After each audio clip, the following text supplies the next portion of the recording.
What's going on, guys? How's everyone doing today? Well, I can see you guys were in here hours ago. Holy shit. Still watching the 7 hour podcast. Well, we're just waiting for Tom Brady to get here. We're also going to be joined by somebody else. Dawa Mungo, what's going on? Brito, I Incite Sarcasm.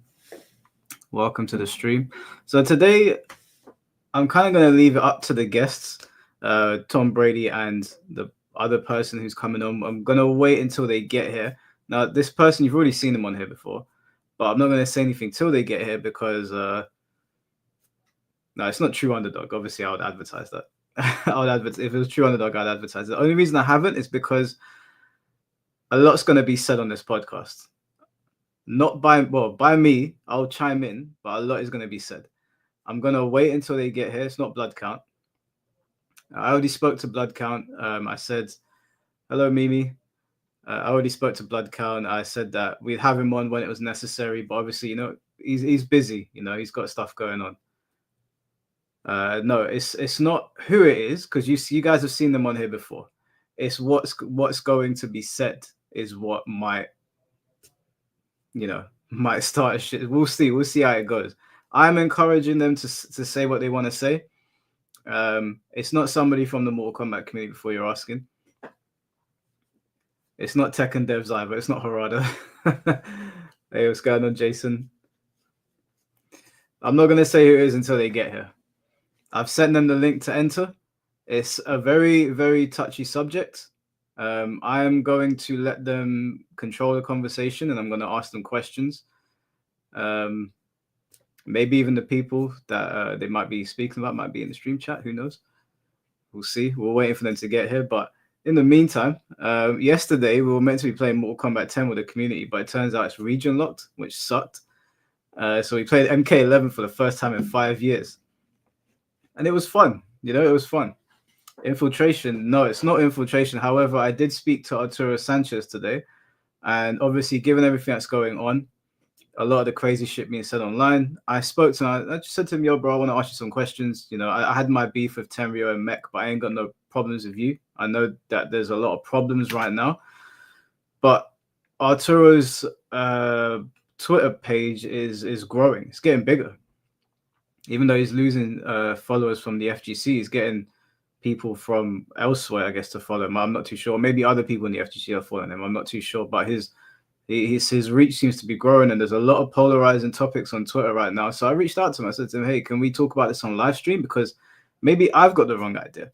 Like I said, I'm open to speaking to anyone. So it's not Kenny Bomb. I've never spoken to Kenny Bomb before. It's nobody in the MK community. I'm sure they're going to be here in a minute. I've told Tom Brady as well. I've let him know, listen, bro, I know this was meant to be us doing a stream together talking about some MK stuff, but some other stuff has popped up. So said individual's going to pop into the stream, say his piece. Tom will probably be able to chime in on things, chime in on the situation. We'll see. Yesterday's stream prompted you to reinstall MK1. We played MK11 though. Why did you reinstall MK1? Fate returns. Fate's not coming back on here for a long time, if ever. But I am going to be on Teuton's stream tomorrow, and he has questions for me about Fate, which I will be answering. Is it DSP? No, it's not DSP. There are a lot of people coming on the podcast I've reached out to. There's quite a lot of people. I'm not going to say who yet. You guys obviously know True Underdog is coming on here at some point. But there are some other people that will be coming on here. But King J, maybe. Maybe. LTG, no, I don't think LTG likes me very much. What's the topic for the stream? Tom has things that he wants to talk about. Actually, you know, while we're waiting for Tom here, let me just run you through some bullshit that I've just seen on Twitter. You guys remember Cherny Volk, right? Good old Cherny Volk. He yaps a lot on Twitter, can't say shit on camera. Remember I let him on the stream to talk? And that stream's been watched by thousands of people. He's trying to rewrite history now. Trying to say, A, I didn't let him talk. And B, when he challenged me, I went quiet. The stream's been clipped as well, the specific parts he's talking about. I don't know where he got that from. So anyway, he's on Twitter right now chatting shit to me. I'm just like, Charlie, bro, Everyone, we gave you a chance to speak. We gave you a chance. I sat in silence, and it sounded like he was guzzling cheeseburgers. So I said, you know what, bro? If the chat wants you to come back, I'll let him come back on here, even though I can't really stand him.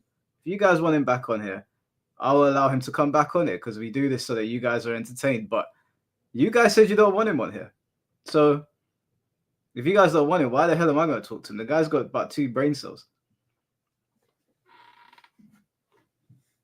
Infiltration.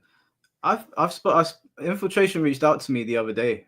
We had a very brief conversation, and he might come on here at some point. But I'd rather talk to Fate than Cherney, man. Cherney's another tier of stupid.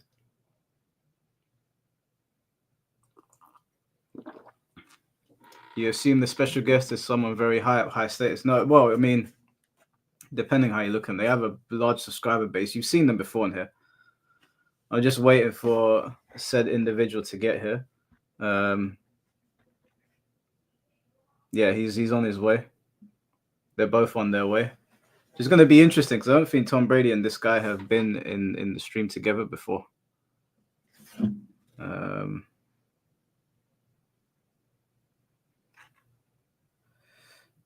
he's trying to enter. I think he's streaming as well.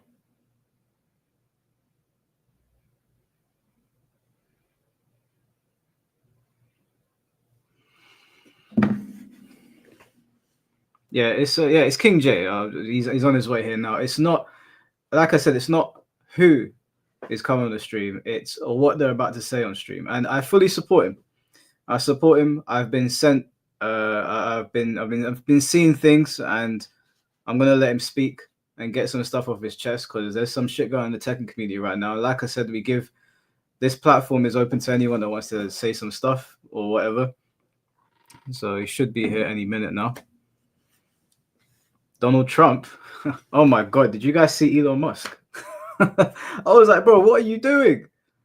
Me and my boy were sitting there watching it. We were watching the inauguration, and I saw. I'm not gonna do it on camera because someone's gonna screenshot. But I was like, come on, man. Come on, bro. What are we doing here? That was bro. We started cracking up. I was like, dude, I'm not saying that he's a fucking Nazi before anyone starts. I'm not saying that, but that was stupid as fuck. That was so dumb. That was so dumb. It's not working.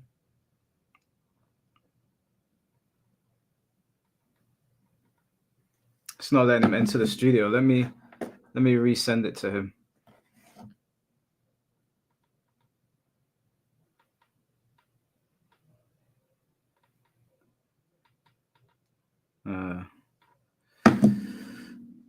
He did it twice. Yeah, I saw. Did you see on TV? They panned away. So on TV, the camera panned away to the crowd. I was like, we've already seen it. It's too late. And I was like, oh, bro, come on, man. That was such a dumb thing to do. We want Brady. Yeah, Brady's on his way. You know, Brady is fashionably late.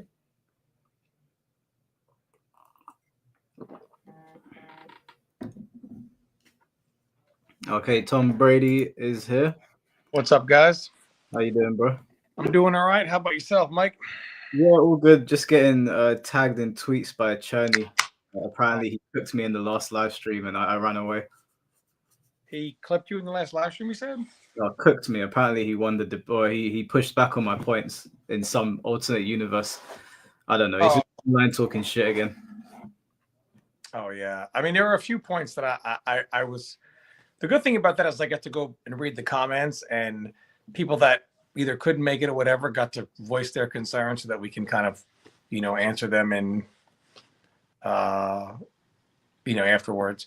Yeah. I saw. So I watched my segment with Kage, and I thought, how do I explain this better now that I've had time to think about it? And Kage, I guess, he represents a lot of the people who say, look, I have fun playing the game. I don't know why it's limiting. Like when we say people don't like the game, we don't literally mean every person on earth doesn't like the game, clearly.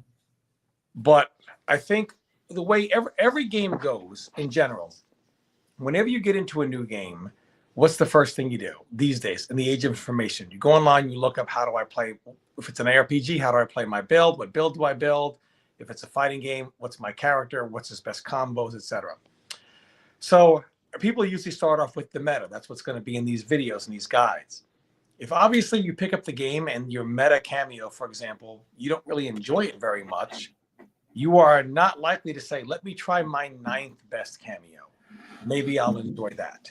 You know, now some people do enjoy the meta, and those people will say, well, I have fun even if it's like my 7th best cameo. I still enjoy it because you enjoy the game. It's no different than a game like PoE or Diablo. You pick up the game. What's the first thing you're going to do? You're going to look up whatever build guide is. That's probably a meta build.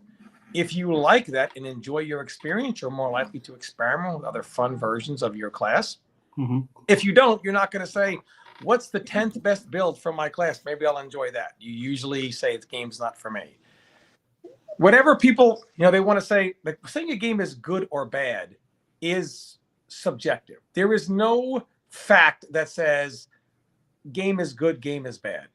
What makes the game good or bad is the love the community has for it. It could be a garbage game, but if the community loves the game and embraces the game, it will grow. And it's actually considered a good game. By modern standards, Marvel 2 would be considered an awful game.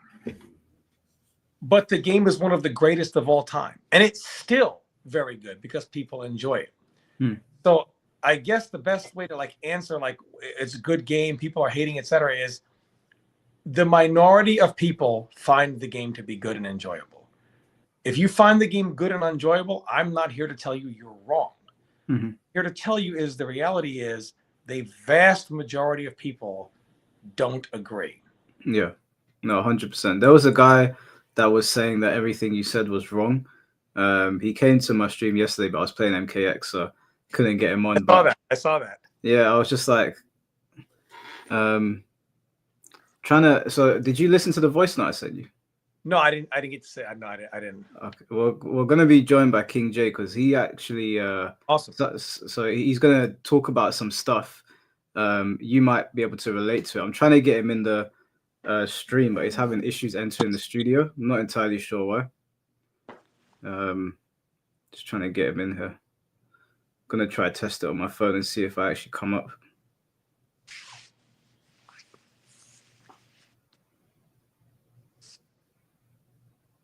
Did it ask you to connect your YouTube when you were entering? It did. Yeah, it makes me go through this whole thing. I got to connect my YouTube, go through Gmail, enter the number. What the hell? Why has that happened? Yeah, it requires all this verification. Oh, it put guest must authenticate. Oh, because I banned Fate. That's why. Okay. It's because I had someone on the ban list. It asked that I authenticate. So yeah, sorry about that. Fate fucking ruining my live stream again. Oh. Yeah, the old ban list. Yeah. Yeah, so he's gonna come in here and talk about some stuff, and then if you wanted, and you wanted to have people on again to challenge you on things, then I'm happy to do that because there were some people that did. I love the blood count when he was on last time because I understand there's a lot of things these guys can't talk about. They can't name names, etc. But I don't give a shit, so I'll name every person there. Whatever. Ultimately, and it was funny that debate I had on Twitter the other day, where the guy was literally putting words in my mouth, and I don't know, it was weird.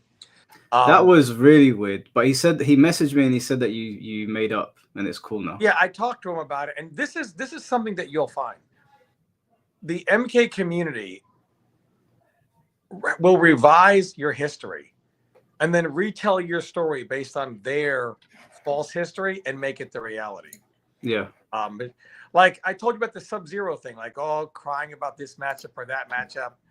And you see this today. The community will tell you Sub-Zero beats every character 10-0. And if you say this is a hard matchup, they'll say you're crying about Sub-Zero. It's just, it's still going on to this day. Just some things, they just, it is what it is. So they do a lot of rewriting the history. They did a lot of that too with PL and Sonic Fox. Like not many people, if I have 5 minutes, I can tell you the real history of PL and Sonic Fox. People don't realize that. So I know PL is defined by the 13-0, which is stupid because he basically lost a first to 13 money match. And it's the only money match in history that has historical significance that overwrites tournament accomplishments. For some reason, PL is the only one where that has happened to. And it's because it's told away as, PL, he was just hating on the young Fox, couldn't stand that somebody else was great, couldn't stand that it was someone else's time. That's kind of how it's told. Yeah. The real truth is this actually has started back in MK9. So it's happened when Sonic Fox won, but we know as the fake Evo. The fourth Evo for MK9 was a tournament held in a hotel room done by Pig of the Hut, who was just being a community guy, holding a tournament. Absolutely nobody there was playing MK9. Zero. Yeah. It was all for fun. Sonic Fox wins. He also wins that Evo for, Injustice. So the MK community, who has always looked for a way to discredit PL, then started saying, "Hail to the king. This is the proof he would have been the greatest. Carl's a fraud." There was this show back then called the Wule Show. Sonic Fox came on, young Fox, 15, 16 years old. I told PL I would outplay him. So what PL does, him and CD Jr., they practice for a week, beat the brakes off of Sonic Fox, win the next tournament, and then PL then goes to the Fall Classic and beats Sonic Fox in winners and then beats him again in grand finals. And of course, the community then says, well, he's too young, he's not in practice. So PL got mad and said, well, when I'm not playing anymore and I lose, you tell me I'm making excuses. Now, all of a sudden, he doesn't play the game anymore. Or when he beats me, you say, hail to the king. Now this proves that he was too young back then. And then when I beat him, well, he may be too young now. And so this is what kind of started their thing. Yeah. And what happened was PL was only talking about a specific matchup. Sonic Fox disagreed, and rather than having a civil conversation like the Mortal Kombat community never does, they decided it had to be settled in a 1st to 10. And that's really but that nothing to do about PL hating on Sonic Fox or anything like that. It goes back to the community kind of always nudging PL back in the MK9 days and et cetera. So it really has nothing to do with him hating on the young talent. He's always told me Sonic Fox is godlike. So, and by the way, they did play a King of the Hill after that, to which PL put the videos up, and he was actually up in the score against Sonic and several other players, but that also doesn't get talked about. I actually do want to talk about that after. I don't know where Jay's gone. I think he's reconnecting his camera. I actually want to talk about that PL Sonic revisionist because I even saw Sammy say, "Thank you, someone who knows about PL beating Sonic," which is that you never hear people talking about this. I didn't even know PL beat Sonic. Yeah, and the thing is, people always bring up, we know if MK9 was played today, Sonic would be the best. So I look at it and I say, well, they look at it like PL's 2 Evos. They try to discredit his MK9 Evo wins. And I say, well, let's just we know PL was still elite at that game. So let's even hypothetically assume in the fantasy world that Sonic Fox is the best. And if he played PL 10 times, even to the Sonic Fox supporters, he wouldn't beat him 100% of the time. PL was legit. So let's just say if they played in 10 tournaments, Sonic Fox will beat him in 6 and PL will beat him in 4. Well, what proof do you have that those 2 of those 4 weren't at those 2 Evos? So there's no evidence that says PL still wouldn't have won those tournaments. Yeah. But they always go back in retrospect and try to take those things away from him. The guy won 3 Evos. You have people today who haven't even won a local telling PL he's a scrub. I do find that funny to discredit PL. That is the revisionist history. They do it all the time. They've done it to countless players over the years, all the time. I mean, the legend of me always crying about Mortal Kombat, quote unquote, and complaining and blaming the game. This actually is a narrative created by NetherRealm Studios. So anyone who remembers MK9, there was a specific bug known as the input bug. Now, I never blamed the input bug for losing, but myself and Jop and Eddie Pistons discovered this bug very early in the game, where we noticed that for some reason, especially commands holding down, where you'll be literally holding down sometimes to avoid a projectile, and you'll stand up without releasing down. So we realized that there was some type of bug with your input where one of your inputs would get eaten. We didn't know how to cause it. We just knew that it was there. NRS just denied it for just, instead of a company saying we know it's there. Can you imagine a fighting game company with a bug of this seriousness denying it exists? Yeah. But this is what NRS did. And then the narrative was, quote unquote, Tom is blaming the game again for his excuses. Now, I never blamed it for a loss. I was just telling the community, this is why it happens to you. Now, of course, like everything, once people realized this bug was in the game, everything was the input bug. They ran with it. Everything was input bug. Even their mistakes were, user input, where they would blame on the input bug. So it got a little wild there. But that started the narrative of Tom complaining, blaming the game. And that is just one of the, that poor guy, he was just retelling revisionist history that he had no idea was false. He was just retelling the narrative of the community. Tom, before Jay comes back, I just wanted to ask you, right? So I was tagged online about Reiko's nerf, and somehow we had some sort of like direct involvement in that nerf. Actually, do you know what? We'll cover that in a bit, because I want to go over that. Let me add Jay to this. Finally, can you hear us? Hey, what's finally. up, Jay? Yo, what's going on? You good? I'm good, my friend. How are you doing? I'm doing all right, man. I'm doing all right. I'm here, man. That's it, man. So Jay, I'm gonna give you the floor. We're gonna park the Mortal Kombat discussion for just a moment, so you can discuss what you want to discuss. If you want me to bring up anything on the screen, just tell me. But if you want to walk people through what's going on from top to bottom. All right, cool, man. So first things first, I just want to say, like, obviously, thank you for obviously allowing me to talk about this, because boy, it's a mad subject that's happened a lot. Whose dog is that? It's Ellie's dog. Let me tell her to shut up. Oh man. Hold on, bro. Chelsea, cool. Please shut her up. Fucking hell, every time someone knocks. Go on, sorry, bro. It's cool. So obviously, I just want to break down something. Obviously, the Tekken UK community. Now, I gotta take a deep breath for this one, man, because this is very interesting. Because I'm so sorry, Chelsea. I think your dog wants to. Can you please lock that dog somewhere? Thank you. Jesus Christ, man. She's about this big and she makes this much noise. Yeah. Those little ones, man. Sorry, bro. Go on. Nah, it's cool. So basically, what I want to talk about today is obviously the UK Tekken community. So it's not like everyone, because obviously there's a large amount of people that I've met and they're like really cool people, innit? But it's the ones that are like, somewhat like got their own little group and stuff like that. They're the ones I really want to talk about, because obviously since, like, I'll run you lot through the story. So basically, I had a studio, I had a gaming workspace before. That came to a close because the owner didn't want to install aircon. And what I felt like has happened is, if he installs aircon and I leave in, like, for example, a year, he's then gonna have to bump the price up quite a lot for the next person to come through. So it didn't make sense business-wise for him. That's what I feel like has happened. Just long story cut short. Obviously, in my downtime, I've had to just concentrate on life. So, gym, I've got a daughter, just family stuff. I'm concentrating and just trying to just figure out things, right? That's been my downtime. Obviously, from my downtime, I've had someone do a Discord. They made a Discord, put my face on the Discord and called it the studio.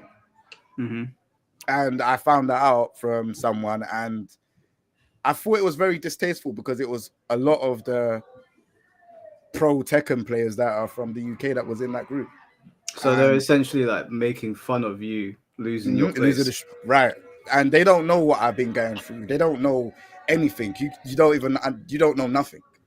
So it's funny, but the reason why I want to talk about it is because I feel like not even just my community, I'm talking about communities in general. It would be such a better place if people just, no, I'm not saying everyone's going to get along or be best friends. That's never going to really happen. But like, stop being toxic. Like, just what is the reason for that? You know what I mean? These are people, the people that were in that group are people that I have seen in tournaments and said, hey, what's up? And we've had conversations. So when they're in something like that, and no one has told me apart from one individual that was in that group chat, I'm now thinking, what else is happening that I don't know about? Do you know what I mean? How big was this group chat? So the group chat it consists of, from what I remember, 8 people. And these are like well-known Tekken players? In the UK, yes. Okay. Tekken players just in tournament or like content creators as well?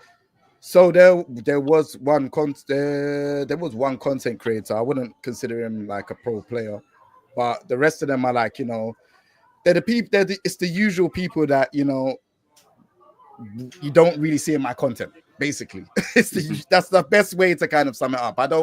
With them, I'm not gonna name their names because, you know, I'm gonna give them enough time to kind of like either come to me and talk to me properly. But yeah, it's just, it didn't make sense to me why this was like actually happened, because I've not done anything wrong to any of those guys. Like I said, anytime I see them in tournament, anytime I see them at events, it's, hey, what's up? How you doing? And I give we'll have a conversation, right? So yeah, I didn't really understand it. But let me talk you through a video production story, right? So it kind of leads up to this. I know Tom Brady's just looking, thinking, what the hell is going on here? What have I got myself into? Well, I already know. I've seen it 1,000 times in fighting. Yeah, thing is, like Tom got vilified as well by the MK community, so it's so you probably you know how I feel then. It's just back then it was Skype chats. I'm old, man. I'm old. So basically, all right, so just to get into it and just say names, me and Skunk done a video together. Skunk is obviously, I'd say, a very talented video editor, and obviously we done the first King J mod video. This is in 2022, right? Obviously, I think, yeah. So I approached him and said, hey, because I saw his videos on Twitter and I thought they were good. So I said, hey, like, can you do a video like this? It's like 1 minute 19. Like, what is the price? He's told me his price is 60. I've said, all right, cool. Can you do it for 50? Right? Just listen to this part of the story because it will make sense later on down the line. So I said, could you do it for 50? He said, yeah, sure. We spoke about it, you know, and we done the video. That was cool. Fast forward on 2023, I done another theme song with the guy that made the TJ combo song. He done the vocals for my second theme song, and basically he then upped the price. He said, "Oh yeah, his price is up." He said 75. I said, "Okay, cool." I did not lower the price. I just said, "Okay, cool, no problem." He then mentions that he's doing video with Arsenal and Bars for 250. So he's giving me a deal, which I didn't say no. I just said, okay, as in, let's get on with it, right? So anyways, we done the video. Video's done. He's asking me to put a producer tag or an edit tag in the video. And I'm saying, look, like, I've paid for the video and I'll put it in the description. I don't really want my stuff plastered with anything like that, like advertisement on the video if I'm paid for it, right? Cool. Said, cool. He said, can I put my YouTube in it? I said, cool, sure, like, whatever, like, cool. We done the video. Fast forward on, because I don't want this story to be long-winded. Fast forward on, I done an event for my King J hats at Red Bull Gaming Sphere, and I showed the video. There was quite a lot of people that was there. Tendo, now we're gonna throw Tendo's name in. Tendo is now FaceTimed Skunk while the event's happening, and from what I know, I didn't big up Skunk, but like, I didn't also big up the producer. I didn't said, oh, here's a video type of thing. I'm trying to just concentrate on the event, right? So anyways, now the videos got played, saying thank you for everyone that's come in. Obviously that, and then that was done, finished. Skunk has messaged me on Discord saying, you know, like, oh, like, yeah, I saw the video being played on the event. Oh yeah, like, that good stuff, innit? I didn't think there was any problem from that. But I later find out that there was a problem from that part. He wanted to get a big up from me at the event to say he done the video.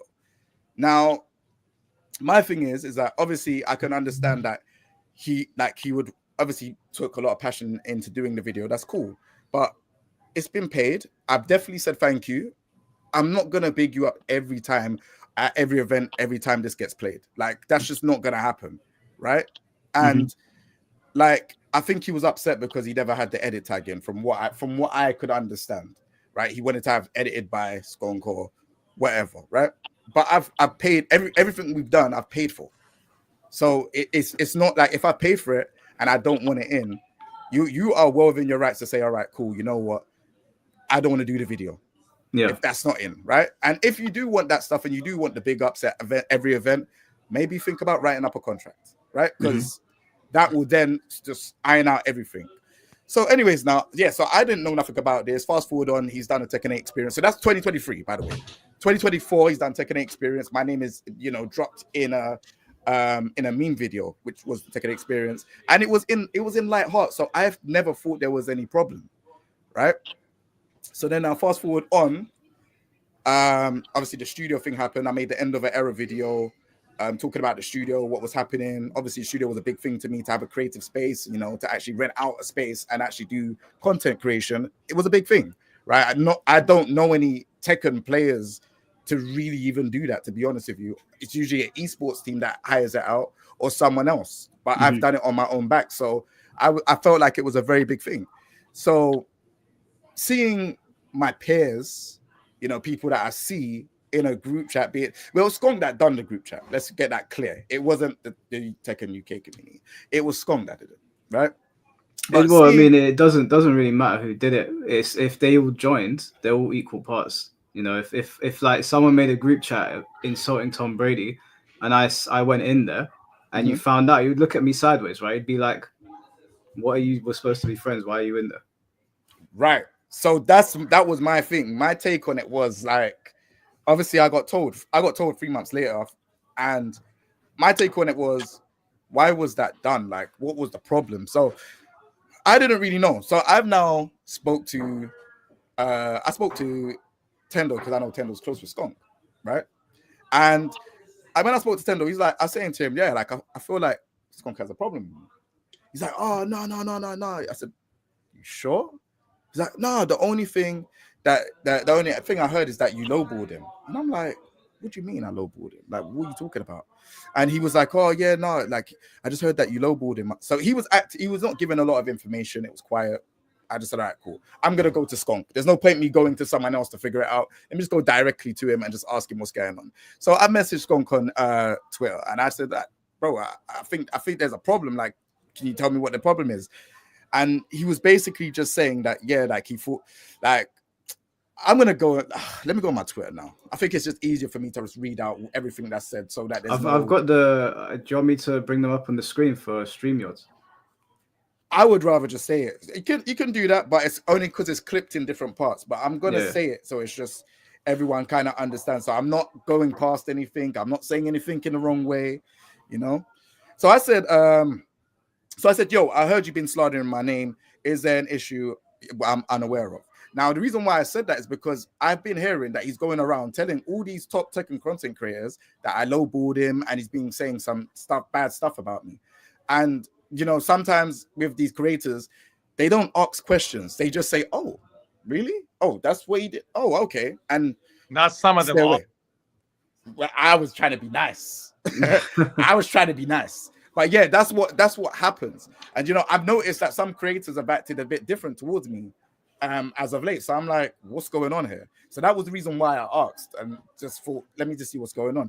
And he said, yes, I made a server called The Studio, and it literally got changed within the first 10 minutes of the server being created. That was 3 months ago. I understand that you might be under the impression that we are sitting in a Discord talking about you every day, but every day, which is not the case. If you want to chat about it anymore, I'm open for a conversation. So again, there was no acknowledgement of like how bad it was, or like it was just like, oh yes, I made a server, and it's like, what? Like, yeah. So anyways, now I said, that's not what I said. I'm asking, what is the issue? So he said the issue is, the issue with you was from the start. First edit I did for you, you lowballed the price, and you were under some impression that I was charging you more because you're a known creator, when that was never the case. You see, Hollow, you've seen what I've sent you. I've never said anything. I can verify. That's what I'm saying. Like I can see. I've got them here. I can, instead of you reading them and they can't see, they'll be able to see it themselves, just so that they know that you're not lying. I've seen it. I've seen it's a bunch of BS. But do you know what it is? There's a certain part that I didn't want to be highlighted, because the certain part I kind of want to keep that person out. So that's the only reason why I said yeah.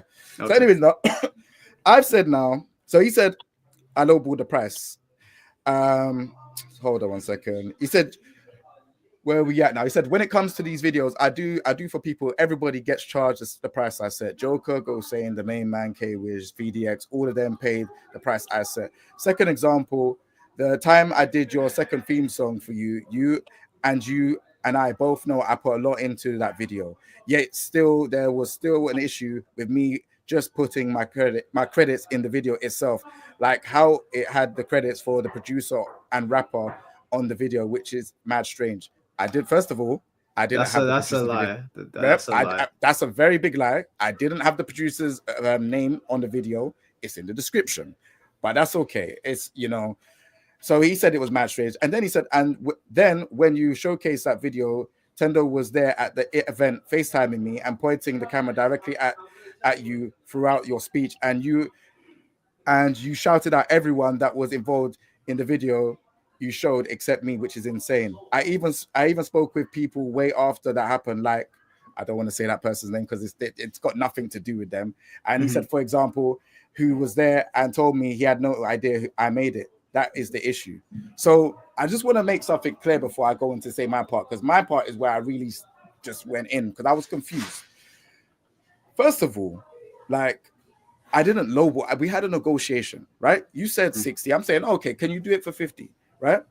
You can say yes or you can say no. You're well within your rights to say no, and I just go about my business. Or I say, all right, cool, you know, I'll accept it for 60, right? You didn't need to accept. So it's weird when you say things like this and you're going around telling people these things, because I'm not that type of person. And when you're going around telling these people, oh, I lowballed you, and you're saying whatever other nonsense, like I didn't shout you out, it's just nonsense. I didn't shout at the producer, you know, but I'm more than sure, especially like, and you know me, Holo, if I do work with someone and they've finished what they've done, I will say thank you very much, or I'll say thank you. From that it's point, also, it's not a requirement to shout. Like, I've had loads of work done. It's like a builder doing your house and going, you're going to shout me out when people come over to eat. It's like, the work's done. I've paid for it. I can shout you out if I want, but it's not a requirement. Are you paying me? Are you paying extra for a shout? Are you giving me a little bit off? It's a thank you is completely fine, bro. This is what I'm saying. So I was confused. So I said, right, so you think by negotiating a price that is lowballing? I said, what you think businesses do when they're talking about prices? Question mark. You agreed a price and got paid every time we worked. You also upped the price and I paid the second music video. There are people who don't pay straight away and do net 15, net 30, etc. type payments. You just want to put that out there, because there's people out there that sometimes can't even afford it right there and then. Everything you asked for, once it was boom, paid. Like we had no issues that way. So I'm just confused. So anyways, now I said I've looked back on the conversation but see no signs of a problem between us. If you had a problem with that, then why work with me again if I lowballed you? We did a video edit service, which I paid for, and your name, no, wait, your YouTube channel is in the description. I'm not going to shout you out every time I preview the video or remember. Just because you edited the video for me, I'm not obligated to shout you out every time I showcase it. I've been in the video editing space for since 2008, and I've worked with high brands and people. I'm worked with high brands and people to know what I'm talking about. If you had a problem, you talk to me, not go around and do secondary school stuff. If someone pays for a video, they don't have to shout you out or have your logo in things. You've been shouted out before for the videos and other things, so that doesn't warrant this kind of behavior. And I said, I reacted both Tekken 8 experience videos, which is after the second music video. So remember, like I told you, that was in 2023. And to remember that, the Tekken 8 experience videos were in 2024. And he's name dropped me in one of the videos in a good light. Like, it wasn't bad. So I didn't know anything about any problems, right?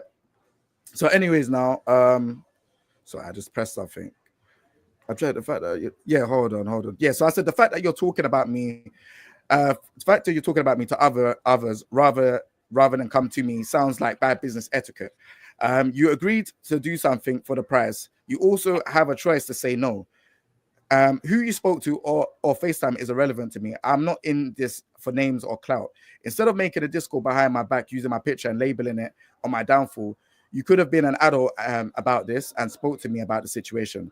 I'm trying to understand what makes you think you can just take pictures of my face and try to make a laugh at a bad situation of mine and think it's okay. And on top of it, go around talking my name about business. Me and you do. I said I don't go around doing that to you, nor do I name drop brands that I've worked with. Like, because he was name dropping like all of these Tekken content creators. I'm like, bro, like, respectfully, I'm not gonna lie to you. It's none of my business who you've worked with. Like, who you worked with that's up to you to put in your portfolio. I don't care. Like, that's very snaky behavior. That's slimy behavior. Sorry, if someone pays for something and there's an agreement, that's it. The only issue would be is if I said to you, "Oh, I want to do it for 50," and you send me 30, and then I don't hear from you. Then there's a problem. But if you pay for something, I don't know, Tom, I don't know if you agree. Like, if you pay for something and I fulfill that, then the job is done, right? Yeah, it really seems like there was a negotiation. He agreed to the terms, and he could have just said, like, no, this is my price. And then Jay could have just said, okay, I'll pay the 60, or like, there's nothing wrong with negotiating. Anything in life, there's nothing wrong with negotiating. Hey, can you do it for this? So then he agreed to it. And then afterwards said, oh, he lowballed me, which sounds like he went to Jay and said, when you say lowballed, people think, oh, well, he went to Jay, said it was the price, and Jay said, well, I'm only going to give you this. So this is not what happened at all. So right. Yeah. So to even fast forward, because there was other stuff that was said, but at the end of it, when you pay for a product, by the way, like advertisement, like that kind of stuff, when you pay for a product, it's like, hey, this is what I want. So if you're paying for something and saying, I don't want this in what I'm paying for, then it's not in that. Yeah. It'd be one thing if he said, I'm going to do it for free. Can I put the advertisement in there? Bingo. But you're like, I'm paying the price we agreed. So because of that, I don't want that advertisement in this. I think we, just before you go on, Jay, I think we need to stress how fucking petty this is. That this man, sorry, I'm assuming, how old is Skunk? No idea, but I assume he's probably in his 20s. He has to be, because this is ridiculous. Like, that's not how business works. Anybody that's done any sort of business in their life knows it does not work that way. And if you get in your feelings because someone don't shout you up, you're either new to the game or you shouldn't be doing business at all. That's just not how it goes. There's not even any ifs, buts, or maybes about that. This is what I'm saying. So, like, obviously, long story cut short, we went back and forth. There has been no apology, which is why I left it. I said, all right, cool. You know what? I left it. But then I thought, nah, I'm not letting these lot get away with this, because all you had to do was just say, all right, cool. You know what I did was wrong. The Discord, what I made is wrong. I apologize. But there was no sorry in any of that's been said. And even the part where I go on, where I speak to Tendo on the phone, there's no sorry from him either. So that's the only reason why I'm saying this out publicly, because the community is just a mess. Like, it's like, why would you even do something like that and think it's okay just because, all right, someone lost their studio? That's big. That's a very big snake for just to even do that, and then have the community just being there. Only one person told me out of the 8. Like, $dollars. That's like, it's crazy. But no. All right, so at the end of that conversation in the DMs, I said, at the end of it, look, just keep my name out your mouth, innit? Like, that's all it was. Just keep my name out your mouth.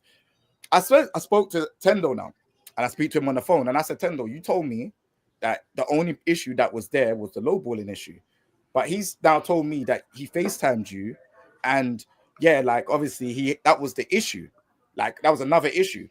And I said, so why did you not tell me? And he said, oh, I just didn't.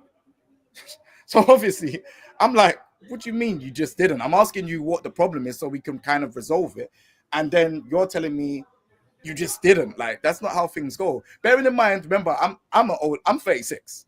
Tendo's in his early 20s. So I'm at this point, I'm not trying to argue with him or be rude in any type of way because he's a lot younger than me, right? Mm-hmm. So I'm just like, okay, like, what do you mean? And he's like, well, your conversation needed to be had and it got had. And it's like, it's just the way how he was talking to me, it didn't seem right. It seemed quite disrespectful. And I'm a bit shocked from him because I'm thinking he's not like that. I've never seen him to be like that. He's always been like cool, well-mannered, whatever. But that's what happened. And I was confused. So anyways, now, moving on. Well, I'm saying to him, like, well, why didn't you tell me? Like, why didn't someone tell me about this situation? It's a simple, just tell me, oh, yeah, I didn't big him up. All right, cool. I would have told you the situation. We could have moved on.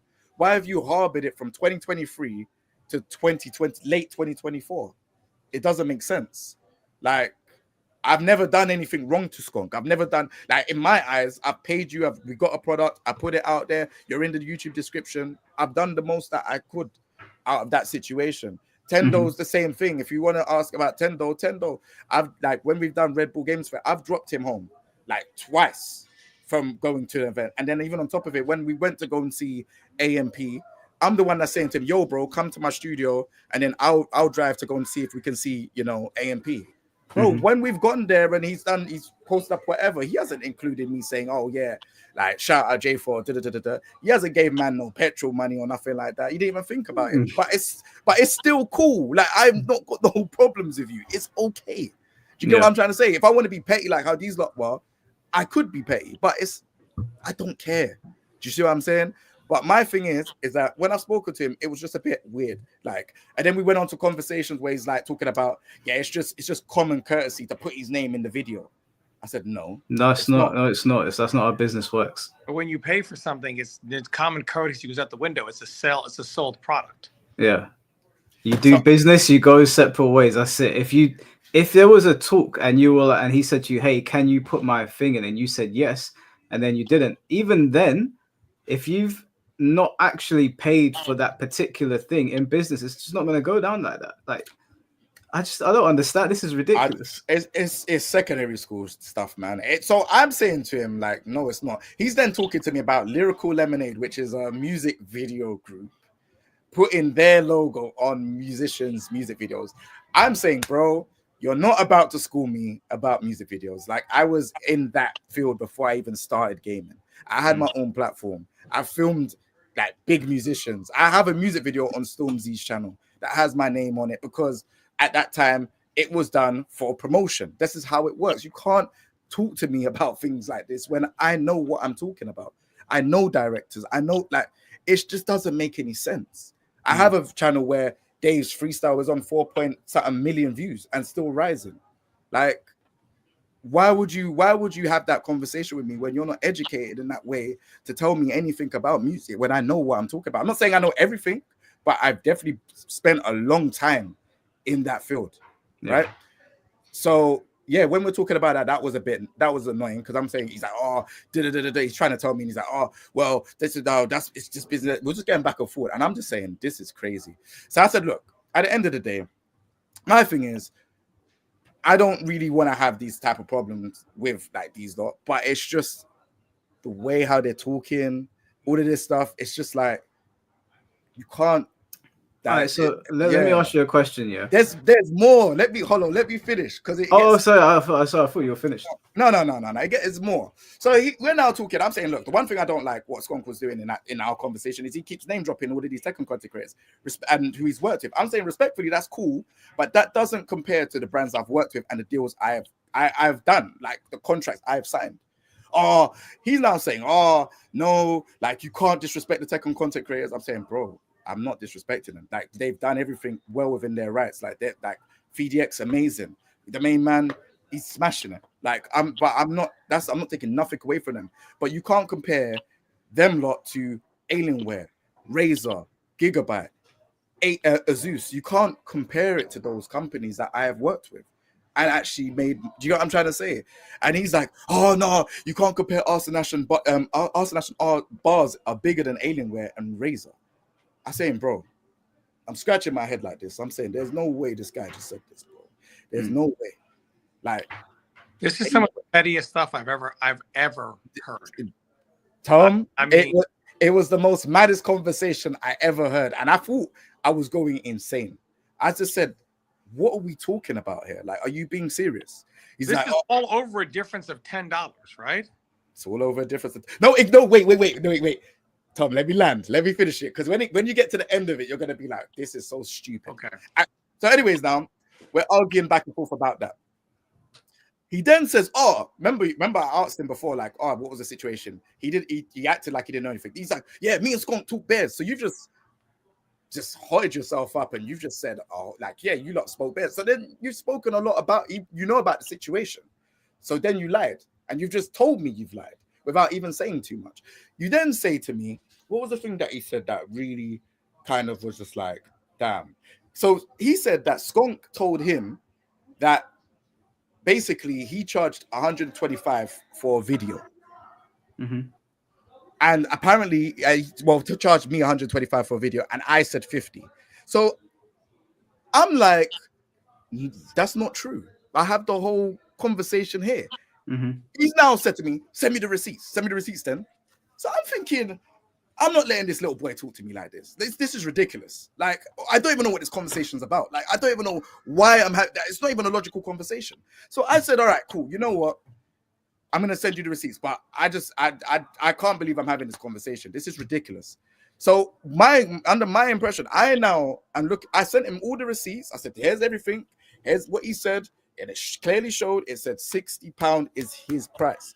I said 50. There was no 125, right? None. You've got the screenshot. If you want to put it up, do what you need to do, right? It said 60. I said, can you do it for 50? And that's me saying, can you? Not forcing you. Can you do it for 50? It's simple. You can just say no or yes. So don't accept and say yes, and then go around telling people another story saying, "Oh yeah, I charge 125 and King J lowballed me," because you're going around telling content creators, my peers, people that I'm around in my local London community, or saying that that I basically lowballed you, and I didn't. It's a negotiation. Mm-hmm. Loads of people negotiate in business. Like, if you don't know that, then I don't know what more I can really tell you. It's just insane. But it's just like from that. Well, so yeah, sorry.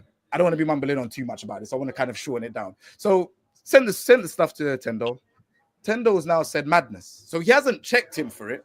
He was checking me to see, if I'm lying or not. And, saying I'm doing the stuff. What I did was wrong. But you haven't checked your guy when he's lied about, he say it was 125, but it was 50. That wasn't the case. So, like I said, I gave it a while. I said, you know what? I'm going to give it a while for him to at least say sorry. At least say, bro, you know what? That was my bad. Apologies. I didn't get an apology from Skunk. I didn't get an apology from Tendo. And yeah, from then I just said, bro, you know what? Like, this is ridiculous. Like, I'm going through these situations when, like, I'm just trying to concentrate on myself and my life and just do what I need to do after that whole studio situation. And I'm now getting all of these situations that's happening. It just doesn't make any sense. Like, as a community, and especially someone that I would like to say is, one of the top fighting game content creators in the country, for the UK especially, I would like to say, like, bro, like, we don't need to be doing none of this. It's so petty. Like, when I look at this and listen to stuff that I was going through this situation, I'm now looking and thinking, what the hell am I going through? Like, we could be like talking about making more money in this community or doing more creative things in this community. But what you want to do is have one AI video creator guy that you've never met before, or I would say a large majority of you lot have never met before, disrespect me, invite all of my peers, like I say, I'm from London as well, all of the London man, and you lot are in this group chat, and like none of you lot are telling me anything. No one's saying to me, right, this is what's been said. Mm-hmm. But if something was to happen to anyone, like for example, when that whole racist Tekken thing, which is another thing we'll talk about another day, like I said, that will run on my time. I'm not giving it to them. But like when that situation is crazy. It's 100% crazy. But at the end of the day, it's one of those things that I'm gonna just do things on my time, and we'll talk about that another day. But yeah, when someone was talking racist about K-Wiz, I put it up, let K-Wiz know this is what they're saying, right? Like, I'm not a person that's not gonna say stuff and tell you, like, if I see it. Do you get what I'm trying to say? So when I'm hearing them, and I've heard the names of who's in there, and I just look and I say to myself, it's so disappointing because we've had the same people, we've had like situations before, and I've tried to squash it. Do you get what I'm saying? I've gone up and said, look, and we've squashed it. So why is it now that when I have a look, I wouldn't even put it down. I'm just trying to concentrate on some real life stuff at the minute, right? And that's why people are seeing me stream at Red Bull or this place or that place. I'm trying to concentrate on life and figure things out, you know? And like, it's just, that's all that it is. I can be ready to have another studio when I'm ready, but I just didn't want to have it. I wanted to have a break. I've been consistent for, I would say 9 years, bro. It's been a very, very long time being consistent, whether it's billboards, working with this brand. I needed a break, you know? So can I ask you a question then? I know you don't want to name any names of the people that were in there, but what would be the motivation for the other people to be in there? Obviously, you told us about Skunk. You told us that Tendo's close to Skunk. But the other people that are in there, what is the motivation for them to be in that group chat taking the piss out of you? I just think probably because they just don't like me, innit? Like, but I don't know what is the problem. Do you know what I mean? Is it the way that I am as a person? Is it the way how I talk? Is it just like I'm not your average, I would say, fighting game player. Do you know what I mean? The stuff I do is a lot of things that I do is outside of the box or different. I know everyone plays ranked. I play ranked like everyone else. But then when you look at like content or brands I've worked with and certain other things, I do things differently. Yeah. The way how I talk, I'm a huge trainer lover. Like I'm just different. And maybe they just don't like that, you know? But I've also said, look, let's just try and be cool, right? I've said that many times. I'm even openly saying that now because this stuff that I'm telling you about is so secondary, and especially that I have a young kid. Like hearing this to me, it's just like it's so pointless and beneath me. It's just like, what is the point? Like, why would you go around telling people that because remember, you know, we have a lot of things that go on in the FGC where people are, scamming people or they're doing stuff that is inappropriate, right? So when I hear stuff like this and you're trying to tarnish my name, I literally have to say something because it's like, that's not what happened. I didn't lowball you. I asked you a question and you said yes, and we done work. That is ridiculous. I do hope he sees this because that isn't how business works, Skunk. If you approach any business with that kind of attitude, they're gonna laugh at you. Maybe it'll work with other people that don't understand how business works, but that's just not a thing. And as for the other people in the Discord that joined, a bunch of grown men joining a Discord to take the piss out of somebody else because they lost their studio. You're nice. You're a much nicer person than me, Jay. Because if I had those names and they did it to me, you best believe not only will I call them out, I'll tell them to come on here and say it, or I'll see them at an event. I'll say it to my face that you can't be doing these things. You know, everybody's so comfortable behind the keyboard talking shit, and then they see you in person, which obviously I know, given the fact that these are UK players and content creators, they've probably seen you in person and been buddy with you, and they've had 3 months of doing this behind your back. That what are we in year 8? We got our red ties on, our skirts. Like, what are we doing? We was you know what's crazy? Was actually in an event all together. You know, I was actually, I was with Tendo after the Red Bull event. Like, you know what I'm saying? So it's like, this has happened. Like at this point where we're having drinks, this and other, I'm with him. He hasn't said nothing to me. So obviously I'm thinking, like, I don't know this. I'm none the wiser at this point. I'm just like, okay, like, you know, when the way how I used to look at Tendo was, he's the next up. Do you get what I'm saying? I'm getting old. He's the next up. He's young. So if I can help out or I can do anything, or do you know what I'm saying? Within reason, I'll help. Yeah. Like, we're not the best of friends. I'm not gonna sit there and act like, oh, I help him like that completely. But bro, the whole AMP thing, I know AMP is a young group. I'm a fan of AMP. So I was like, all right, cool. You know what? He's like around the corner. Let me just go and say, raw, yeah, like just come. Like, come in the car. What is AMP? The Kai Cenat's group. Kai Cenat, Duke Dennis, all okay. them lot. Yeah. So I'm saying, right, they're in London. Come in the car. We'll drive in like Central. I think they'll be around Central. Da. Do you get what I'm saying? Then we drove from Central, drove all the way back. Like it's like those things I don't need to shout him. Like, but I did. Do you get what I'm saying? And it wasn't like it was planned. I just shouted him and said, bro, like, do you wanna like try and see? And that's the stuff that I do. Like, there's a lot of other things that I do. Some of these players and creators, some of the mics and headsets, I'm the person that's take it. And there's a lot of people that can vouch for me when it comes to I just don't talk up about it. I don't need to talk up about it. When people, like for example, when Margin got hacked on Twitter, I was the person that helped.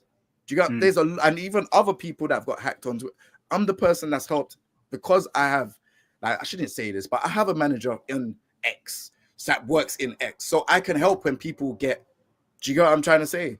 So I just don't understand where this hate comes from. I don't know, because like they're laughing at me for not having a studio, but could you afford a studio? I'm just gonna ask that. Like, could you afford a studio for 3 years? Do you know how much it costs? Do you know how much to even get the stuff in there? Yeah, like, in London especially. In London, like my studio, well, now I'm not I can say it was near Stratford. It was near Stratford, Westfield. Like, bro, like, and you lot want to laugh about me. You lot couldn't afford that. Yeah, like, it's funny that you're saying this because this is similar to Tom. Like, I know that Tom's helped the scene out in like so many ways, but he won't speak about it. The same, like, you won't speak about it. You guys are much nicer than me. Like, the way that you've been treated. You can't about it, because the problem is, if when you speak about stuff, then you're still wrong. So, like, you know, exactly. You know, so it's basically like you're gloating, right? Yeah, that's why I don't do it. Yep, that's what I'm saying. Like, a lot of the stuff that's happened, like, Holo, I've told you behind the scenes, like stuff that's happened, stuff I've done for people. Like, I can't say that to light on here because it's just not in my character. Like, obviously, when people see me laugh around and do what I'm doing, yeah, that's me just having a good time playing Tekken. Well, I don't laugh at Tekken anymore because it stresses me out. But, Tekken 7 or Street Fighter, I'm laughing and having fun. But behind closed doors, when people do have issues or whatever, like it might be equipment or this or whatever, I try my best to help. I just don't talk about it, Like, it's crazy, bro. Like, it's actually crazy. Even helping when we was in District G and I'm helping them get certain players sponsored. Like, bro, like, I'm having conversations with certain players, and that's how certain players got onto the team. Yeah, like, really, it just seems like a high school gossip thing, Terrible. Unfortunately, in the FGC, it is kind of like popularity contest. Who can I throw under the bus to make me more ingratiated in what circle is kind of like very popular in the FGC, unfortunately. Yep. Do you know what I've noticed though, Tom? I don't know if this happens in America, but like me, I've experienced it, and I know Jay has, and I know other UK content creators that they're not big yet, but they're on the up and up. Where, like, I've worked with a lot of American content creators, right? If I would say Avatar Yaya, or if I hit up Senju in Japan, or like any of those guys, I don't have to even ask twice. They'll be like, yeah, I'll jump on, no problem. If I speak to a UK content creator, like a bigger one, it's like you've got to book an appointment, you got to go through their manager, you got to go through authentication. Nobody wants to help out here. Like, I found Americans and the Japanese that whenever I work with them, they're very happy. But the UK, we all want to kill each other out here. It's really, really weird, and we're so small as well. Do you know why I'm laughing? Sorry, because it just segues into a lot of things. There's a lot of people that keep asking me about why certain people aren't on the Teach Me's from the UK, but that you've said it. Like, I've tried time and time again to, like I said, throw stuff under the mat and say, all right, cool. Like, do you want to do a Teach Me? I'm not going to say names. Because again, I hope one day we could be cool and we could sort out things, because that's what I want. But there's reasons why certain people looking at me like, Rob, why is that player not on a Teach Me episode on your channel when you lot are both from the UK? Because this is just how it is. Like, it's very, very difficult. In the UK, I feel like we all kind of have this barrier up with each other. But then it's like when I've gone overseas in America, or if I've gone overseas, Philippines, wherever, I get so much love from the players. I can do a teach me with, like, for example, I done a teach me with someone from Australia called Yagami, to do a Reina guide. And he's like the best Reina in the world. So why is it so difficult to get someone in the UK? Like we should be able to link up and go somewhere and do it offline. Like, but there's always these barriers and all of these problems. And I'm not gonna lie to you, it's been like this for a very, very long time. So that's the only reason why I feel like I wasn't gonna even talk about this topic, because it's like I'm so over it. But it was just like, this has been going on for a long time. Like, it's been going on for a long time because, like I said, the FGC is the lowest part of the evolutionary scale. And just basically, it's all about, like, even, I mean, I've never seen FGC people even bicker about, I mean, people in the real world are like this. And the FGC, they bicker over $10, $20. They do the dumbest shit over absolutely nothing. Unfortunately, if the problem is over something like that, just a few dollars or a few pounds, you need to rethink your life if people are that broke. That's another unfortunate. People get into gaming and content creating because they're looking to chase that bag or whatever. Nowadays, it's more monetary than, so I hear Jay, who is he's more old school. He does it for the passion, et cetera, et cetera. And then everyone else is kind of more in it for their recognition, things that they can turn into monetary value. So when Jay is like, well, hey, you know, I paid you for it, XYZ, then it's like, well, how am I going to vilify this guy as, like, you know, somebody who didn't shout me out, didn't give me my props. Oh, and by the way, he lowballed me. So it's just, it's more about now the monetary value, or what they can. It's not a family anymore. It's who can I use to benefit me, as opposed to just more out of love and passion, and whatever happens. 100%. There's no like, we use this word FGC, but it doesn't feel like a community. Like, my audience, I feel like my audience that I have, I wouldn't even call them FGC. They're just my community. Do you know what I mean? They probably watch me for fighting games and stuff like that, but like the FGC, there's just a lot of like toxic behavior in it. But I feel like Tekken, London Tekken, and again, I don't want to put everyone into that bracket, because like I said, I've met some amazing people from London Tekken, like amazing people. But like the ones that are on that higher up, you know, the pro players, you know, do all of the creative side of things, that are actually getting stuff, bro, it just seemed like there's an issue or there's a problem, and it's like, what could potentially be the problem? I keep myself to myself. I do what I need to do. You know, I would like to say that I've been pretty successful in what I've done. What is the problem? Because can I ask you, Jay? I want to ask you this question, right? I heard this name being thrown around. Who are the UK Tekken Illuminati? Someone said it to me today, and I started laughing my head off. In MK, we had the Skype Illuminati. That's what they were called in NetherRealm. The Skype Illuminati. Yeah. So the fighting game Illuminati will probably be the people that's getting the most jobs. I'll let you think about it there, and I don't know, man. So I can tell you who the MK Illuminati was. Do these people forget that we're playing games? Like, Illuminati. I heard it today, and I started pissing myself. Yeah, it's so stupid. It's so stupid. This is why, like, sometimes when I talk to people and they ask me, "Oh, yeah, what's your YouTube channel about?" Blah blah blah. I'm like, "Oh, it's about gaming," and then these sort of things come up. I almost want to hang my head in shame. Is there like a Freemason in the Tekken scene or something? Like, it's so dumb. Someone blew too much smoke up these people's asses. I don't know all the people that are in these Illuminatis. Tom, you could tell us about the Mortal Kombat one. The Mortal Kombat Skype Illuminati was during Injustice 1, and it was 16-bit, Pig of the Hut, Crimson Shadow, Wound Cowboy, Blind Ducky, another player named Peanut, and M2 Dave was in there for a little bit. And they would just sit in there and talk about how worthless everybody is. Pig was more in there for matchups because he wanted to get I think Theo was in there as well, and Pig was just in there because he was trying to get matchups. Because Pig used to have this book of like everyone's tendencies, et cetera, which is a credit to his success. So not so much really Pig. He was just in that group because he was like, hey, does anybody want to play Sinestro versus me or Aquaman versus me, etc.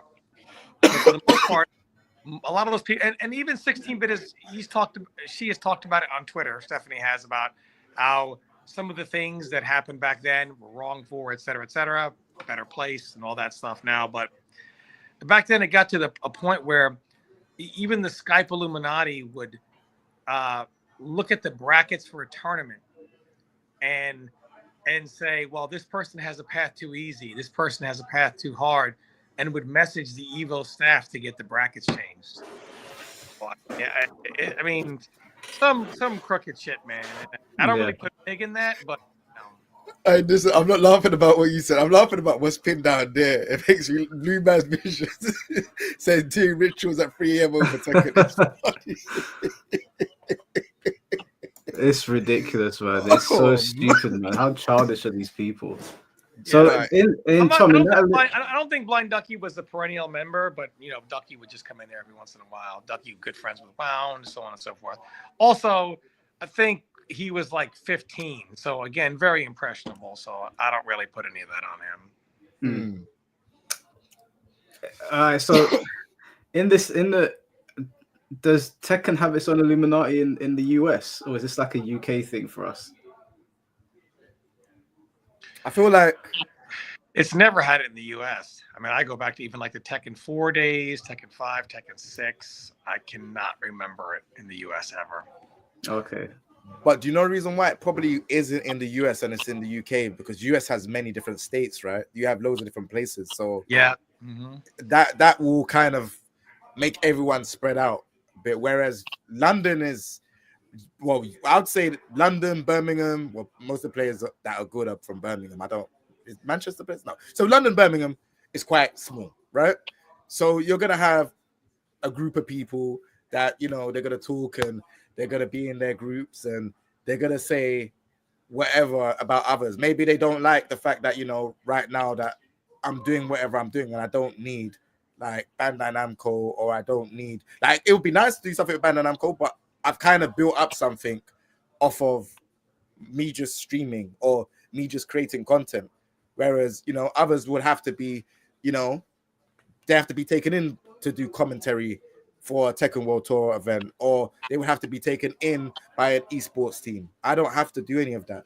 Do you get what I'm saying? Like, I can literally, I could stream from Red Bull. I could stream from here. I can go and do what I want. Everything about the FGC is toxic. Every single thing about the FGC. What do we talk about? Who's the fraud? Who got exposed? Who fell off? You're only as good as your last tournament. Who the fuck makes those rules up? Hey, I don't care how many Super Bowls you win, brother. You're only as good as your last playoff game. Are you stupid? Are you stupid? Like that? But that is, the FTC has all these things. It's all toxic. There was a player, I'm not going to say their name, who created the stock up, stock down in MK9.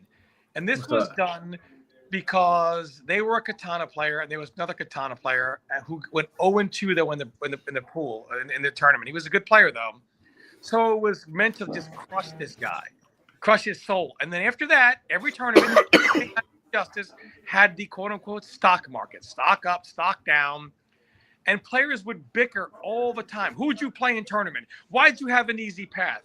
Until of course it happened to their friend at a tournament called Final Round, where their friend who had won a major got his back blown out for the last 6 months.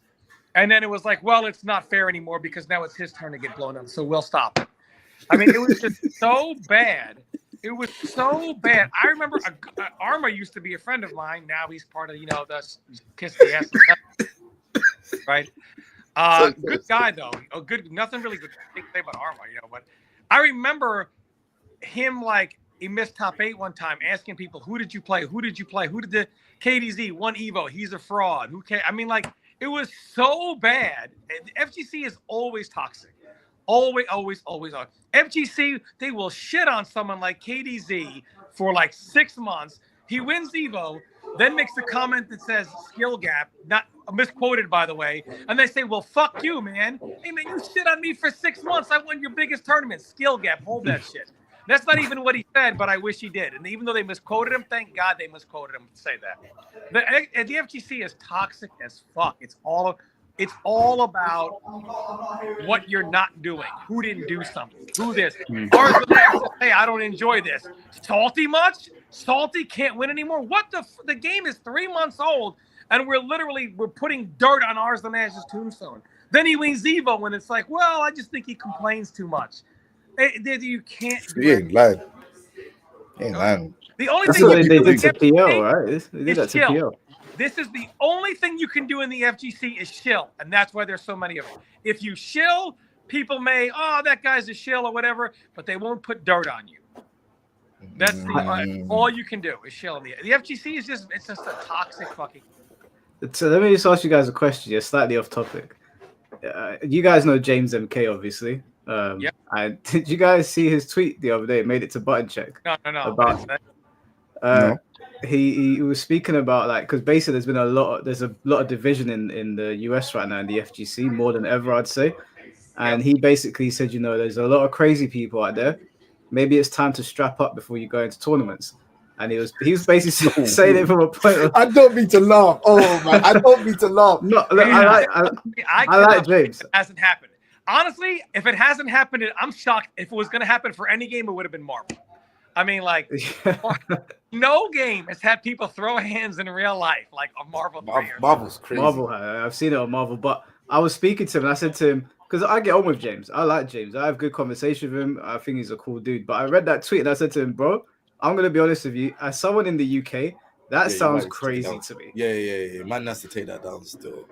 So that tweet. In the arcade era, people would threaten you. Like, if you didn't play by arcade rules. So when you would go, and I guess we can cover this one day in the history of fighting games. If you went from arcade to arcade before the tournament era, you had better have backup, because people will literally threaten to fight you. Up some of the arcades over in Broadway in New York, they would literally have a sign that said they enforce the player rules. If you throw somebody, you got to lose the round. If you throw for the win, you got to give up your game. Like, it's because people were fighting in real life over this shit. Like, it was so bad. I mean, this is how the FGC, but it's true. The people do run their mouth online. The reason I got a funny story for you. So when Deception was online, MK Deception was one of the first online games. And there was a player there, a newbie. And, I was always using Baraicho, doing the scrubbiest shit in the game. And he would be like, this is all you do, whatever. And I would never say anything to him about good games or whatever. Because I always thought, look, I'm a tournament player. People know where to find me. So I run into him at CEO 2011. And this guy comes up to me who's like 6'5", 280, a bouncer down there. And he goes, yo, you know who this is? This is Newbie. And I'm like, thank God I never talk no shit to this guy. People don't think that. They don't think that way in fighting games. They don't keep it in the game. They keep everything personal. I don't know. I'm surprised nobody has showed up in an FGC tournament and just sprayed the crowd at least once. Let me just read this donation before we get to that, because I wanted to ask you something about that. Castle King said, thank you for the 20, bro. I really appreciate that. He said, FGC is toxic because most of us are broke and spending too much time trying to get good at games that only a few people care about. Do you think that might be why there's a lot of like shilling in the FGC? Because on the ground, there's no money to be made. So the best course of action is to shill to the company to get as much out of it as you can. That's 100%. Because even if they don't pay you, you might get early access, things like that. It's all about trying to make money. And the FGC is some of the most broke people on God's green earth. I mean, it's so bad. And the worst part is they care about winning tournaments. Like, some people can't even make their rent.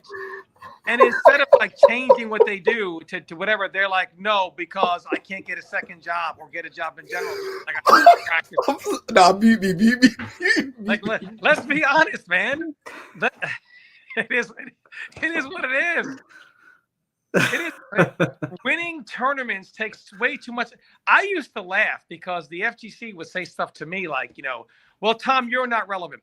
Why don't you come out of retirement and win a tournament? When's the last time you did anything? And I'm thinking, what do you think is harder? to retire and make multiple hundred thousands a year, or come back out of retirement and win a tournament. I've just always joke and say, I will quit my job and come out of retirement and win another tournament the minute one of these guys retire and start making $300,000-$400,000 a year, and see which is harder. You know, I mean, like the FGC, just it's no longer about love and passion. It's about, how am I going to make money? Look, at the end of the day, we all want to be able to do for a living, live for and love. But other games sell in one day what a fighting game sells in 10 years. The market ain't there, cuz, to do it. The bodies are not there. You can, if Asmongold played fighting games, he'd be fucking broke, because you just don't have the audience. Yes. And if you're an elite gamer, by the way, if you are like God, like from God himself, birth like Anakin, the Force, and you are that godlike of a fucking gamer, why the fuck are you going to play a fighting game? Hey, play a fighting game. You'll have the least amount of entrants, the lowest amount of money to win. Oh, and by the way, as a content creator, good luck. You know, like, why the fuck would you do that? You get the least amount of respect for the least amount of money. If you're a real God gamer, the last thing you do would play a fighting game. It'd be like being Michael Jordan and not playing the NBA. Instead, you play soccer in America. Good luck. So, you know what? Numbers don't lie, man. MK is the #1 selling fighting game franchise of all time. MK11 sold 15 million. MKX sold 11 million. WoW had an expansion that sold that in one day. Yeah. One day. It took Mortal Kombat over a decade to do that. The bodies just aren't there. The numbers aren't there, like, to get into gaming. Like, I mean, you can be a content creator, but you're only going to be as big. People like Super that have 1 million followers, that's rare. Yeah. That's rare. It's not. I want to touch on that. I want to touch on that, seeing as we're here, before you you can continue. But when I look at content creation, I look at like how many people has actually made it to that 1 million mark, and there's hardly any. If I'll be honest, like, there's hardly any. And to do it for a fighting game, Super he might be the only one that'll ever do that. It's Maximilian. Maximilian. But Maximilian is all types, and Max has been doing it for a long time. A long time, yeah. But it's crazy to, like, when you look at like, musicians, there's loads that are in that like type of like millions mark. But then when you look at like fighting games, like, a lot of them, don't get me wrong, a lot in America have passed the 100,000 mark for sure. In the UK, there's not really many that passed the 100K mark. Because people mistake being good at a game and winning a tournament to, I'm going to get viewers on YouTube. Here's the real truth. One, when it comes to YouTube video, nobody gives a fuck about how good you are at a game. They can watch your stream, they can watch your tournaments. Mm-hmm. They care about, are you entertaining? Mm-hmm. At the end of the day, and if you're like an MK player, I mean, if Sonic Fox's videos are only getting 4 and 7 and 10K views now on YouTube, how the fuck are your videos going to get any views as a top player? Like, nobody gives a shit. Mm-hmm. And also, your fate is bound to your games. As a fighting game player, it's far more difficult because fighting games are far less casual. See, fighting games, most games do like this, like up and downs, right? Fighting games start up here and it's just a roller coaster straight fucking down. That's all it is. Fighting games start at their peak and they just go straight down. Yeah. Other games, peaks and valleys. Fighting games are just, you're high here and they just go all the way straight down. And when you are a quote unquote pro player, a lot of the casual players are going to leave very early on. And that includes like some of YouTube. Now they watch content like this, but they're not going to watch like a long match video of you because they're a casual player. They moved on to something else, etc. So you only kind of like have a very small audience left. Other games, because fighting games are not for casuals. I mean, at the end of the day, it's the real truth. They say they say like this game, MK is the casuals game. Every game, the casuals games. The difference is casuals leave fighting games much earlier than most. When you have other games like an ARPG or something like that, I mean, the casuals can do whatever the hell they want, and they can engage more with the viewer. How fun is it for a casual to have you beat his face in 50 times in fucking row in a game? Like, they don't say, I can't wait to show back up and play King J again so we can 50-0 me again. You know, like, it's also tough for the audience to engage with you. Fighting games, you're just the lowest common denominator. So you have so many people trying to get in. Oh, if I'm good at the game, my name recognition will equal money. False. 100%. And when it comes to sponsorships, guys, the only fighting game that has a credible business model is Street Fighter. Because if you're a NetherRealm game and a sponsor wants to get into it, Rick Fox says, oh, yeah, I tried to go at NetherRealm, lost all my fucking money, left.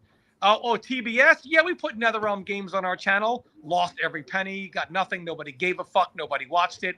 And Tekken has also kind of had their mishaps with sponsors back in the Tekken 6 MLG era. Everybody wants to be a sponsor. Everybody wants to get sponsored. They all lost their money. Like, players think, oh, I'm winning. Well, how does that make your sponsor money? What do you think? Sponsors are just there to throw you money for no reason? Yeah. Sponsors have not been able to monetize fighting games and players, except for Street Fighter. If you are Street Fighter, you can say, hey, Evo was built off of us, and look what they just sold for. Street Fighter is the only game that actually has something tangible. Capcom. Hey, games like Marvel, Street Fighter, etc. The Evo, anything that has tied themselves to us have profited. Every other fighting game, everything that has tied themselves to us, they're in the fucking gutter. Every pro league crumbled, failed. I think Smash Brothers could have been one that might have made some headway if Nintendo didn't axe the tournament scene. True. Smash Brothers was Nintendo, and they still, like, it could have been it could have had a great pro scene, but it was just the players really doing it for themselves. Yeah. I mean, yeah, maybe. I went to Excel Center in the UK, so we've got this thing called the Excel Center where they do Comic-Con, and I was there for the Final Fantasy 14 event, and that event was just dedicated to the online game, and they filled out the entire place. It was like 60,000 people in there or something. I don't know, 20 to 30, maybe 50,000 people. I can't remember. It was insane. And that was like a real sense of community because, they all play together and they're all on teams together. But with fighting games, I was seeing somebody in here saying, how do we solve the problem with casuals in fighting games? I don't think you can solve the problem because A, you don't have a teammate. It's always you versus, Tom. Oh, he'll be back. It's always you versus your opponent, right? You can't solve that problem. Like, it's always going to be me versus you. And unless we're like friends in real life, when that competition starts to get a bit ugly, even though it's just a game, you've seen how people turn. It shouldn't, but the facts of the matter is that people turn ugly. So when you are playing a game that's competitive and there's no team aspect whatsoever, there's zero team play, and it's just you versus me, that's it. There's nothing you can do. You might as well lean into the hardcore side of fighting games and not make them too casual, because then you alienate the hardcore players. The casual players are never going to stick around anyway because there's no sense of camaraderie by nature because you're fighting each other. So I don't actually think there's a way for fighting games to ever reach the heights of like Final Fantasy 14 or Call of Duty or World of Warcraft. I don't think it'll ever happen just because they're not built that way. Fighting games don't work for the modern formula.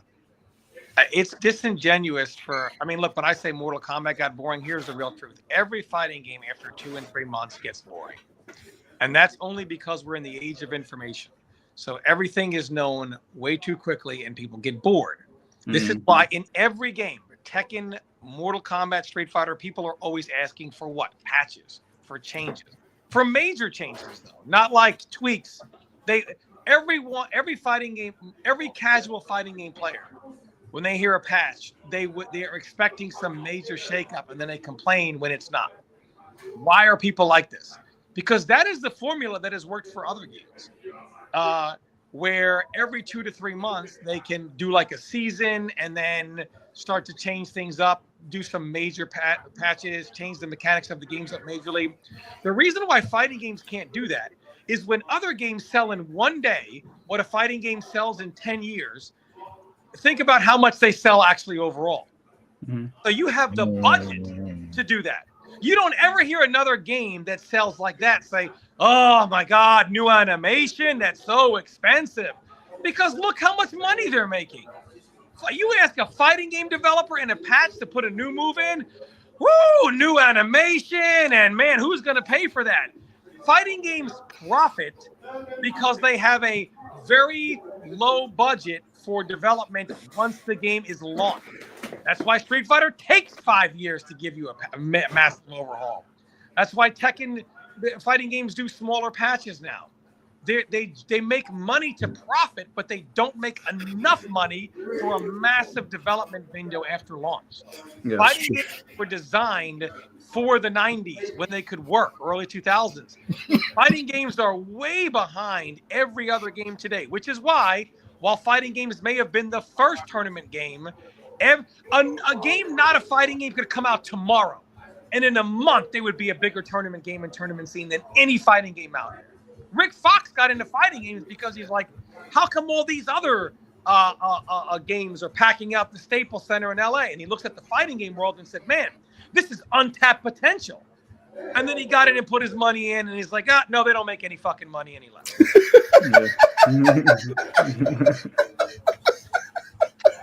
I mean, it is what it is. How many times do I have to hear a player talk about no money in a pro series?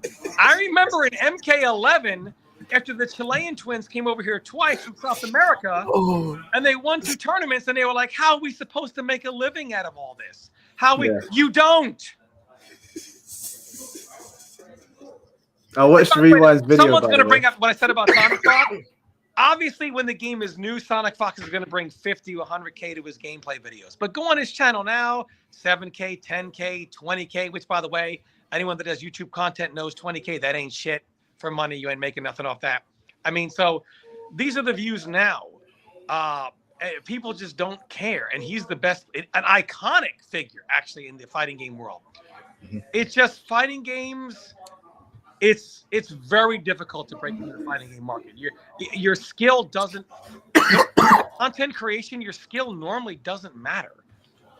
In a fighting game, it's even harder to have it for something else because your audience is just lower in general. You're just looking at lower people. If only 5 million people buy a game, for example, your target audience is somewhere between 5 million, maybe a little bit more, right? Yeah. If 25 million people buy a game in one day, you're going to have a much larger audience that's going to watch. Fighting games just don't resonate well with the modern gamer. They just don't. Yeah. I think we're all a bit older, obviously, than a lot of some of the players that have come in. So I already knew when I came back to YouTube what the realities of doing fighting game content were. And obviously, like, Jay knows I work 2 jobs. There's no way. Like, sometimes people comment on my videos and they're like, "Oh, you made this video to pay rent," and the video's got like 10K views. Yeah. 10K is good. Like, it's good in terms of like people watching. 10,000 people watching. That's fantastic. But when they say, "Oh, you made this video to pay rent," I'm just like, have you looked at like the back end of YouTube? But that's not how it works, bro. I still pay people doing that to you. Mike Hollow's grifting and he's doing this to pay his rent. That's why he's making negative videos. Meanwhile, you'll see content creators with 500,000 viewers making videos about the best and worst in NRS history. And none of them have any fucking clue what the real best or worst was because they weren't around back then. And they're like, well, I don't make videos for that. But that Mike Hollow guy with, 20,000 subscribers, he's doing it to pay his rent. Yeah. Talking Oh my God. So I think you're killing Jay. No, because you know what? This is what happens. Like, people were talking about Tekken Tag 2 and why the game died, and it's like, you lot wasn't around for Tekken Tag 2. I was around for Tekken Tag 2. I can tell you. Tekken Tag 2 died. Yeah, I'm so old. I was there for Tekken Tag 1, which came out in 1999, back when you had guys like Mike Mappy, Alex Valle, Suk Dungmin came over from Korea, which is the first time because Iksu and Park Young couldn't make it over. So the third place guy came over, and that's when we got reduced to light dashing, crazy step, all that stuff. But really, Tekken, then it was Tekken 4, and then Tekken just pulled a hard reset. And they said, okay, Here comes Tekken 5. Modern Tekken is just Tekken 5 expanded and expanded and expanded and expanded. The modern Tekken world comes from that. So when they went back to Tekken Tag 2, because you got over 10 years of building a community, and they were not Tekken Tag 1 players. And they were like, well, I don't like this tag stuff. Even in Korea, that's the reason why they went to unlimited, is because even in Japan, it wasn't having much such success. So Harada thought it's the two players, it's the two characters. So they created unlimited to get the one character. So they were like, maybe people will play it more. Maybe it'll sell a little better because now you don't have characters. I didn't know that, you know. So what, tag 2 before, you couldn't do solo? The original Tag 2 in arcade, no. Before Unlimited, no. Tekken Tag 2 Unlimited introduced the be able to play one character. And of course, we banned that in tournaments here, but that's why it was created.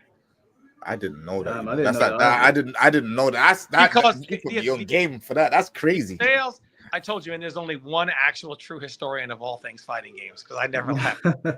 So Harada, of course, it's not selling well. So the first thing you want to do is, why isn't it selling well? What can we do to salvage the product? And they determined that the reason was people don't like having to learn that second character. So they decided, okay, well, let's try putting so you can pick two characters or just one that has the life of two characters. And that's where Tekken Tag 2 Unlimited came out, which gives that feature. Okay. I remember people complaining about that as well, though. I remember I picked Jinpachi, and they were like, "You've given Jinpachi the power of two characters." And I just got so much flame for that. Well, the main reason why it was a problem was because, the reason why it didn't work for tournaments is because when you have two characters, you technically can still end the match by killing the one character. Like, say you have like 60%, you didn't tag out, you got launched, GG's, right? But if you have the one character, that never happens. You will only die by having to kill both characters in theory, whereas the other way around isn't the case, which is why it was banned in tournaments. But I think Harada just did it at the casual level, people don't want to learn two characters. Yeah. So hey, Mike, I want to ask you a question. I want to segue this. Yeah. Do you think, that the UK Tekken it's not even UK Tekken community. Do you reckon the UK fighting game community would ever come together? Because, like, obviously, I've been in it from, I'd even say 2006. No, 2008 was my first tournament, Battle of Destiny. Shout out the Denton twins. They ran that. I was there as well. I was there for that. See what I'm saying? Yeah. So 2008 is when I've been here, and I have seen the fighting game community just change. You know, people, they get older, they get married, they get other jobs, or they go to another country. That's what usually just happens. And then you have another bunch of kids or another bunch of group that will come in, and they're doing, similar things. They've got their group, they kind of keep everything to themselves. They kind of like, alienating everyone else, cussing everyone else. I've seen this happen in groups, and the reason why I feel like this type of stuff never lasts long, because someone is gonna just air out the dirty laundry and say, "Look, this is you lot." I feel like the Tekken community is just going through this for the first time. I feel like it's almost like a social experiment. So Tekken has had a large amount of legacy, and there has been changes, but nothing to drastically upset the apple cart. Right. And then here comes the heat system. And look, fighting game players are just angry. The offensive ones are angry. I cannot tell you, when fighting games first went online, games like Dead or Alive 2 Ultimate, let's just say, for example, going back to that, how many times I would play somebody and all they would do is complain. Is that all you're going to do? Why don't you fight me, pussy? Do you get pussy? It's all you do is stand there. That's all players since the beginning of time have always complained about defense. All you do is stand there. All you do is run. All you do is throw plasma at me, right? No defensive player has ever said, all you do is mix me. All you do is rush me down. So the offensive players have cried so loud, developers only hear that because defensive players don't complain. Until now, they're really starting to complain, because what Harada did is say, you know what? Why don't we up the offense? While simultaneously, if you took Tekken 6's backdash and sidestep and put the heat system together, you'd have a good balance, because you'd have a very good backdash cancel. You'd have exceptional sidestepping. They were like, let's tone down the sidestep, tone down the backdash. Oh, and by the way, let's make sure, even with that done, you definitely can't fucking go anywhere. And when you're getting mixed, make sure it's death and plus. So like, that's kind of what they did. So now Tekken is kind of going through that, where you have a lot of the newer players who are like, "Oh, you old cats are just so salty that you can't run away all day," right? And I think Tekken is going through that for the first time. Like, Well, it's really removing some of Tekken's hardcore. Like when you have me saying, "Maybe I don't understand this game," they've done something to alter the legacy of Tekken considerably. well, let me to answer Jay's question. Yeah, I'm gonna take you back to a land before time. We were all there because Tom was there even before us, and you guys are. Well, I don't know if Tom knows, but do you remember? You remember Chocodero Arcade, right? Yep. Yeah. And Chocodero Arcade for me is probably some of my most fun memories in the FGC. Now, don't get me wrong. Like when Tekken 6 got there and people got their first taste of the rage mechanic, I remember certain guys got very, very handsy with other guys. Like I remember vividly someone getting death fisted by Paul, and their life bar just evaporated, and this guy threw his phone and said, step outside. And I was in secondary school at the time, and I said to my boys, I think we're in the wrong place. I don't think we should be here. Because these guys, I don't know if you remember, Jay, but they were basically hood rats. Some of them were gangsters that just enjoyed playing fighting games, and they took their hood mentality off the streets into the arcades. Yep. Well, let me tell you why that happened, because I was there when it first happened in fighting game history. The reason why this happens in arcades is because you have people who would never really played the wider competition base and never really knew that they were garbage until they stepped foot in an arcade. Oh, is that me or Tom? Tom, I can see you. That's the Illuminati, bro. It's come for you. That's a Tekken Illuminati talking shit. Wait, I think he's come back. Hold on. This keeps actually booting me out. Wait, what the fuck? There's two of you now. He's booting me out. No, but that's kind of why. And people, first response is violence. Why so.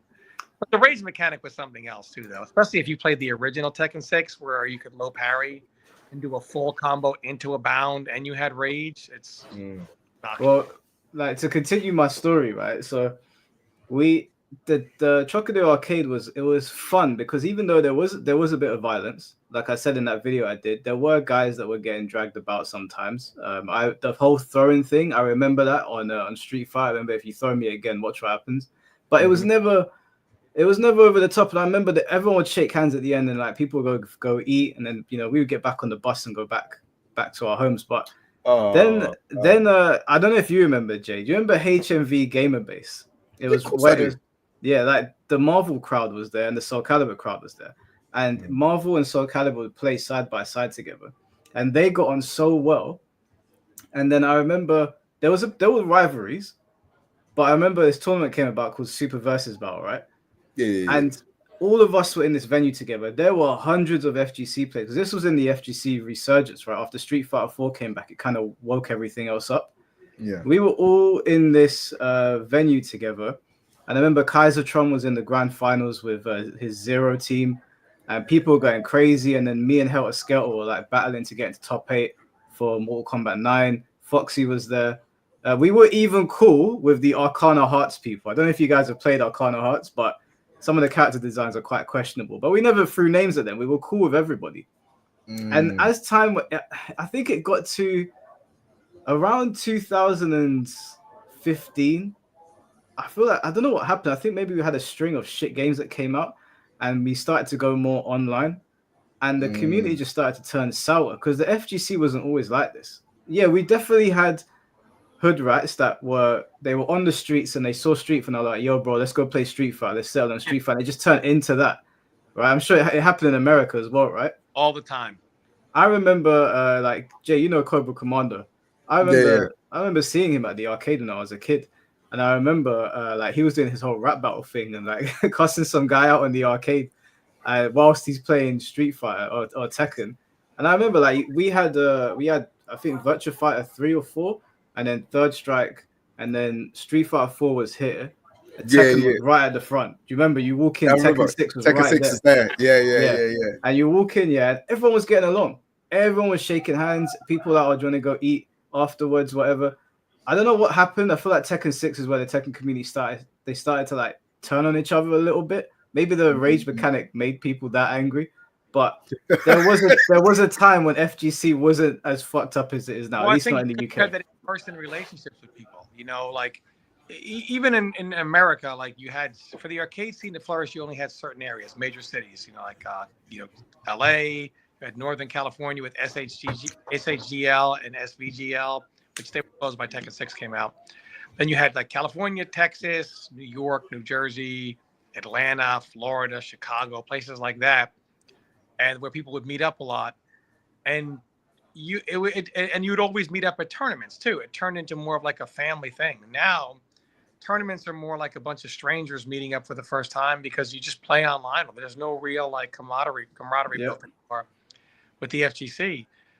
Fighting games are now like, I mean, no one. I don't really. I mean, I guess they're your online boys, but it's much different when you're like in person going to war with these people. You know what I mean? Yeah. 100%. Because I've got the same friends. Like, I've been friends with Jay since like the Tekken Tag 2 days, like back in 2012 or so. In the Marvel crowd, I'm still in group chats with them. We were doing gym together. I've got a whole gym group chat with them. The Soul Calibur guys, Jay knows Talon and King of Hyrule and Potts and all them lot. Like the Silent older guys in Joel. the scene, Silent Joel, they were all still friends. We're going to Talon's house on Saturday. You coming on Saturday? Yeah, but I'm definitely there. What do you mean? Yeah, like we We do. got meetups, we got to settle up. Wait a second. Sorry, because he tried to just do that quick. We got to settle our score on Street Fighter because you said that you won last time and I wasn't even there. No, I beat you at Red Bull. I came to Red Bull. Yeah, but you didn't beat me at his house. We didn't play. Exactly. So we got to settle that. Yeah. So we got to settle out this time.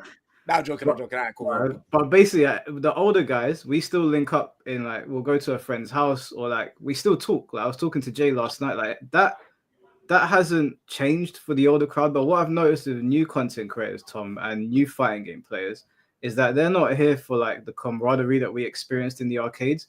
They're here to try and salvage whatever money they can, and the clout, and align with whoever's going to make them the most money. And then when that person's not seen as like an asset anymore, they'll move on to another clique. And I've observed it happening for a couple of years now, which is why when I got into that whole argument with Arturo Sanchez and Tenryo and Mech, and they were telling me, if you keep moving like this, Mike, they're going to cancel you and you're not going to have any friends. And I said to them, respectfully, like I've had the same friends in the FGC for years now. I'm not worried about being cancelled. I'm worried about, my concern is putting on a good show for the community, the people that come in to watch me, and fostering my friendships with like you, Tom, Jay, my other friends outside of like don't even do content creation. The guys in the group chats, they're older. They're players from like I met in like fish and chip shops here in the UK, and in our old fish and chip shops, they would have arcades there of like Street Fighter, and you'd walk in and you'd play with the guy making the kebab, and I'm still friends with people like that. So when they were talking to me about canceling and all this like monetary stuff, I was reading it and I was like, what the fuck are you talking about? It doesn't make any sense. This doesn't resonate with me. Bro, do you know how legendary, Tom? I want to explain to you how legendary the Trocadero arc was. So, bro, like there was characters, like not in the game, there was actual characters that used to come to the arcade. There was one guy, we used to call him ATM. I've heard stories. I've heard just like, bro, no, the stories are crazy. Like, because I used to go there a lot. Because I remember, I don't even know how I found it. I found it one time. I was like, oh, Tekken 6. I've never seen Tekken 6. It was never out. It was like the yellow life bars.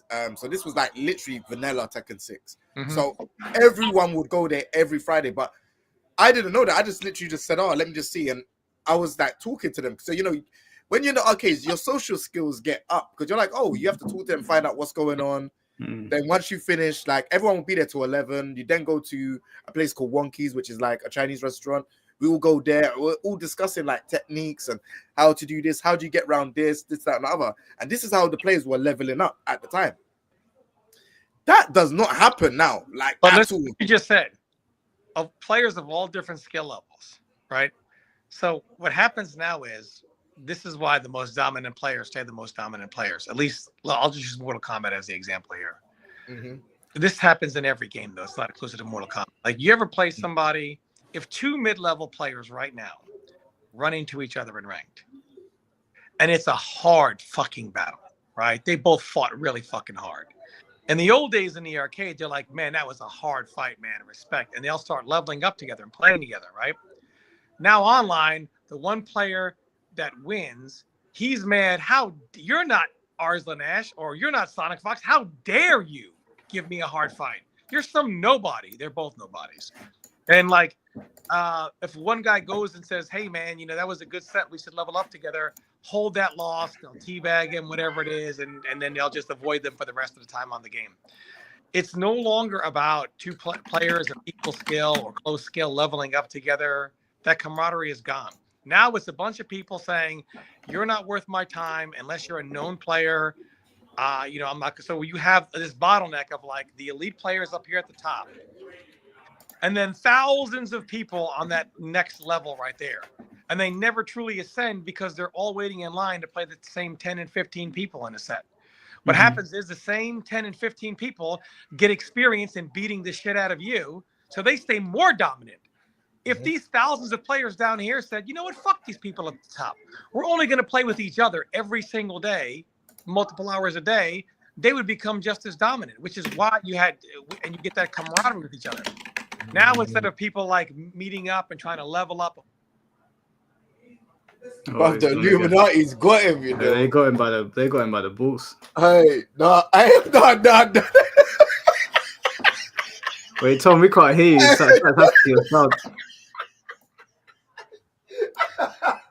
I know. Nah, they've got him. Tom, we can't hear you, bro. Bro, the Illuminati's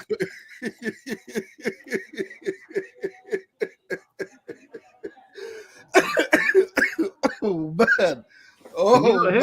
Tom, I still can't hear you. Wait, try to exit the room and re-enter. Nah, bro. The Illuminati's got him, It's crazy. He was speaking too much. He got too close to the sun. That's actually Nah, but you know what though? I'm glad we had this conversation about this thing because, like, obviously, I'm not trying to carry that conversation on again, and I just felt like it was just super childish, and I felt like obviously a conversation could easily be had in it with just chat to man. Innit? If you had a problem, just talk to me. Like, don't do this like going around to everyone saying, "Yeah, man's lowballed you," or going around and doing all of that mad stuff because there was no issue. Like when you really check it, on the grand scheme of things, there was no issue between me and Skunk or me and that. Just talk to me. Like, oh yeah, bro, you did big me up. Oh, sorry, bro. Like, obviously, it's not really like that. Like, I've got you in the description. I've got your YouTube channel in the description.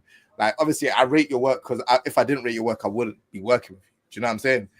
Like, it would have just been like that. It would have been diffused and everything would have been cool. But like, you do this, then you're talking about me to other top content creators. Then you're making a Discord about me. Then, like, you still haven't apologized. So obviously, I'm gonna feel some type of way. I'm like, bro, and you knew because he even said that oh yeah, it was bad, but you just didn't say sorry. So let me ask you. Let me answer this. Let me just respond to this super chat. I want to ask you a question. Yeah. Castle King, thank you for the $10 donation. Oh, shout outs to Castle King, man. Shout out to him. He goes in with the donations, man. I really appreciate it, bro. Thank you. Here's a 10 to level up Tom's internet. The Illuminati's got him, Castle King. I don't think we can help him. Hey, shout out Castle King side, bro. Shout him out. Do you think that anything is going to come of this situation? Now, obviously, that you've aired out some of it. You haven't aired out all of it. You've kept names hidden. Personally, I think you're being too nice, but you've kept their names hidden. Do you think anything is going to come of you speaking about this? I'm going to be completely honest with you. I don't think nothing is going to come from this. And the reason why is because everyone's ego in the UK scene is way too high, and that's where the problem comes from. Their egos are too high. They're in their group, their Illuminati group or circle or whatever, and this is not the first rodeo of me having an issue with like the same circle. Do you know what I'm saying? Like, obviously, this is the first time. Why the names hidden, man? Is she talking about what I'm saying? Yeah, I think she's asking a question. Oh, why are the names hidden? It's because they haven't really caught. I'm not surprised by them. That's number one. And number two, they haven't really done anything. They joined the group chat. It's not like, oh, this person. I don't want to start naming names and say, oh, this person's in the group chat. It's like, It's not really needed. I just wanted to let you lot know what the story was, what happened, and like obviously, hopefully, those guys that were in the group chat, they could probably like message me that like privately and say, bro, like I didn't tell you because I didn't want to get involved or whatever. Maybe they might not even say anything, but but I'm not surprised by them. This is the problem. So it's just like it is what it is, and it's not. I don't think it will change things because I'm always gonna push with what I do. Like this is for me. This is a full time. You know what I'm saying? I pay bills with what I do, and with them, like I can't speak for them. But I feel like majority of them work and then do this as secondary. So maybe that's might be getting them upset in some way, or there might be some hate or some jealousy. I have no idea, but this is not the first time that stuff like this has happened. Do you know what I mean? We'll be cool for a couple years. It might happen again at some point, and then it's another group. Do you know what I mean? It's them talking down on you because of the studio is really silly because I know your like some of your personal situation, and I know that you've worked with like massive brands. Like YouTube and Twitch are just one side of it.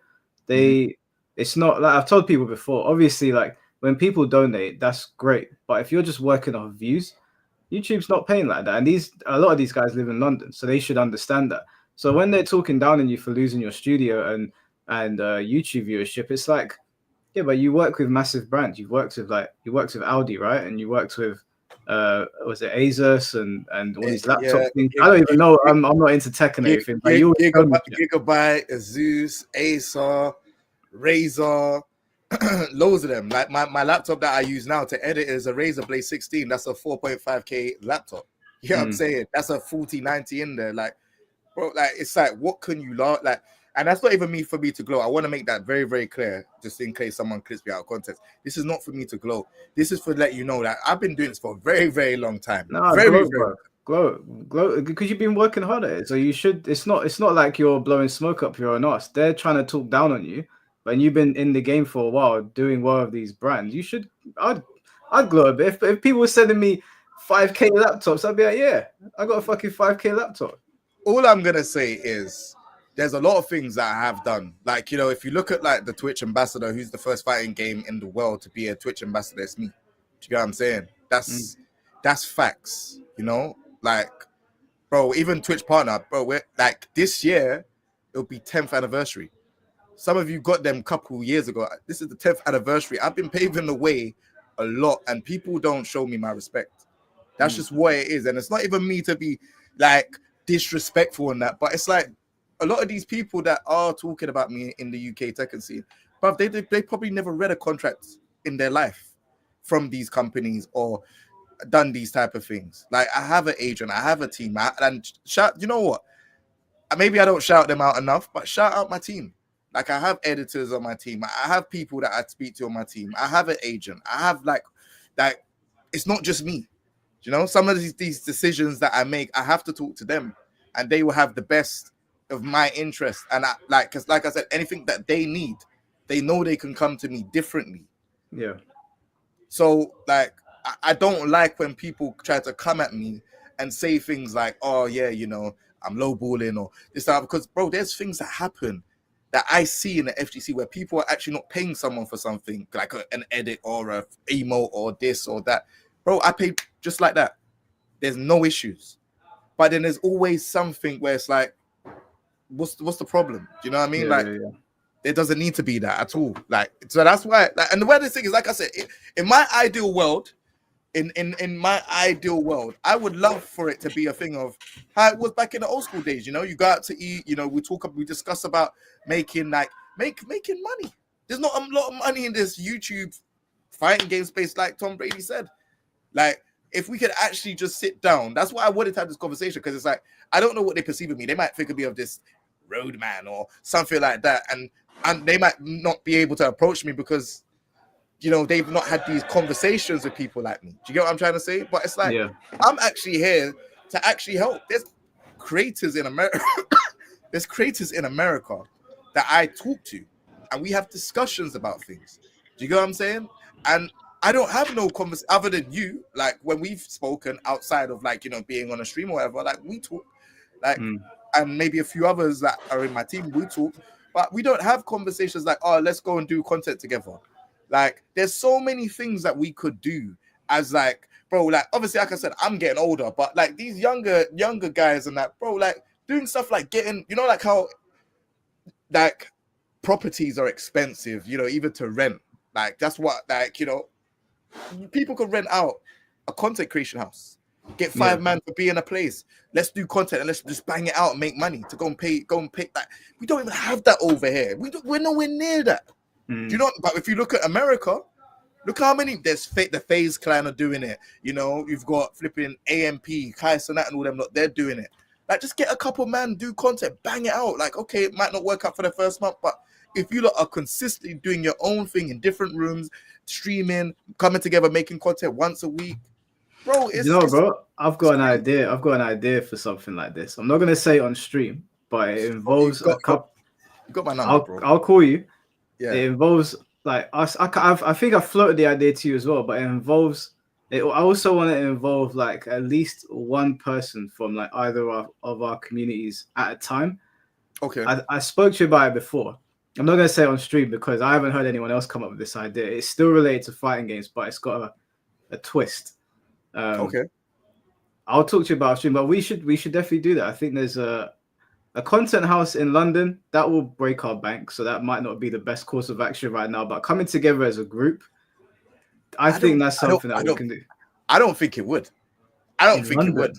I don't. Do you know what? Yeah, when I really thought about it, yeah, like if man said, "All right, cool," you know what? We're banging out content, bro. Like as in, bro, like someone's just got all the cameras, like or whatever. We get a bunch of cameras, and someone just you lot are banging out content, bro. I'm talking about like, bro, maybe 2 videos a day or just a video a day, whatever. You just on stream, you could just take whatever, bro.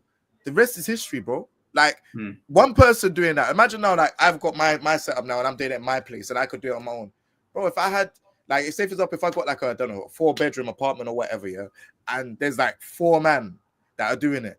You're doing your thing. I'm doing my thing. There's someone else streaming, I don't know, Call of Duty. Then there's someone else streaming FIFA. Then we just all come together to do one thing. Like, and it doesn't even have to be in the apartment, bro. We could do like, I don't know, like hot wing challenge, or we could do playing golf, or just something different. Like, I think that would work, but there's no one in London. I feel like London just has so much of bad energy, bro. Like, London is so negative, bro. Like, so negative. No one gives any type of. But when was the last time you heard a content creator give you any types of tips from the UK other than me or anyone that's from London? See, there we go. Like, I've got an idea, bro. Yeah, I'm not gonna say what it is, but I need to ask you: do you have a Steam Deck? Steam Deck. Do you have a Steam Deck? Bro, come on, man. It's me. All right, that's all we need. That's all we need to make this work. Me, you just gotta trust me with this. What I'm gonna do. It sounds bad, though. It's a mad idea. When these guys see it, we're gonna do it. We're gonna do it. The year's young. There's plenty of time to plan it. I've already know some guys. I've spoken to you. You met Nate and you met Fraser and all them not in Japan, right? Yeah. Tom Brady's in here twice somehow. I don't know how this has happened. One of them's a fake. But yeah, you met my boys in Japan, and I floated the idea to them, and they said yeah. So I said, okay, cool. I mentioned it to you as well. Yeah, you probably don't remember because I mentioned it to you in passing whilst you're still in your studio. Okay. But I think, yeah, I'll put the community on notice. There will be something different on the channel at some point, and then it will be something where you can take that idea, do your own version, and put it on your channel as well, and it will grow from that. Hey, could you hear that music? I don't know. It might be Tom. Are you there? Hey, check. You hear that music? Because I'm gonna have to ask them to turn it down. They just turn up the music mad loud for no reason. Yeah, I can hear it now. Yeah. Oh, all right. One second. Because that can't run. Yeah, we'll get a DMCA strike. Yeah, it wasn't. That's what I'm saying. One second. Well, I think overall, like content creation with fighting games, though, like, yeah, I mean, I guess you could do a content creator house, but I think if you're going to make money as a content creator for fighting games, you're going to have to leave the fighting game genre.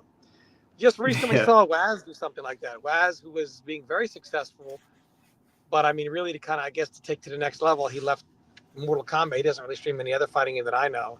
Now he's streaming like other games. Like we look at Eris, as big as Lord Harris is, guess what game he streams the least of? A fighting game.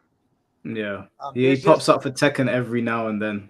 Yeah, but he is Lord Harris is one of the greatest entertainers like out there, and also like bar none one of the best fighting game commentators, and he was a great fighting game player as well.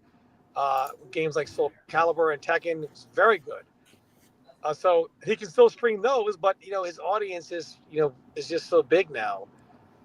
I really think for content creation in fighting games, it's very, very rare to do that. And yeah. For fighting game content creators to collab, because you're pulling off of. I mean, for YouTube it's good, but for streaming it's tough because you're pulling off a very small audience. And then if you combine your audiences and you're all on at the same time, then they start arguing over who's watching who. You know what I'm saying? So it's still the FTC has turned out to you got to look out for number one. Nah, I don't necessarily agree, Tom. I don't necessarily agree. Do you know why? Yeah, I honestly feel like we don't really see the whole collaboration thing really happen. Do you get what I'm saying? Like, so, all right, let me give you like a prime example. Yeah, 2023, when I went over to Korea and I done the stream with Nee, we done it on 2 different platforms. So he done it on his platform. I think it was Africa TV at that time, and I streamed on Twitch. Bro, the amount of engagement, the views, and everything was it was really high. And then even like when he came to London, and then he was like, "Yeah, he came to my studio to play." Bro, I had like 1,000 views. So it does happen. But I just feel like it happen because you're both on different. It wouldn't work, I don't think, if you guys were both streaming on Twitch every night at the exact same times. Oh, to get like what all the time? Yes. Oh yeah. No, I definitely. Just before we continue, I just want to say thank you to Bino because I didn't say thank you earlier. He gifted 10 memberships. W Bino, man, been out here. But also, I think some of Tekken's turnover in their community is, I think, at a certain point, people just get old. And how old is Nee? Is he 40? He's up there. Don't think he's as old as Daigo, but he's up there. What is Daigo? 45? I know I'm older than all of them. I'm older than Daigo. You're not older than 40, though. You're not older than 40. I'm 47. I'll be 48. No way. Tom's aging backwards. Yeah. Oh, he don't even look 40. Yeah, I've been around for a long time, man. I competed in some of the first ever tournaments ever in fighting game history. What? Yeah. Nah, you look good for your age, man. Like no glazing. No homo. No, yeah, I can't say that. No glazing. Hey, man. Gym and diet goes a long way. You'd be amazed what that stuff can cure in your life. Oh, 100%. 100%. But we've got a gym group chat. We did a challenge last year, Tom, and literally all of us almost died. It was one of the most brutal things I've ever been through. A whole month of just exercising. What was the challenge? Crazy. Basically, so I've been doing this challenge for like 4 years, right? So this is the first year I lost it. And it was basically in 1 month, you got to burn the most calories. And there was about 10 of us in there. And obviously it started off the first day, we burnt 1,000 calories. And I was like, okay, cool. Then we wake up in the morning, someone's gotten up at 4 a.m. and burnt 2,000. So the rest of us like, okay, cool, we got to burn 3,000. By the end of the month, none of us could walk. Our knees were gone. We were burning like 6,000 calories a day. I was at work and I was in 3rd place at the time, trying to catch up to get to 2nd because I couldn't catch 1st place. And I was skipping out and doing my work to start running around the block. And I found a gym whilst I was working. Maybe I shouldn't be saying this online because my employer might hear and be like, what the fuck? I found a gym. I paid for membership and I went in there. And my boss like, what's going on? Where are you? And I was like, oh, bro, there's been an accident down the road. Like, something's going on. I can't get past. Yeah, I'm on the treadmill running. I said to him, I'm running back. I'm on the treadmill, sprinting, trying to catch up to Ajax's score. My knees were finished. They were on fire. No, that challenge was actually crazy. I can't even lie. That challenge was insane. Yeah, we burnt, I think collectively, between us, we burnt over 500,000 calories in 1 month. It was crazy. What did I do? 11,000? Yeah, you went crazy because you were in Thailand and we were all getting onto you because he wasn't burning anything. We were like, what are you doing? And then in the last 10 days, you started going crazy. But these man wanted to burn calories when I'm in Thailand. But you're not even, bro. We're not even saying the truth, bro. There's more, bro. I went Thailand twice that month. Yeah, you did. Yeah, I went Thailand at the beginning. Yeah, exactly. So that was at the beginning, and I didn't even set my watch for that either. I just realized I didn't even set my watch for that. But I went at the beginning of I went at the beginning of November, and then at the end of November. Yeah, that was crazy. Yeah. Castle Kingside, thank you again, bro, for the $10 donation. I remember Tom in those MK guides back in the day.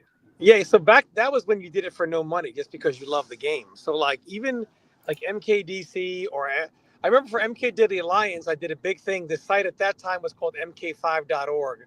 So MK, like everything else, did IRC back in the day, and then you did after the IRC days, the forum days. The MK first forum was called Mortal Kombat Nightmares, then Mortal Kombat Online, and then it became mk5.org.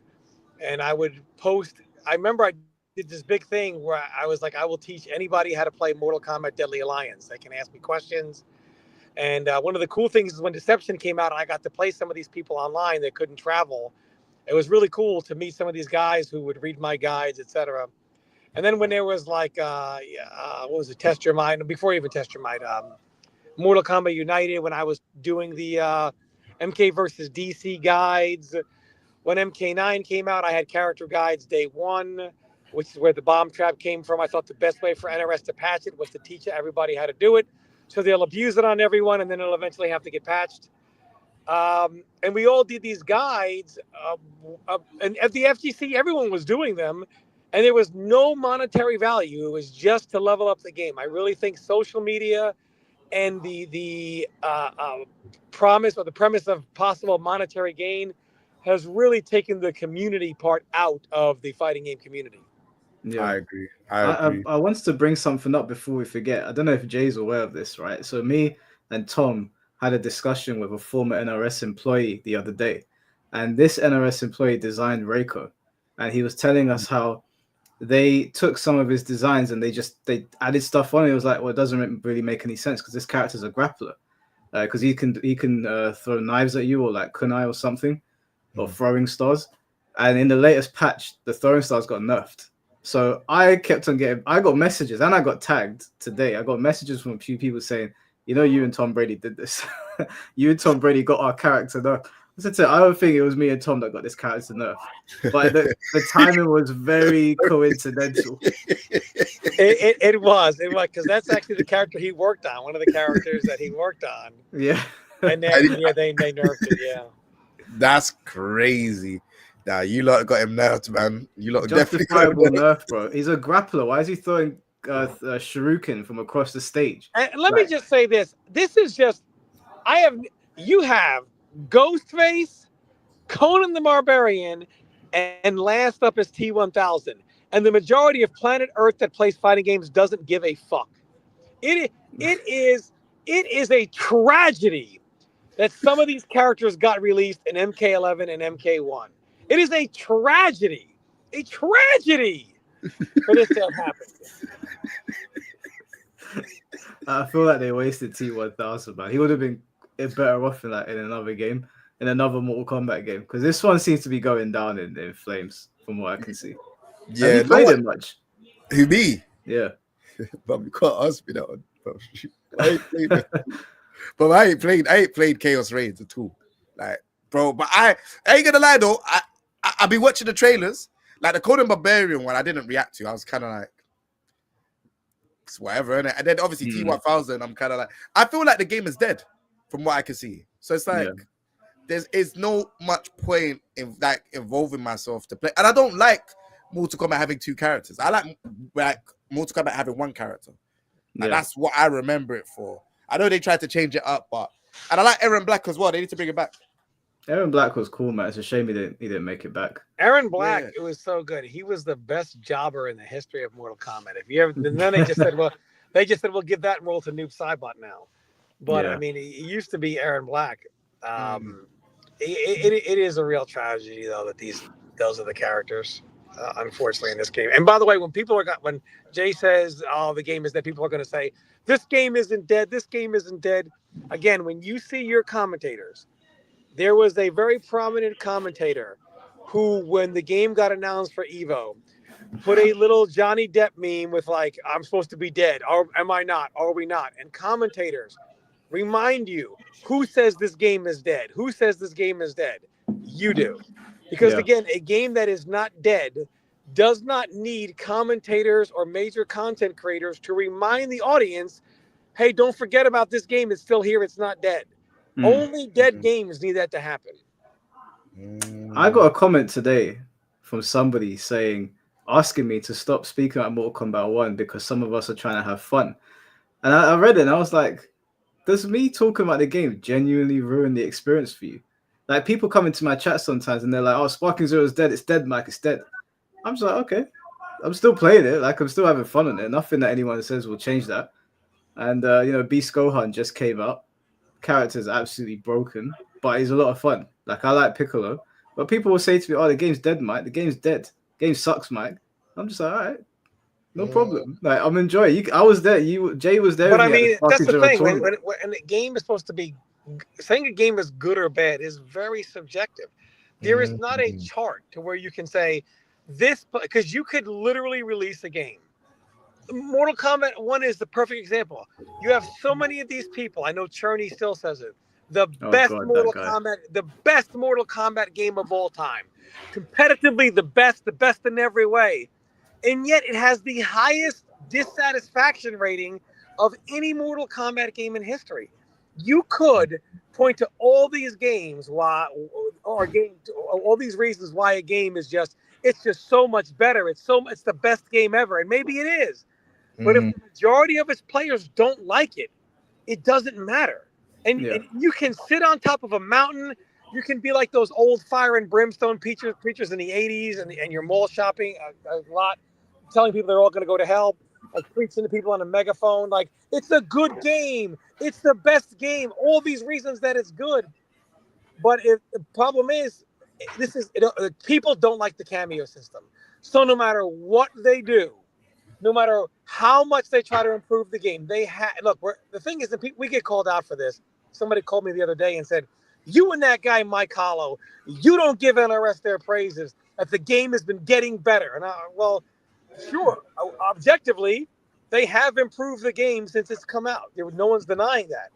However, regardless of how much it has improved, people still don't like it because people's problem is with the cameo system. So as long as that remains, regardless of what people point to, its dissatisfaction rating will always be high. Yeah. The problem is nobody wants the cameo system. Yeah. I don't get this whole me and Tom are killing the game. And someone we pointed because we were featured on Button Check, right? For those of you that don't know, they took a clip, but Ernesto took a clip from the podcast and he put it on Button Check. And obviously, like, I've had comments in the stream chat, I've had comments on Twitter, I've had comments on YouTube videos saying you and Tom are killing the game. And there was some guy in there going, no one said Mike and Tom are killing the game. And then just below that, there's a comment saying these motherfuckers are killing the game. And I was like,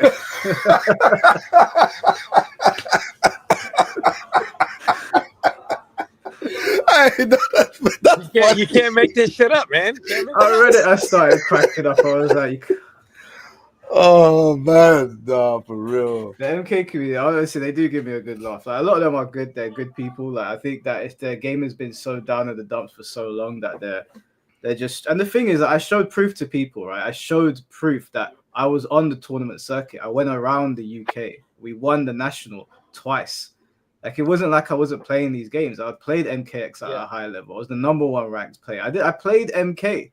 I was there. You were there. You were there with me at tournaments, Jay, when I was in grand finals. A lot of the times, I remember you were there. So these guys are like, this guy don't play MK.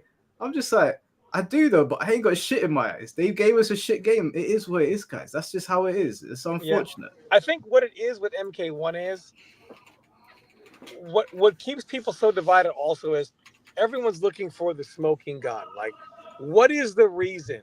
The one reason why this game didn't resonate well. And the problem is, it's not one reason; it's 1,000 reasons that even go back to things that have nothing to do with MK1. NRS MK1 was happening. The reaction is just all of NRS's mistakes, all just coming out at the exact same time. Yeah. Even mistakes that go, people were just not satisfied with MK11. At the end of the game, they were not satisfied. And then MK1 came out, and it was just, I think MK1 is the very first time. We always hear people that say, oh, I'll wait until the reviews before I buy something, right? But normally in fighting game or gaming in general, most people buy it anyway. But they always, quote unquote, say, I'll wait on my money.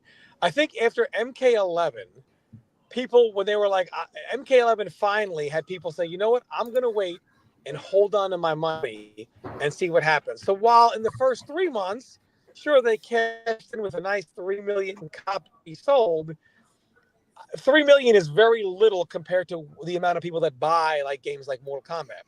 So I feel like the majority of the community literally waited to see what the word of mouth was going to be. And the word of mouth for the first year was bad, bad, bad, including now I can't even play online over the Christmas holiday, not this year, but last year, because there's the desync issue and that's not being fixed. So the word of mouth was so bad that when the cameos, that when even Chaos Reigns came out, people that were holding onto their money were like, well, I'm certainly not going to buy this now.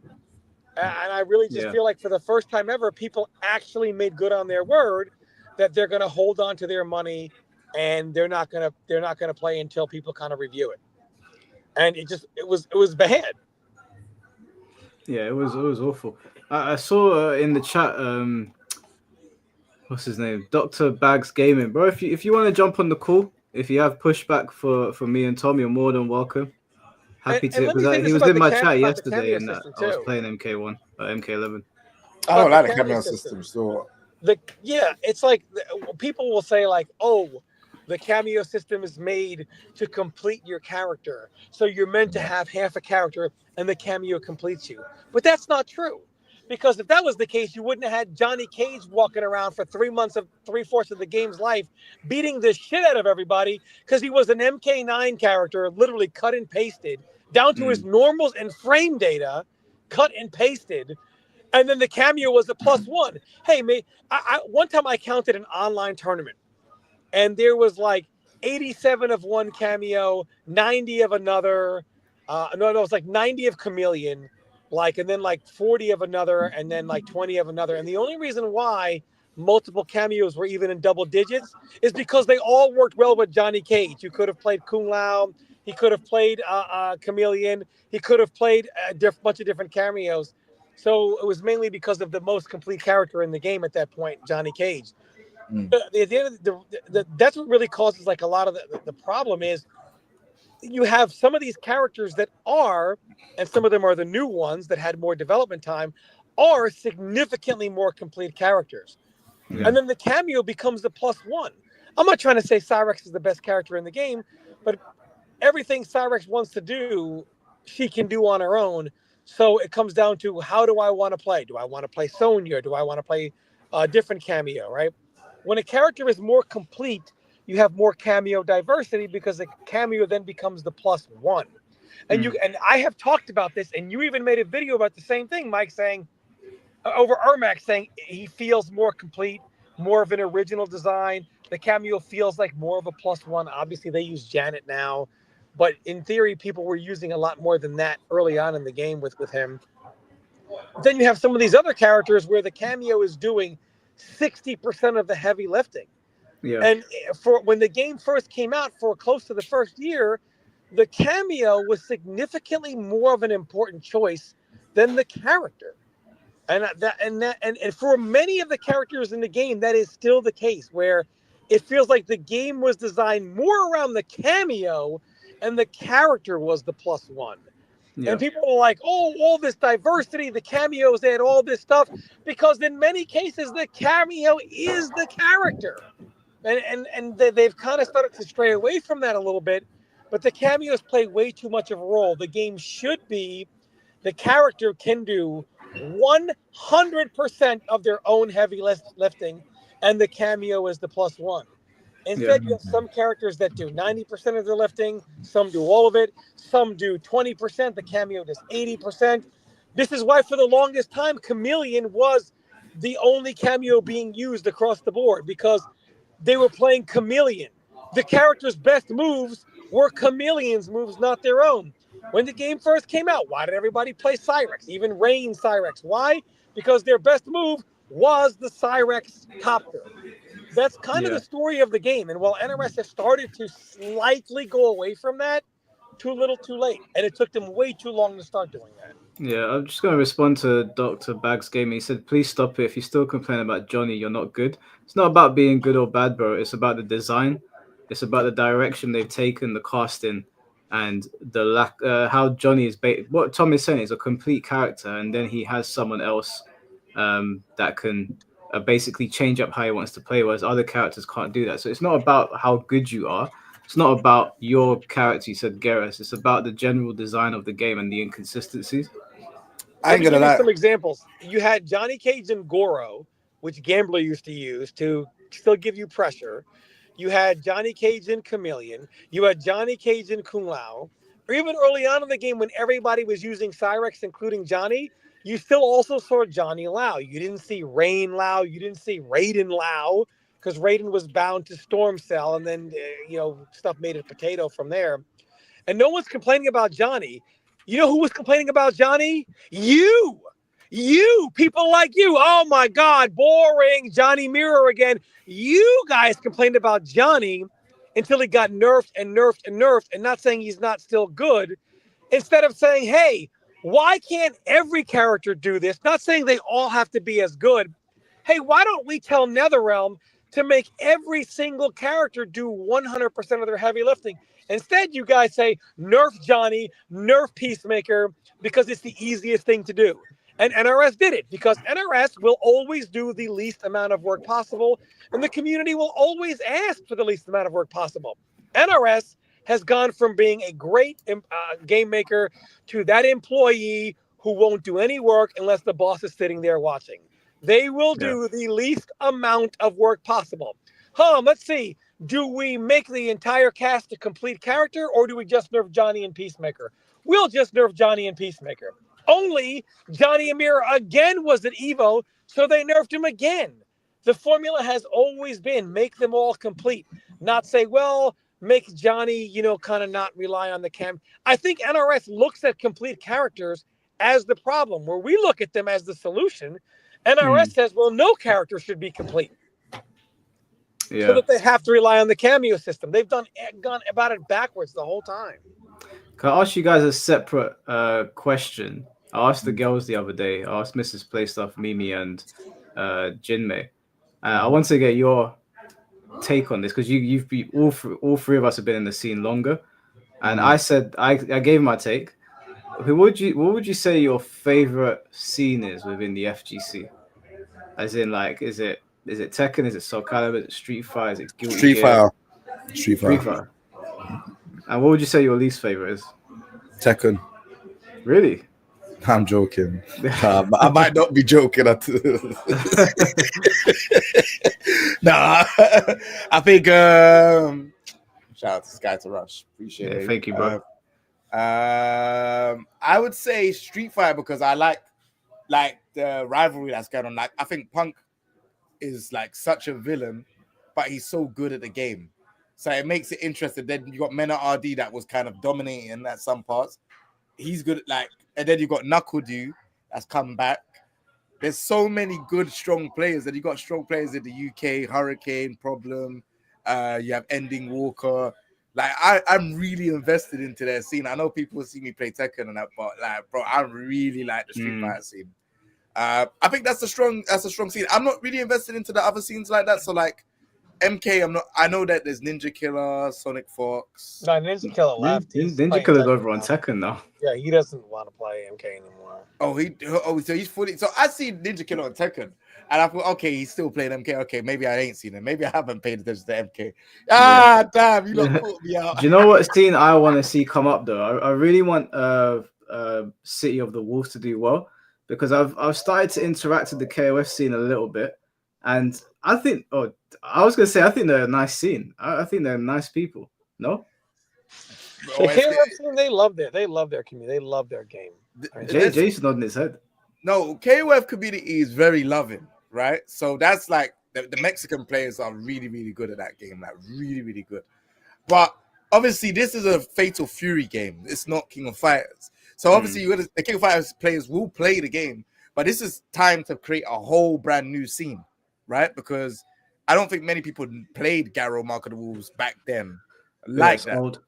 It's an old game. There was no online or anything like that. But the game looks beautiful, but I think the marketing is the only thing that can like make it not be that great. Obviously, we ain't had an online beta yet.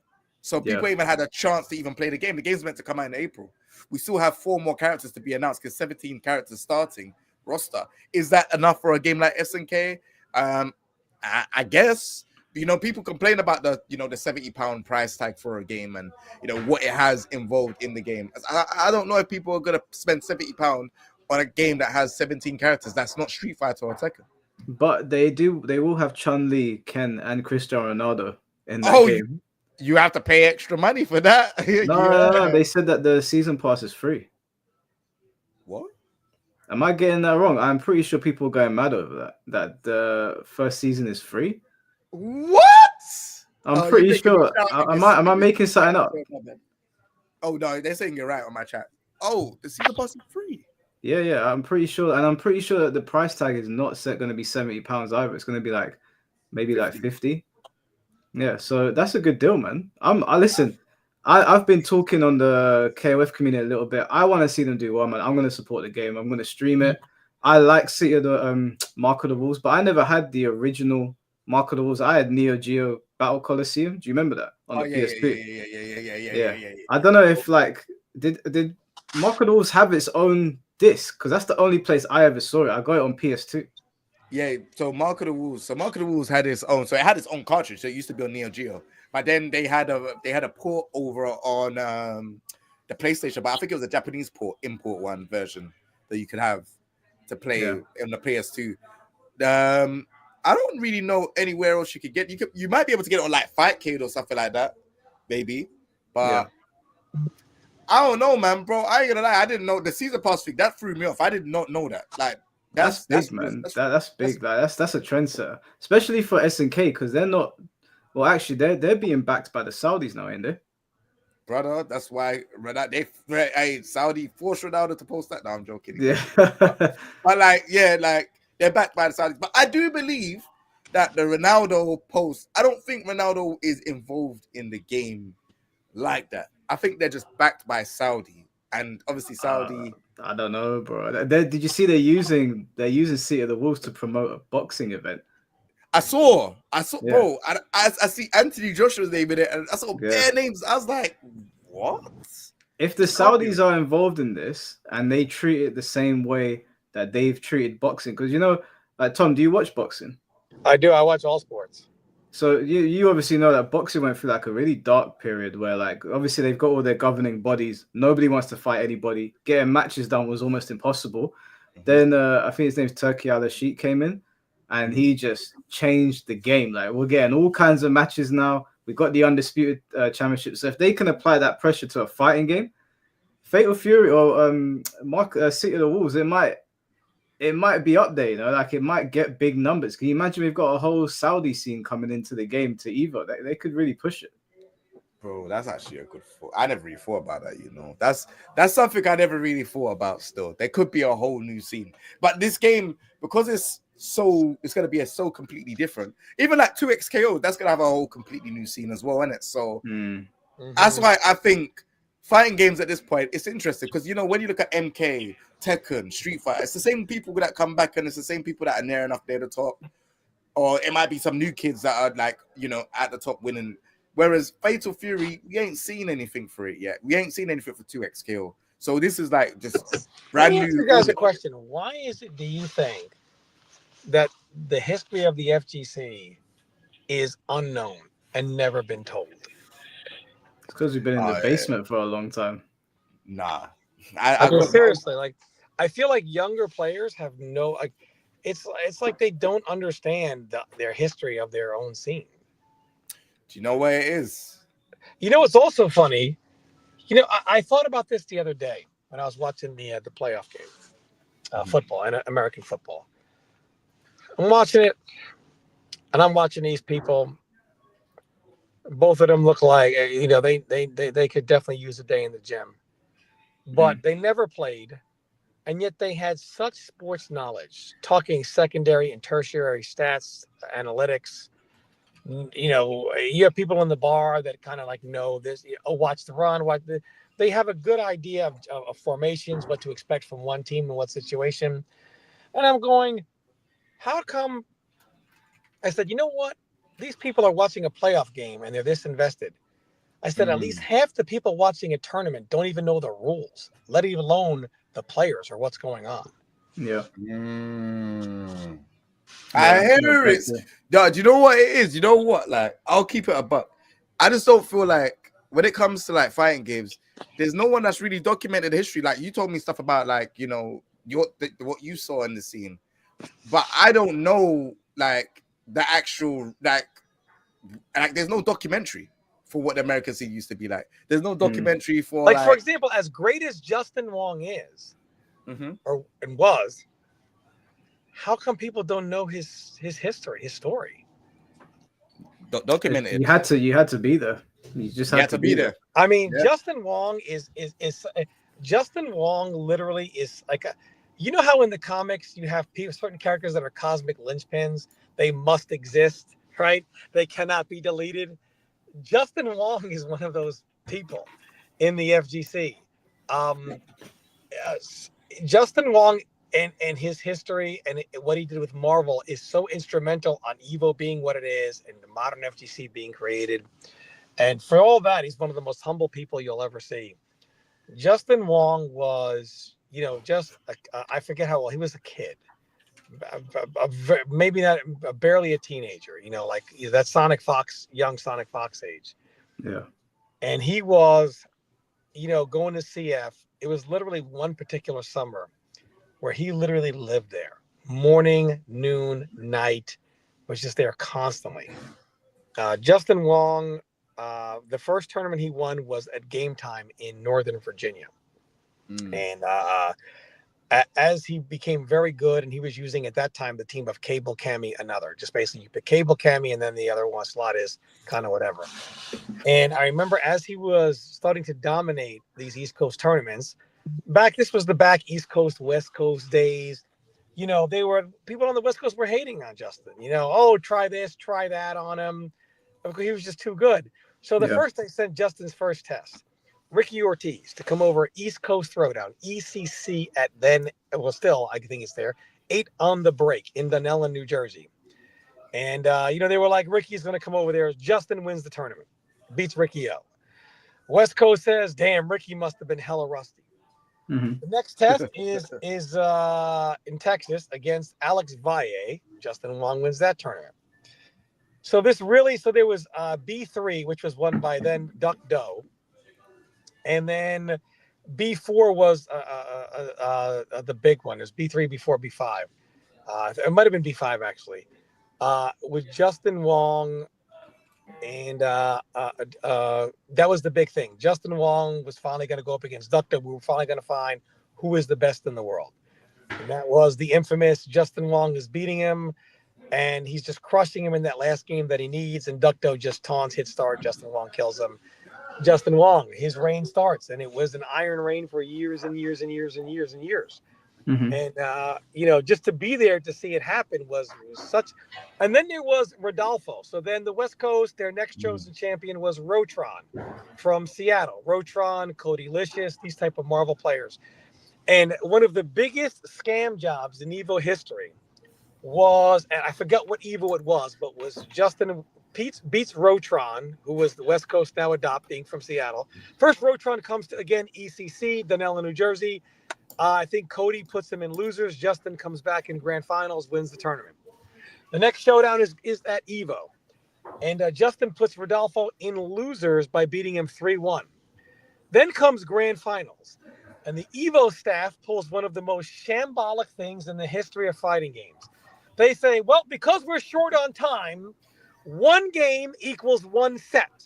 So Rodolfo then only needs to win 2 games. And Justin Wong only needs to win 1. So, of course, Rodolfo wins game 1, and they say, well, that's 1 set. And Justin wins the second game. one of the biggest scam jobs that Evo has ever tried to pull. West Coast is infamous for rigging brackets at some of those early Evos against East Coast players. And then, of course, the rumor is, I never confirmed with Justin, but the rumor is they paid Rodolfo in cash for second, and they gave Justin a post-dated check that he couldn't deposit for a week. So, I mean, Evo, that's only a rumor. I don't confirm that from Justin yet. But I do remember that they pulled that. And Evo, for the longest time, Evo has rigged their brackets. How many times has Evo had this Hollywood story of like, wow, how did this guy get top 8? Because Evo used to do pools of the best against the best, and then over here, the worst against the worst, to sell the Evo dream of all the best eliminated each other. Look at this guy. Came out of nowhere. The Hollywood story of Evo. That was rigged. I mean, Evo has done some bullshit. But I remember one time for Injustice, we're at Evo. Keep in mind, I want to play the West Coast players. In my bracket was me, Chris G, Rico Suave, Rio, and I'm like, dog, this is like a next level local. I came all the way to Evo. I think I got 17th or whatever. I was beat or eliminated by Rico, and then I think Chris G was the only one that made it out. And we're like, yeah, no, I got it, no. And we're like, and we were like, hold up, man. We left New York to play the very people we left New York with. Yeah. And then I think, I don't want to say who the name was, who their two players were, but one of the matches for top 8, the two players didn't even do a single combo. It was Killer Frost slides versus the other guy doing air dash, back dash, Superman I-beams. And that was a match for top 8 because in the Evo special, best versus the best, worst versus the worst, and make sure the East Coast people all play each other. Evo has done some bullshit, man. Yeah, speaking of Evo bullshit, I'm going to ask a controversial question here. So It's not that way anymore, by the way. Those days are over. Because PlayStation bought it, right? Yeah, it was even before then. It was a lot of that is a lot of the East Coast to West Coast stuff that is gone now, obviously. But back then, when it was around. Can I ask you a question, Tom? Because you've been in the scene for so long. Sure. How do I word this? So obviously, in 2020, there were loads of things that came out about Smash players and people running Evo, and there was obviously a lot of people connected to Mr. Wizard. And what I never ever got to find out was how many people knew that stuff was going on. Like, how many people that are still there do you think knew what was going on? So I'm not going to use people's name, but there was another OG who said this many years before. And I think he said it on stream, and it was very much, he was considered as, hating. Oh, you're just hating on whatever. Everybody knew this about Mr. Wizard. I mean, every man, woman, and child connected to that knew about it. But what are you going to do? It was hidden for so long. The FGC is full of cover-ups. This is the kind of problem. The FGC, the worst part about it is it's a bunch of people claiming to be social justice warriors. Meanwhile, they pick and choose who to out and who not to out based on like popularity. Unfortunately, the FGC is some of the most vile. The FGC is some of the most vile and corrupt shit ever that gets swept under the rug. The FGC is the last place anybody should be a social justice warrior. Yeah. Well, for the people in the chat that don't know what we're talking about, in 2020, there was what's his name? Foking Ill. That's a sick name. as he said, the FGC exodus was insane, bro. I remember, like, obviously you guys heard it happened in Smash Bros. It happened with Evo. It happened with loads of people where people were just being outed for messing with children or assaulting women or even assaulting other guys like sexually. And obviously the Evo stuff got caught up in that. I remember Mike Watson. Do you remember Mike Watson? He made a video about... Mike Watson was somebody who spoke about Mr. Wizard, by the way. And they said he was just hating. He was hating on Mr. Wizard. Yeah, they spoke. He spoke about Mr. Wizard. I watched Mike Watson's video. That shit was crazy, but some of the old heads from that time are still there, and I always sit there and I always wonder when I'm watching Evo. I'm like, did these guys? Did they know what happened? Absolutely. Mm. And were they there? Were they watching? Did Mr. Wizard Oh, have too much No, power? not everybody was there. This stuff happened in the SHGL days where people that were there saw it. But it just, I mean, again, even when somebody spoke out about it, it was like, whatever. So it took one of the people that it happened to come out and speak out about it. And by the way, after that happened and Mr. Wizard, was, I guess, sentenced to life in prison in the FGC court, the Mortal Kombat community then said, well, how come Tom isn't also equally as banned? That's actually What? true. Yes. They compared what I did to Mr. Wizard. And keep in mind what I did is heavily embellished. Yes. I don't even know what I don't even know what you did. Even the Score eScore Sports one time, they then tried to compare me to Zillion Zillion OP, a guy who pretended to be handicapped to get $50,000 of donations. And me with my measly 500 that never even got taken. It all got sent back before I even. He did what? He pretended to be handicapped to get donation. Yeah. So Zillion OP is a That's and crazy. there's a follow up to this as well that he tries to like. So Zillion OP back in the early Diablo 3 days was a streamer who always streamed in his wheelchair, and he was taking donations for several things, another wheelchair, so on and so forth. Now the true story is he did have a medical condition previous to this, which did bind him to a wheelchair for a little bit. However, and in this particular time, he still did need to be in a wheelchair slightly. However, while he didn't say he was bound to it or not bound to it, he did let on that he needed to be in it because he was always there and taking donations for things, therapy, whatever it may be. So what's happening here is one time he's streaming and he's on the phone. His girlfriend. He's on a group chat with his girlfriend and somebody else. And maybe he forgot that he was live streaming, and he actually got up from his wheelchair on the live stream. And then moments after, he then puts the camera straight down, and the stream goes dead. Then he tried to say, "Oh, I slipped out of my chair and fell on the floor and face planted." However, there was a aquarium right behind him, and you could see that he walked out of the room in his reflection. And That's crazy. And his girlfriend, his mom, they were all in on it. In on it, because they were all talking about how brave his son is, and it was, and they compared me to that guy.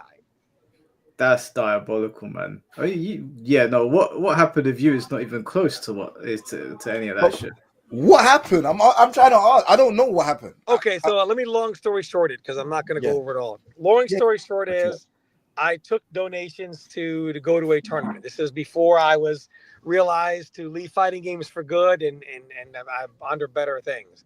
I was caught, but I really wasn't playing the game that much. But I was streaming, took donations to go to a tournament, NEC.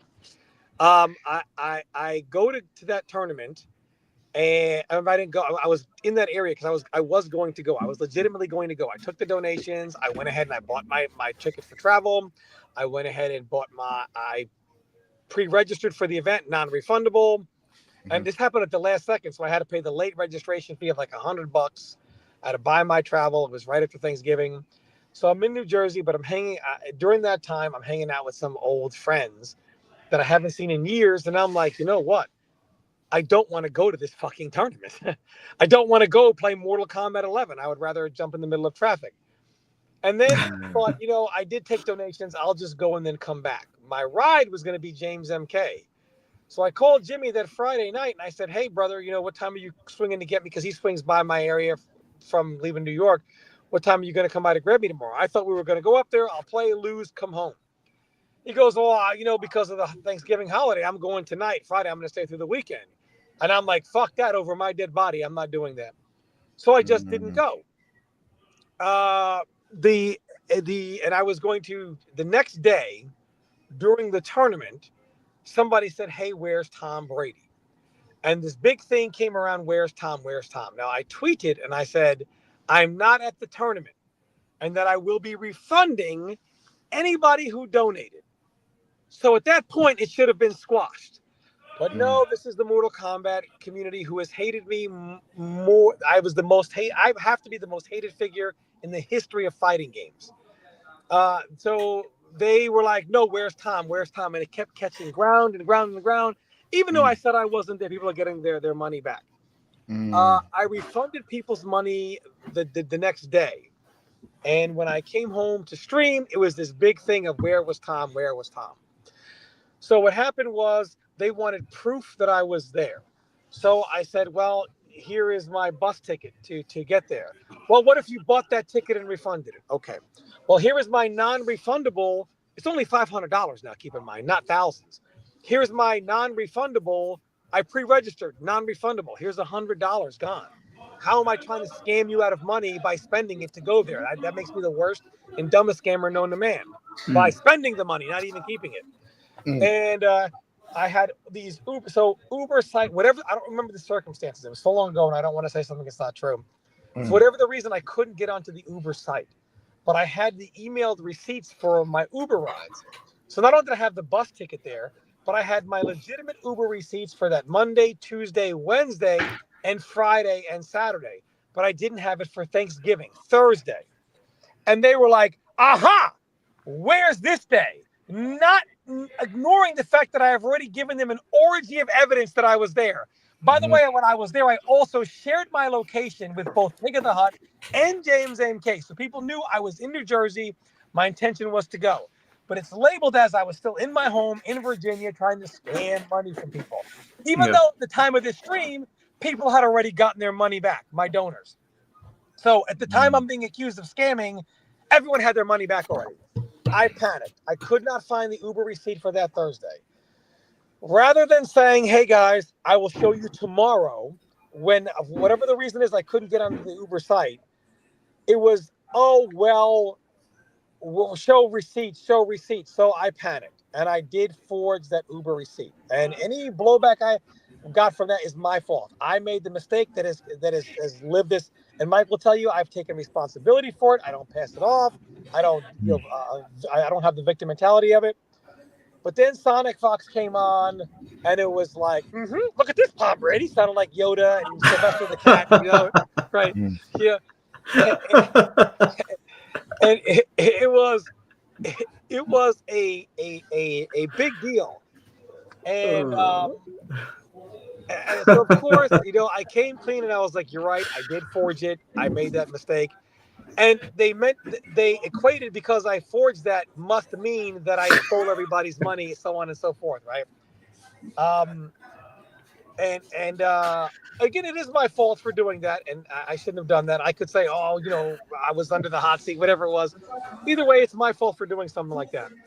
And that's all I did. And they took that and said, Tom is a scammer. He stole people's money. Even though my very donors were like, we got our money back. And then Rio shared a story. One of my closest friends and sparring partners shared a story to where we did something with Twitch and he never got his Twitch money. So for people that don't know how Twitch was back in the early days, you didn't get your money for the first. Twitch was paid out every 45 days on a 45. That's true, right? That's very true. And you had to have $100 to get a payout. When myself and Rio first got a sub button, it was attached to his PayPal. But of course, we didn't have enough subs to get any money for the first 45 days, so we didn't start getting money for the first 90 days. But by that time, Rio had already done his own thing, and then I removed his PayPal and put in mine. I had thought Rio was getting some money for those first 2 months, but he didn't. And I never knew that until that story came out. And then I called Rio and I said, hey, man, I never actually knew. So I showed him what I got, and I paid him half that. Rio then makes a video. Rio made a video entitled, and I showed my column bit. Rio said, hey guys, there was no scam. Even though the score, right? And Rio's video said even though the score esports reported that I was scammed, I wasn't scammed, and Tom paid me back, and he paid everybody else back. The MK community said, "What a friend Rio is, lying for Tom. He never paid anybody back."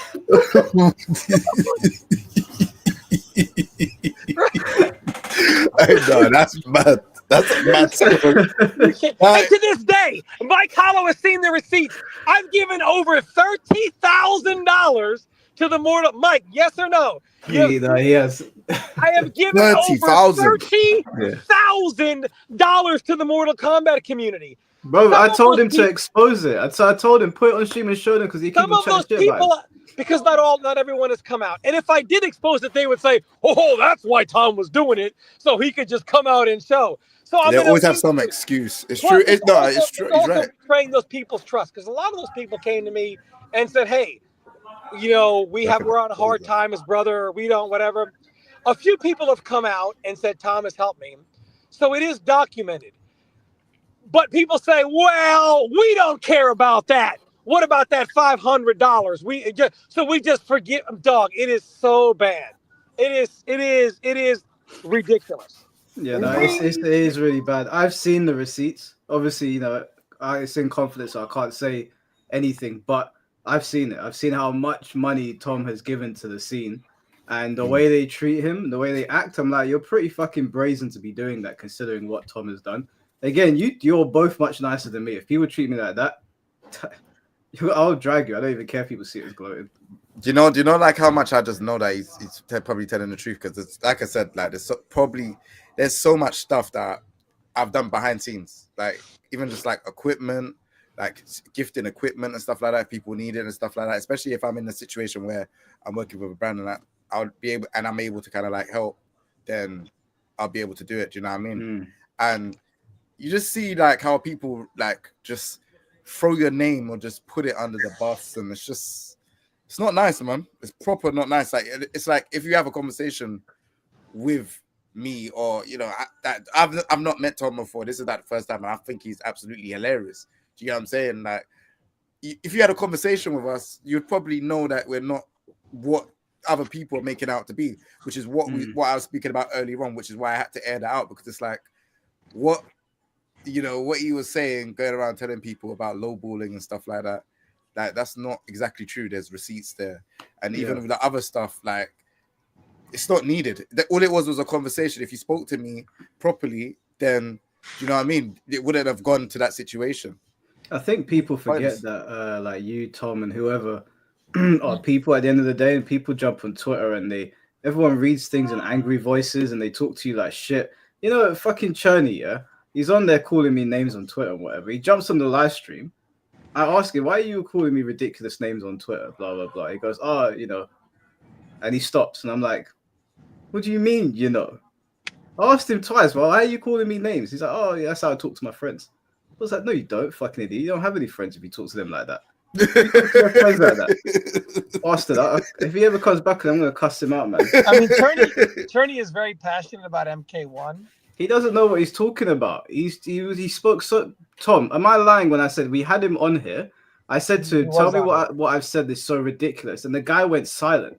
And I was looking at him and saying, tell me then. And then when he started to talk, he was talking in circles to the point where the chat was going, spit it out, like say something. And we gave him how many chances? I think his point is that MK1 is objectively a good game. And sometimes he blames skill issue for people don't like the game. That's a cop out, because it's like people couldn't. Sometimes he has the logic of, and I don't want to put words in his mouth, so I wish he was here to say it, that people couldn't possibly dislike MK1 unless somehow they were losing and they have a skill issue with it. Oh, God. And maybe I'm paraphrasing here, but he does use skill issue quite a bit as an argument. I think at the end of the day, he's very passionate about it, and it's very tough to quantify because, like I said, most people don't think it's a very good game and they don't enjoy it, but there are some that do think it's good and they do enjoy it. So it's very difficult to argue an opinion. Whether the game is good or bad is not factual. What is factual is the majority of people don't like it for whatever their individual reason is. And that fact alone makes it not a very good game with its fans. It did not resonate well with its fans.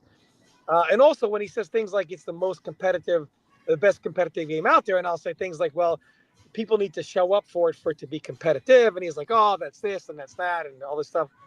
I mean, the real truth is, the MK scene used to laugh at their OGs. Ha ha! What was that? A 100-man tournament? A 50-man blockbuster tournament?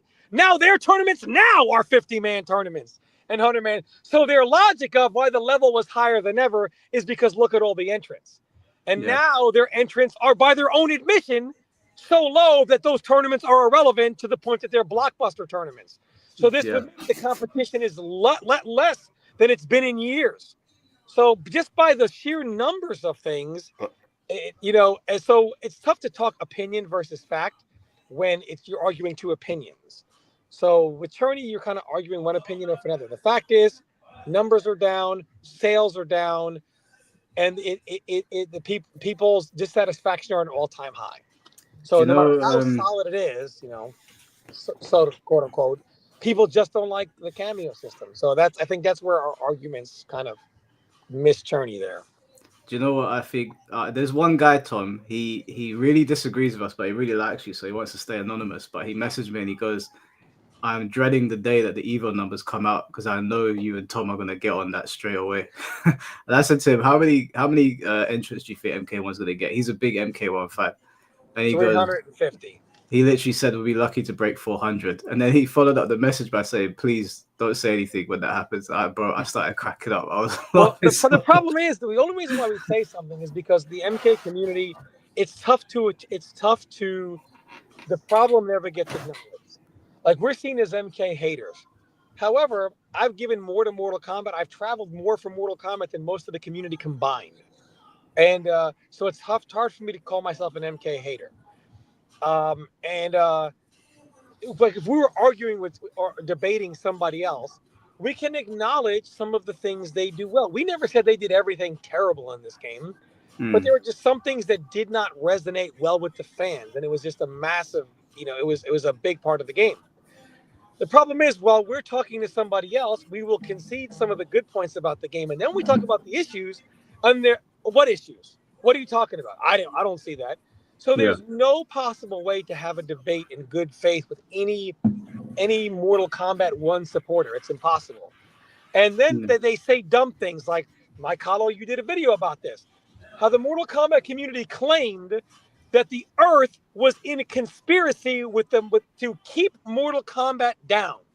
And that the MK community is saying all of Earth has this Illuminati conspiracy to dunk on Mortal Kombat to keep it down. And one of their ways they do this is to have the game sell billions of copies from MK9, X, and 11. Here's how we're going to hate on Mortal Kombat. Make it the #1 selling fighting game in history. That'll teach them. So, like, clearly, people like Alex Valle, Chris G, Lord Eris, people playing Mortal Kombat because they try it. Why? So they can hate on it? Absolutely not. People have always loved Mortal Kombat, but they make it out like this just giant conspiracy. Anything besides, hey, maybe people just don't like the direction of the game. They struggle to find why things are happening, and they'll give you any reason under the sun except for maybe people don't like its direction. Yeah. They'll also say dumb things like, the MK community is ahead of its time. They're ahead of the curve. Like, we're an online scene now. This is why our offline numbers aren't very good. All fighting games are going to boil down to this, and we're just years ahead of everyone else. Their online numbers are shit. The first online tournament for Chaos Reigns had 35 people on it, and it was the patch just came out. Absolutely shambolic, a joke. Yeah. Not at all. And when people bring up money and tournaments are expensive to travel for, are tournaments only expensive for Mortal Kombat players? Is it not expensive for Arslan Ash to come here? Is it not expensive for Nee to come here? Is it not expensive for these people to travel all over? Oh, Arslan Ash is sponsored. Well, Sonic Fox isn't even sponsored. Why? Because nobody can get a fucking dollar out of Mortal Kombat because nobody wants to travel for it. At the end of the day, people, and how many Tekken players are legitimately sponsored? Almost none. How many Street Fighter players are legitimately sponsored? Almost none. There are not 5,000 sponsored players at Evo. Ridiculous talk. And all these people that play Mortal Kombat, they still spend their money doing other things. Maybe they go rock climbing. Maybe it's that ski trip. Maybe it's that they go on holiday or whatever it is. And if I were to say, well, why did you do that? You didn't make any money doing that. Oh, well, my return on investment is the fun and enjoyment I get. The reason why you don't do it for Mortal Kombat is there's no fun and enjoyment you gain from it. So your only ROI is monetary, hence you don't travel for it. The last place at Evo, number 5,099 for Street Fighter. What was his return on investment? The enjoyment he got by traveling for the event, right? I mean, is it not expensive for Guilty Gear players? Is it not expensive for Marvel players? Does the guy who's going to get like number 2,000 in the Marvel tournament, was he traveling for money? Was not the same travel so expensive for him? Mortal Kombat players live in his universe where traveling is only expensive for them, as if like they live on some other planet besides Earth, where the costs are higher for them. They're just in denial, in straight denial. Tom, were they always like that with traveling, or was it just like the younger scene since NRS came in? No, it's because maybe the younger players are broke and Mortal Kombat doesn't care about keeping the older ones around. I mean, it could be that.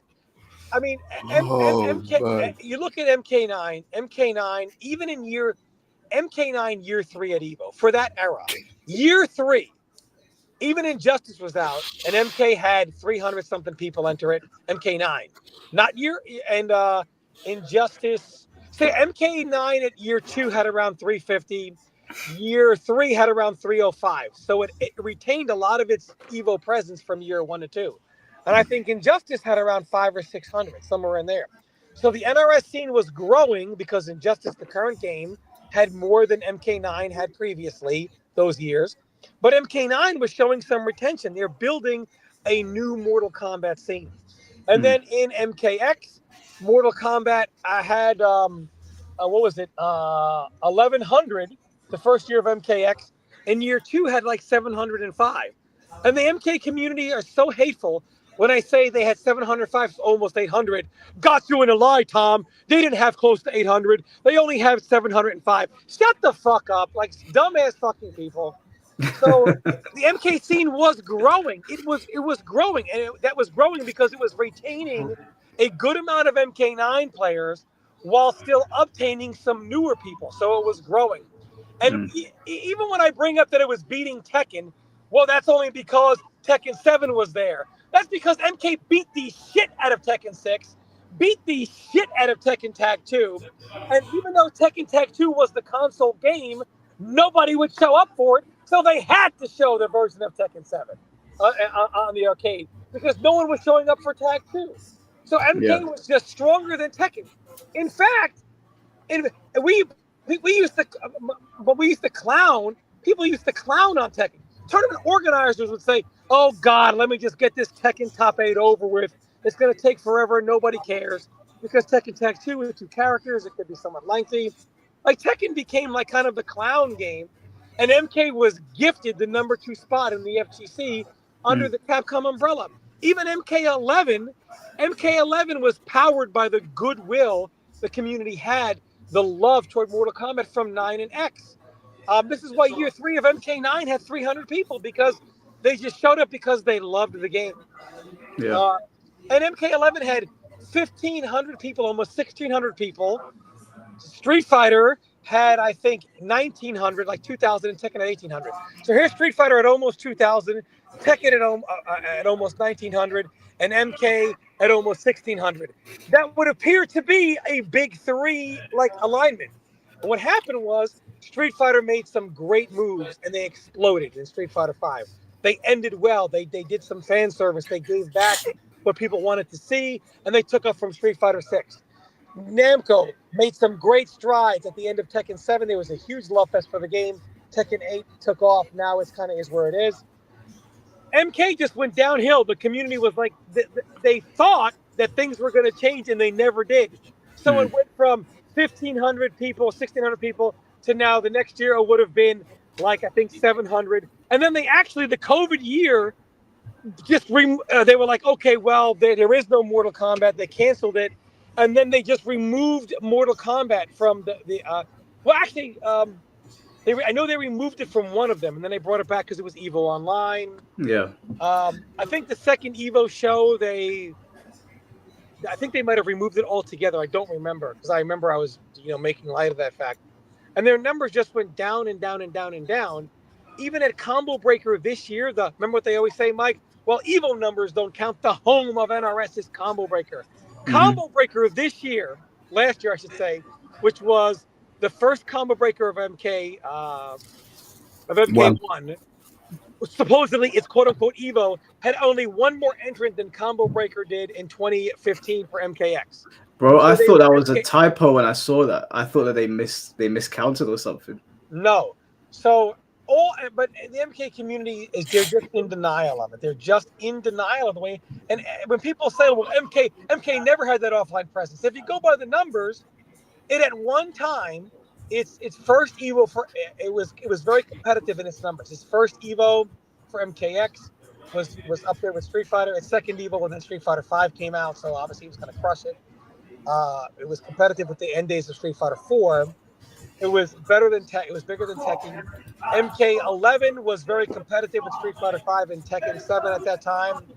And then as those games went up, MK just nosedived down. So it was not true. It's not true that, people have never traveled for MK. Eventually, people just said, I'm not happy with this product. Nothing changed. And then it only got worse with MK1. And then it just continued nosedive again. People just weren't happy. I remember MK. Jay, they play music in yours.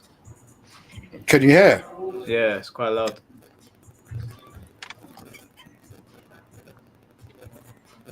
But either way, I mean, the MK community is just kind of like, I don't know. And it's just, I don't know. MK was so ingrained in the FGC. I used to joke around when MK9 was coming out, and I said, no wonder why MK. And I said, MK, people were complaining at other communities, why is MK that had no presence in the FGC gifted as a premier spot? Yeah. And I said, well, because unfortunately, the arcade scene was built on Mortal Kombat and Street Fighter. I said, over here in North America, people go to sleep in scorpion sheets and Chun-Li pillows. I mean, it's ingrained in the subculture. I remember MK11 ended on the worst note. I think it was Fujin versus Fujin. And I remember watching it and I was like, oh my God, this is not the way the game is going out. It was painful. What's ironic is in the quote unquote era of balance, the final Evo for MK11 ended in the Fujin mirror. Then the next significant tournament was MK1. Final Combat ended in the Johnny Cage mirror. And then the next significant tournament was Evo MK1 ended in the Johnny Cage mirror again. So the era of balance has seen people abusing the best characters and keep in mind the top 8 of Final Combat was literally all Johnny Cage, aside from one match, was Johnny Cage and Chameleon versus Kano and Peacemaker. The exact same character and the exact same character, a cameo, throughout almost every single game of every single set. And you have never seen it in the history of Mortal Kombat. So it's like, well, it's supposedly the most balanced ever, yet we see the most imbalance ever in what people are picking in tournaments. So MK, and it's never been about balance. Balance is, honestly, Marvel 2 shows you nobody gives a shit about balance. They care about if they enjoy the game or not. Balance is secondary in a fighting game. The most important thing is, do people enjoy it? If people love something, they'll play anything. They don't give a fuck what it is. Yeah, no, that's 100% true. Like, Third Strike's not the most balanced game in the world, but I still play it. Like, I think Third Strike's a fantastic game. Even some of like the anime games that I play, they're not bad. Even Sparking Zero is such a fun game. It's not balanced at all. If anything, it's just chaos everywhere. So I don't think balance is a good talking point. But NRS are not. I would not give my game to NRS to balance. I don't think they can make heads or tails of balance personally. I want to ask you, Tom. No, they're not. They're good at throwing shit at the wall and seeing what sticks. Good. If you tell NRS, I want you to make a game in which every character is ridiculously superpowered, that's what their strength is. Yeah, definitely. Yeah. I want to ask you, Tom. What do you? So we spoke to Blood Count the other day about like the future of Mortal Kombat. Like he didn't sound very optimistic. Uh, do you envision the game like? Do you envision WB giving it to another studio? Because now that he's spoken about NRS and he's saying most of the problems seem to be stemming from them, because WB sees Mortal Kombat as like a cash cow, because I think they've ordered another game already. Do you think if this version of Mortal Kombat dies, whichever one they bring out next, do you think it's possible WB could say it's time to sell it off to someone else? Because I don't think NRS actually owns it anymore, do they? No, I think what's going to happen is if it gets to a point where WB says the game is worth more money by selling the IP than spending the money to develop it for 1/3 of the profits we got in the previous game, I think if it gets to that point again, then they're more than likely to sell the IP off. Is there a particular company that you would like to see their version of Mortal Kombat? A particular company that I would like to see their version of Mortal Kombat.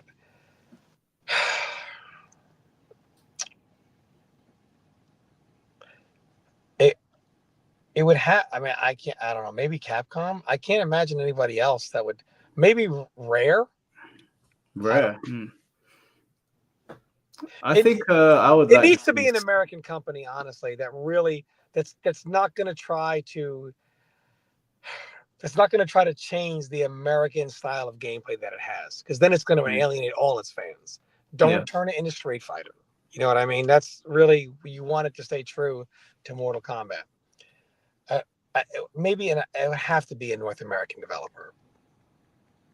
The irony is, what if it goes to Iron Galaxy and they hit it out of the park? What a fucking NRS should close down immediately if that happens. Just close your doors and stop. Yeah, that would be poetic. That we could get some really cool crossovers if that happens. Yeah, that would be great. I mean, it's so true. People are young. They don't remember this. Mortal Kombat is, for one, they'll say it's multiple games like Nitro, etc. But the main reason why we have NTSB, Peggy 18 is Mortal Kombat. The Senate hearings of the 90s came because Senator a dad, his son wanted him to buy Mortal Kombat. He didn't know what it was, saw what it was, went into his boss, Senator Lieberman, and said, I had no idea this is what this game was. How is the parent supposed to know about video game violence? It's the Mortal Kombat is the game that was presented as we need to do a hearing on this kind of stuff. Yeah.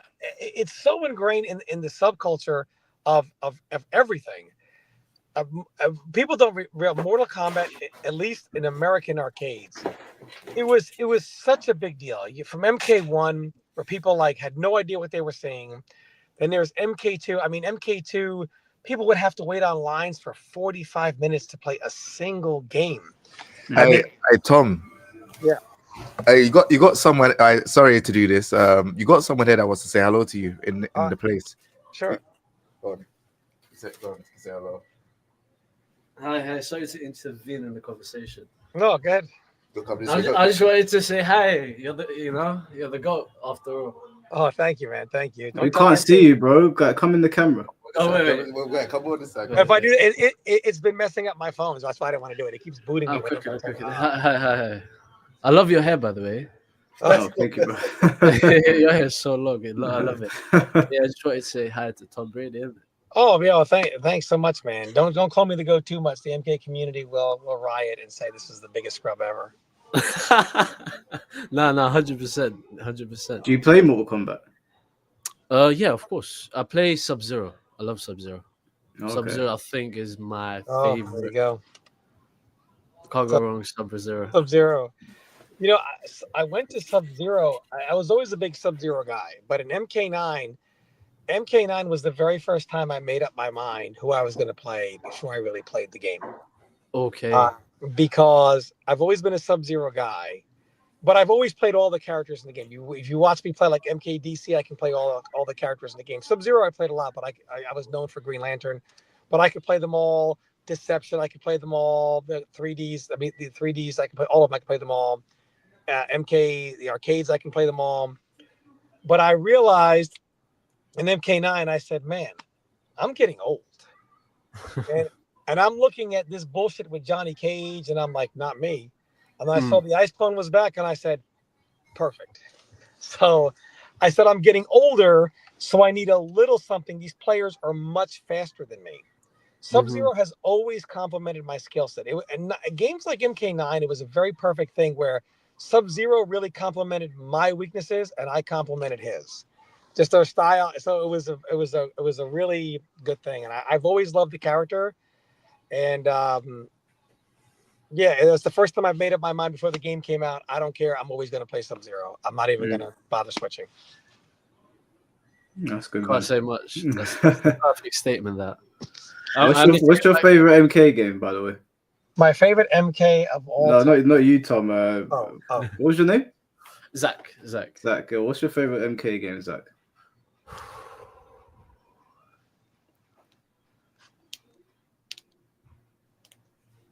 I think the fourth one. MK4. One. Damn, I've never heard anyone say that. I think the fourth one. How old are you? I don't know. I'm 22. Okay, okay, fair enough. I've MK4, boy. I did grow up on it as a kid, etc. Yeah. I think the fourth one was the first one I got. Okay. Nice. So is it like more like nostalgia? Yeah, that's what it is. That's what got me into Mortal Kombat. Fair enough. What about you, Tom? MK Deadly Alliance. Thank you. Well, mine was Deception, but wait, hold on. You don't like the 3D games, though? I need to get back to work. Nice meeting you. All right, cool, bro. No worries, man. Take care. Talk to me, my friend. I don't like Deception because I do like the 3D ones, but I just feel like they were fun, but I mean, they just don't know what the fuck they're doing, man. Yeah, this is a bit all over the place.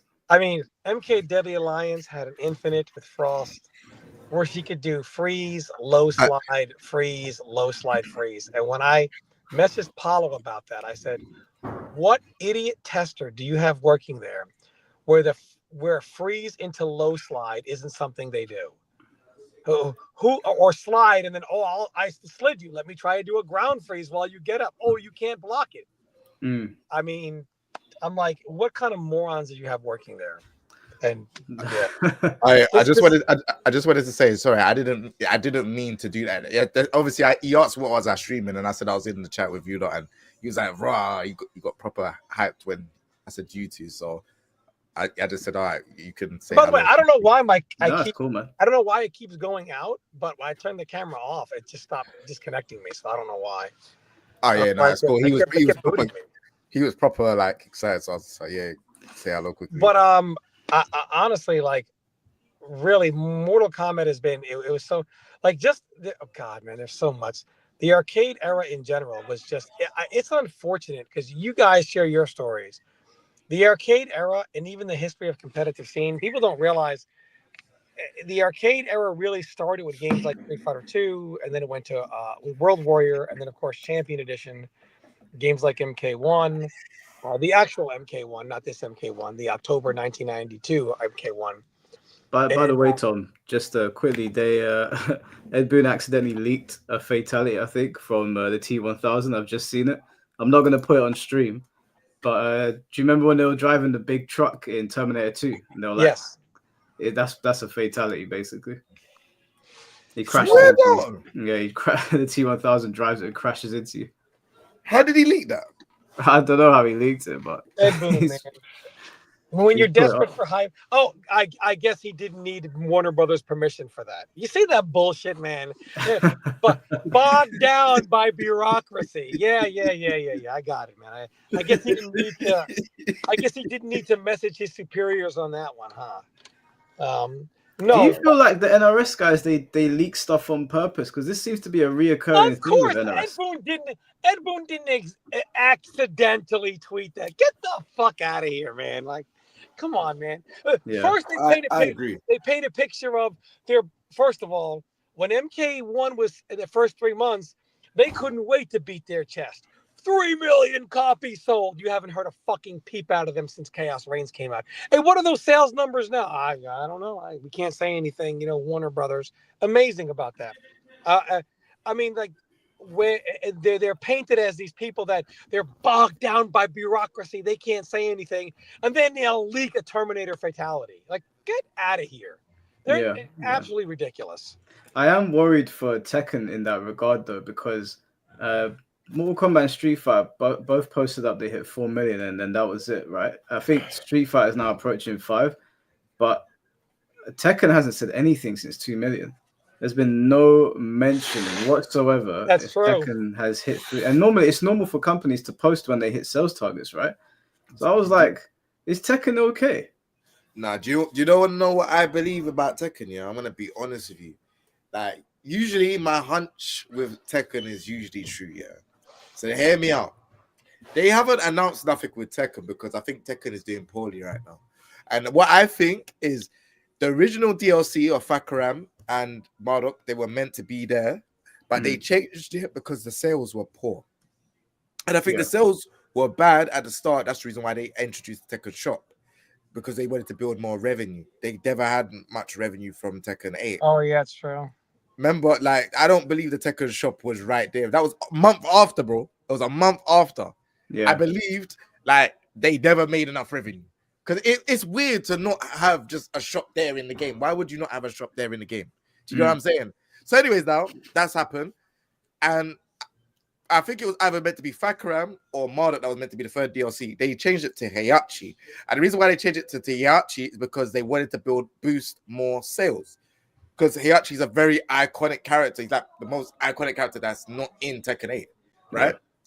They also spoke about not having DLC in Tekken 8. What's Clive? He's a DLC. Oh, you mean guest character? Yeah, sorry. Yeah, not a guest character. Yeah, they said that in the early interviews, bro. Yeah, if you actually look back, they said they're not having no guest characters for now. But they had Clive. And Clive is not like Clive has brought a new interest into the game, but I don't think Clive is gonna get the millions, if I'll be honest with you. Well, the numbers have gone back to normal. Like it's back to where it was before. There we go. I knew that was gonna happen. Like the problem with Tekken is they're doing too much to the game. Like the game, like people watch me and I just look like I'm just bored of playing the game, and it's because there's just too much like aggression. Your health, your bars going down. You're for blocking. There is no defensive mechanisms in Tekken. Like, and Tekken is known when you're doing all that backdash and movement, that's a defensive tool. No matter what way you want to call it, you're trying to move away from getting hit. You're trying to move away so that you can make someone else whiff. So if you're trying to do that in a game where you can't move, it's frustrating. You can't really do it, and you're just getting like you're just getting rushed down. There's no archetypes in the game anymore. Like before, you could say this is rushed down. This person is, mix up. This person is like a grappler. King is not even a grappler anymore. Like he has grappler tools, but he also has tools where he could just do a lot of damage, like a striking attacks. So yeah, I think that with a guest character, I'm assuming that Harada just lied and said there wasn't going to be any when there was, because I think getting the permissions to get a guest character in the game is probably not a night and day thing. So I'm going to assume he lied, and just no, you don't think so? No. Because that's like saying, all right, cool. Imagine me and you have like we have a good friendship, right? So it's like, all right. Remember they done Noctis in Tekken 7. That friendship never died. They were still there. It probably was something that they thought about over a couple months. It's not a thing where you can say, oh, how I'm going to pick Clive. It's going to take 1 month to do. It's something that's probably been in preparation. But what I feel has happened is they've looked at the sales for the first month and said, damn, this is nowhere near what we thought we was going to make. And then they started to really rethink the plans over the course of like 2 months and say, all right, cool, this is what's going on. Have you not noticed those boxes that I was calling loot boxes where you lot was kind of getting upset with me? They've disappeared, right? They're not in the Tekken shop. They haven't been in the Tekken shop for a while. And these are things where like they've seen certain videos where I've spoken about, that the loot boxes being that bad or costume packs bundles being, not that great. They are doing things right now to make sure that they can get some revenue. Because, you would see a Harada say, yeah, this is 4 million, and you see all the character artwork. We're not even seeing that, bro. Tekken is not in a good way. But you know what? I think that Tekken messing up in the way it has, and the way we think it has, I think has opened the door for Virtua Fighter to actually make a real comeback and actually put a dent in the 3D space. Like when I saw Virtua Fighter announced, I was like, okay, sick, new Virtua Fighter. It's probably going to be a lot of fun, and you know we'll have a good time with it or whatever. But when I saw the direction that Tekken was continuing to go down, because obviously they announced Clive on the same day that we got Virtua Fighter 6. Yeah. And then we saw them talking about like what we were talking about, right? Well, I got so much flack on Twitter for where it was like, we know there's a hunger for realistic fighting. And you know, sometimes you tell people, you're like, they hear realistic fighting and they show you a clip of Kage jumping in the air. And I'm like, obviously a fighting game takes liberties, you fucking idiot. Like obviously you can't juggle somebody in the air. But they say it's more grounded, you know, it's not devils and lasers and stuff. I swear some people say that shit. Fighter? Oh yeah. Bro, it make some people write some stuff here and they're so serious when they say it to me. And I'm like, you're so dumb. Stupid. Yeah, it's so stupid. It's so annoying talking to people like that because I'm just like, please don't drag the convo into like those grounds. But I think don't interact on Twitter, bro. Don't like. No, bro, this one on Twitter, bro. This one on Twitter. Someone told me. What? It told me to my face. I was at an Really? event. He goes to me, Mike. What are you talking about realism, man? Kage's jumping in the air. I was like, bro. I was like, I can't respect you no more, bro. That's it. But I think Tekken's opened the door for Virtua Fighter, especially because it looks like Nvidia is backing Virtua Fighter. Yep. And Nvidia's behind Virtua Fighter. The Saudis are behind Fatal Fury. Yep. Bro, we might see a shift. I don't think Street Fighter will get knocked off its mantle, to be honest with you. I think Street Fighter will remain the king of this generation if they continue this momentum. But Fatal Fury and Virtua Fighter generation. It's just gonna grow. It's gonna keep growing. I think Tekken 7 beat them last time. Tekken 7 beat them last time, yeah. Tekken was the king last generation. But I think Tekken 8 might not be the king. I'm not even gonna lie to you. I think Tekken 8 has the potential to like be knocked off like quite a few, if I'm honest. So it's a bit rough. The dev talk before Clive release, they were in talk. No, I saw the dev talk. But like that's like saying, all right, cool. So that's like saying, remember when we watched that thing and Harada said Heihachi is dead? Yeah. Bro, Heihachi is in the game. Like, you know what I'm saying? Like, same thing with the dev talk. They could say, like, that's just a cover-up. Oh yeah, we were talking about this for ages. You can't fool me. Clive was not a part of season 1. Well, let me ask you this, bro. Let me ask you this. All right, go on. Fakuram and Marduk, right? Yeah. They seem to be unpopular with Tekken fans. Obviously, we like them, we use them, but they're unpopular. So if they're already in the game and their code already exists, it means they've already spent however many thousands it costs to develop these characters. Yep. But they're apprehensive about bringing them out because Marduk is going to start a shitstorm, and so's Fakuram because of the way they're designed. So you've already invested all this money and time into these characters, but there's no good time now to put them in the game because people hate them. And the game's not selling particularly well as far as we're aware. We don't know how good the Tekken shop's doing. Yeah. When do you think they're going to pull the trigger on Marduk and Fakuram? Because I believe those leaks were real. And 100%. Now they've pushed them back. Because they found all the code that was accurate. Eddie and Lydia, Marduk and Fakuram, but 2 were moved away. So when do you think they're going to drop them? I think so. And another thing as well, before we get into that is, you know, Anna was meant to be before Lydia. Lydia wasn't even meant to be there. Oh, for real? Yeah, it was meant to be. So the original was Eddie, Anna, Fakuram, Marduk. Anna got swapped out for Lydia, and then it was meant to be. Why would they swap Anna for Lydia? No idea. I have no idea why they would do that. That's why I was confused. It was meant to be Anna, but Anna got swapped out and she's in season 2. I think Fakuram and Marduk will be at the end of season 2. If my guess is correct, I could be wrong. I never guessed Clive. If I'm honest, I was wrong about Clive. But if my guess is correct, I would say the best bet would be to put Marduk and Fakuram at the end of season 2. Do you know what? Yeah, if we look at the model of DLC, Saudi behind Virtua Fighter as well. Yeah, apparently the Saudis are behind Virtua Fighter as well. Wow. Well, Virtua Fighter and Fatal Fury, they could really come in and like make a massive difference, especially if they're pushing it the way they push boxing. But I'll get back to that in a little bit. The DLC structure of Tekken 8 has made me think that the guest characters that we get in this game are just going to mirror the guest characters we got before. So Clive is like Noctis. I think they're going to get a baseball bat style character. I think they'll stop take it, man. Negan's moveset because they're like, if the game's not selling well, what do you do with games? You repurpose You repurpose. animations. Yep. And Tekken's not shy to repurpose animations. King's still got animations from like Tekken 2. So I think what's going to happen is Clive Noctis will get a Negan clone in some sense. And who was it? Geese. Geese was the other one. I think given the fact that Fatal Fury it might turn into a success and it's got the Saudis behind it, I reckon that we're probably just going to get a Rock Howard or something, or someone that emulates the way Geese fights. You know what? It could be true because, bro, like now the game has got meter in it, so it's like you can put a 2D character in the game, innit? Like I like Geese, so if you put Geese back in, that will automatically be a main again. So like I don't mind, but yeah, my whole thought process of Tekken is, like I said, Tekken to me, as much as I love Tekken, like overall, I know it's quite sad what the state is of the game, because when I play on stream, I feel like my audience could clearly tell I don't enjoy the game. Like you can clearly tell I don't like it at all. But I know that my audience is built up from Tekken. So I can't just be like, oh, nah, well, I don't like this game, screw you. I will try it. I'm keeping on trying.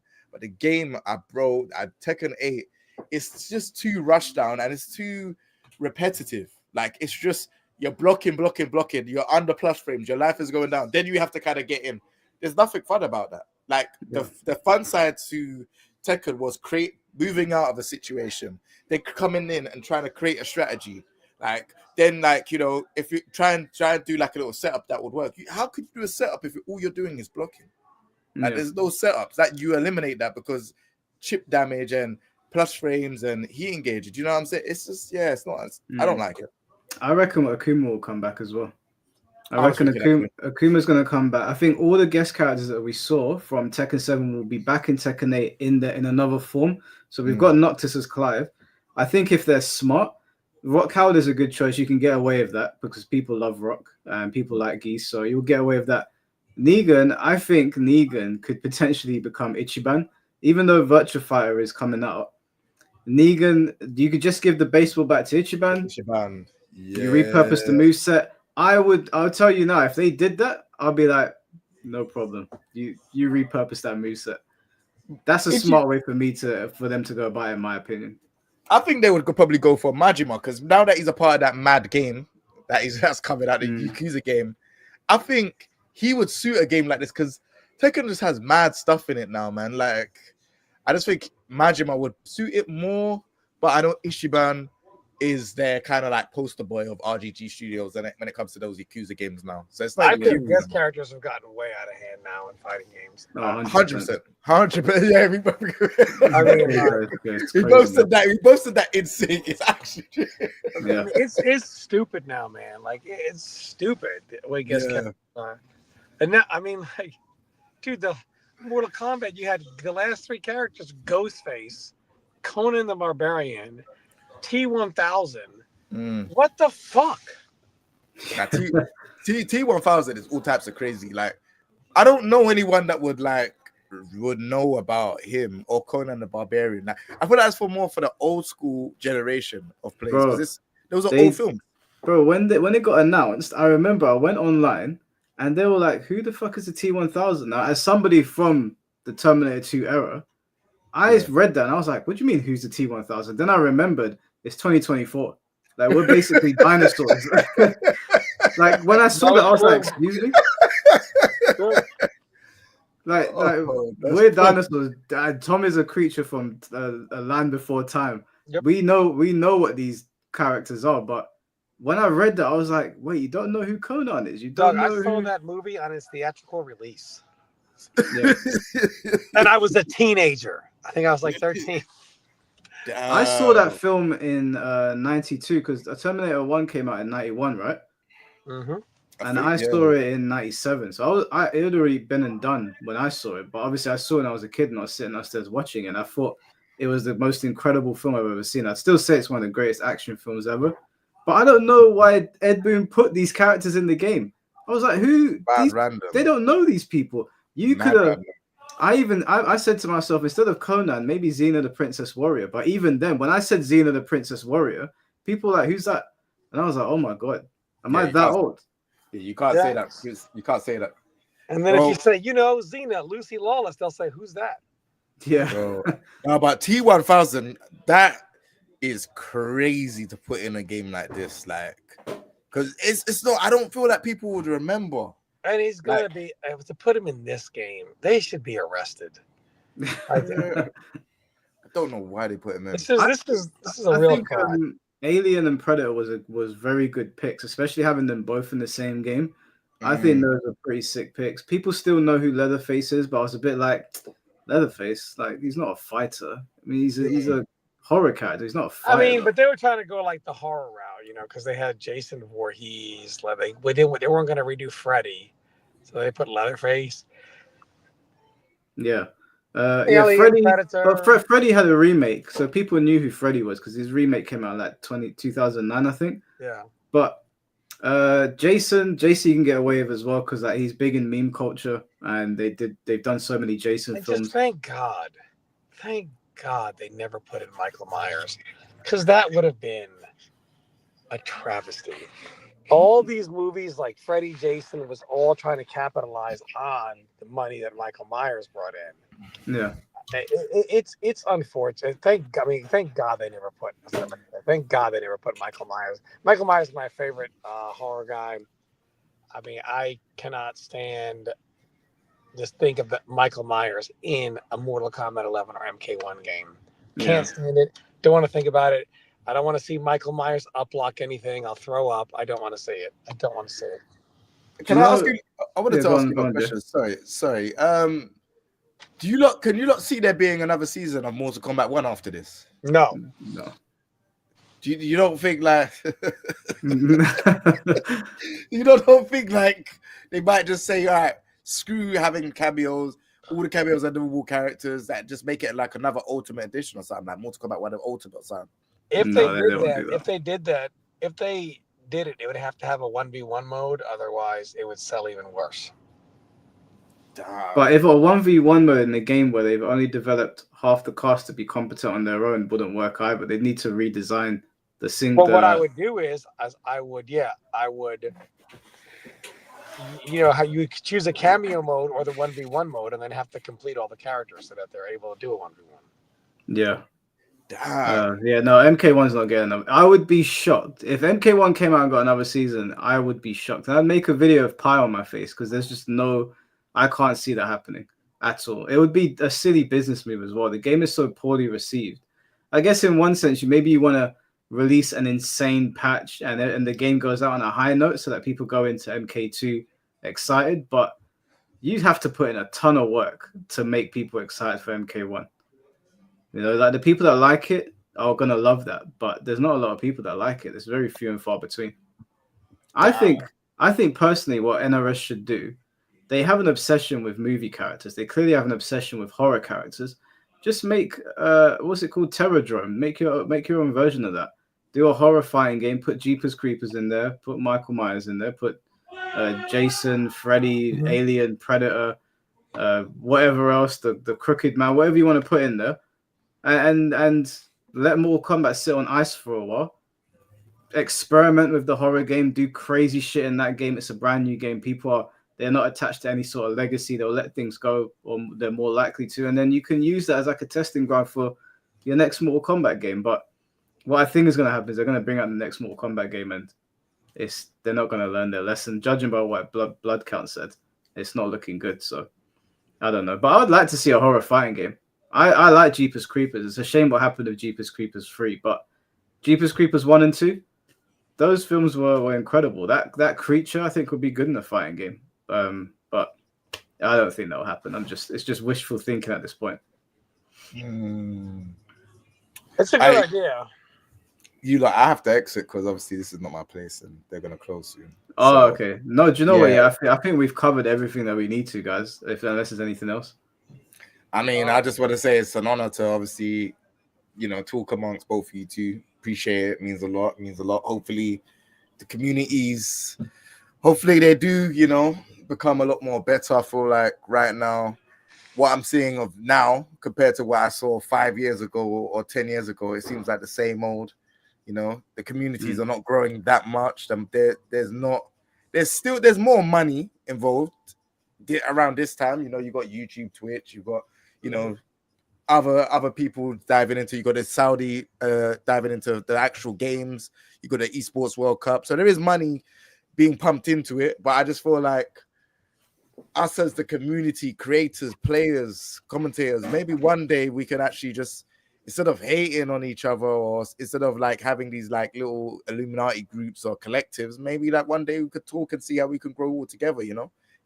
It would be nice. I think the FGC is going to get to a point where it just explodes, and then from that explosion, there'll be something better that rebuilds. But right now, it's pretty bad right now, especially over in America. What I'm seeing over there, especially where it came from. The FGC came from like the original days of fighting games were basically like, I guess it's competitive history. Originally, it was just people fighting each other in their local arcade. More like, I guess, this is before tournaments, intramural competition, right? Then eventually what happens? Well, all the good players tend to flock to each other, right? And then it's you've got, we're all good players. Why should we fight each other? Well, then they started to seek out other competition outside of their local area. So what do? They would go to, then it was like gang warfare. They would go to other arcades as a crew. So there was so much hype around fighting games for so long. You would have a crew, and you would go to some other arcade and fight their crew. I remember days going into the mall, Menlo Park Mall, and literally there were a bunch of kids waiting for me at the door, like, "Hey, man, the dudes from East Brunswick came over here. Like, their crew, Lou was here, and whatever." And it was like it was so pure. It was competition, but it was because we loved the game, and we just wanted to play with each other. And then then it was like tournaments, and as far as like interstate tournaments, like the Mortal Kombat 1, Mortal Kombat 2, Street Fighter 2, and Champion Edition really had nothing more than like that gang warfare style, crew versus crew. Then as you moved on to like Super Street Fighter 2, ST, MK3, that kind of stuff. You had more like interstate tournaments and everyone knew every night there was another tournament, like because there were so many people traveling to different arcades, crew versus crew. We all knew what arcade was holding what tournament on what night, and there's no internet really like that. Maybe IRC, but it was all word of mouth. Like, oh, you hear the break is Tuesday night, and this arcade here is Friday night. This is Wednesday night. So the players were literally playing at a tournament almost every single night at a different arcade, and it was just all about the game. It was all about playing with each other and the camaraderie of your friends and that area. And then as it began to expand and the internet became, you'd have like the internet forum era, then you would have some other tournaments that people started traveling for. But the purity that the FGC really started from just that first day of just that intramural competition to that bonding of, hey, we're all good players. Let's go here and fight these players. And now we're all going to go to tournaments together. And all of that, it's all gone. And now it's all about who's a fraud, who's carried. Every character is broken. Everyone's character. Every game sucks. Everyone's fraudulent. Like, it's so bad now. Like, it's lost where it came from. It's so far removed from that. Tom, did you enjoy Injustice 1 or Injustice 2? Injustice 1. Injustice 2 was just Injustice 1 with less. Yeah, no, I enjoyed Justice 1. I Injustice 2, not so much. I wasn't a massive fan of it, to be honest. Jay was not a fan at all. Not a fan. I'm not a fan at all of that game. I was a big fan of Black Adam. But yeah, sorry, Jay, I know you need to get out of here. But they're just like looking at me like, bro, like, I'm like, all right, cool, let me just. But yeah, no, listen, it's another, like, obviously, you lot keep doing your thing. I know you lot are, like, obviously, I would like to say very great creators. I know Tom Brady does his, like, you don't play MK no more like that, do you? No, I don't compete in it. Like I said, ironically, people always say they want to see me compete again, and yet they never watched me when I did, or certainly didn't enjoy it when I did. And now it's that way, And then when you're gone, all of a sudden everybody enjoyed it, and they have fond memories of it. But when I was playing, they had nothing but the worst memories of it. Okay. But I would love something to change. It's like wrestling, Tom. You start off as a heel, and you're the bad guy for so long, you become the babyface. He's the Roman Reigns right now. Well, I don't know. But at the end of the day, I would love to see it change. Because I just don't want to see Mortal Kombat like this. Like, most people don't remember this, but for me, it sucked to go so long, and I'm going to tournaments, and I got to play. Hey, I can compete in Tekken and Soul Calibur, and compete in all these other games. And I remember some of those NECs where I'm playing Tekken 4, which I was considered a very good player at that game. And I'm like, man, no Mortal Kombat. I got to play Tekken 4, or I got to play Tekken 6, or I got to play Tekken 5, or I got to play Soul Calibur 4, which I very much enjoyed. I love Soul Calibur 4. Yeah. But no Mortal Kombat. And these people don't realize what it's like to have an era where if you go to tournaments, there's one for every game but yours. And I hate to see Mortal Kombat trending back in that direction. Yeah. No, I hear that, man. I hear that. Well, boys, I'm gonna sit and chat to the stream for a little bit, but I appreciate you both joining me. Is Jay frozen? No. Oh, Yeah. okay. I'm chilling. Yeah, no, well, I appreciate you both joining me. And we'll do this again. Jay, definitely got to do it again because there's more to talk about. Oh yeah, no, for real. Yeah. We'll definitely do another one. And Tom, I'm sure we're gonna end this stream and someone's gonna say something on Twitter, so we'll be right back here soon. Yeah, that was the weirdest thing. The guy was literally arguing with me, and I was like, none of this stuff ever happened. Yeah, I mean, it was just. He was like, and anyone that knows me and anyone that knows Mortal Kombat 9 knows how my Sub-Zero, but especially my Sub-Zero was like the devil to these Johnny Cages. And he goes, I remember you crying about these Johnnies. I was like, what are you talking about? Yeah, so, PO had to come in and be like, that never happened. Yeah, I mean, it's just crazy. Yeah, it's just really weird. It just what happens, like revisionist history. People change the history and then tell their revised version, and then that becomes the facts. Yeah. All right, boys. I'll get you out of here. I'll get both of you out of here. Take care, guys. I'll see you both soon. Later, guys. See you soon. All right, guys. Let me read out your super chats whilst we're here. What did I miss? So Trinity, thank you for the $5, bro. I missed out on your stream inviting people to talk about MK of Tom. I hope to see more of that. That will definitely happen. MK1 cameo should have been base roster, in my opinion. 100%, bro. Castle Kingside, thank you once again, bro, for the $10. Well, yeah, once arcades died, a piece of the FGC died too. Guys, when I was telling that story about the arcades, like I'm glad that obviously Jay's there. Jay's older than me, so he knows. He was there with me in the arcades. Like, we didn't know each other back then, but he was in the arcade scene, and there were other arcades as well. There was like Good Street and Blue Street. I can't remember its name, or Sega World or something. Like, we were there. I experienced the arcade scene. Yeah, I was young. I was in secondary school, but I got to play with these guys when I was a kid. They were always nice to me. You know, there was none of that weird shit going on. They were always cool. Yeah, bad things did happen in the arcades because, like I said, a lot of hood rats. A lot of people that were from the streets, they went to play in the arcades. So they were kind of transferring the mentality, and some of them didn't know how to keep their cool. And that's why, like, when I was talking to those guys on Twitter, I was like, this is how it was back then. And it kind of, in the UK, it's kind of like that in some places as well, depending on where you go. There's an arcade, 2 arcades not too far from me. Depending on who you get on the day, shit might go down. But yeah, it was FGC.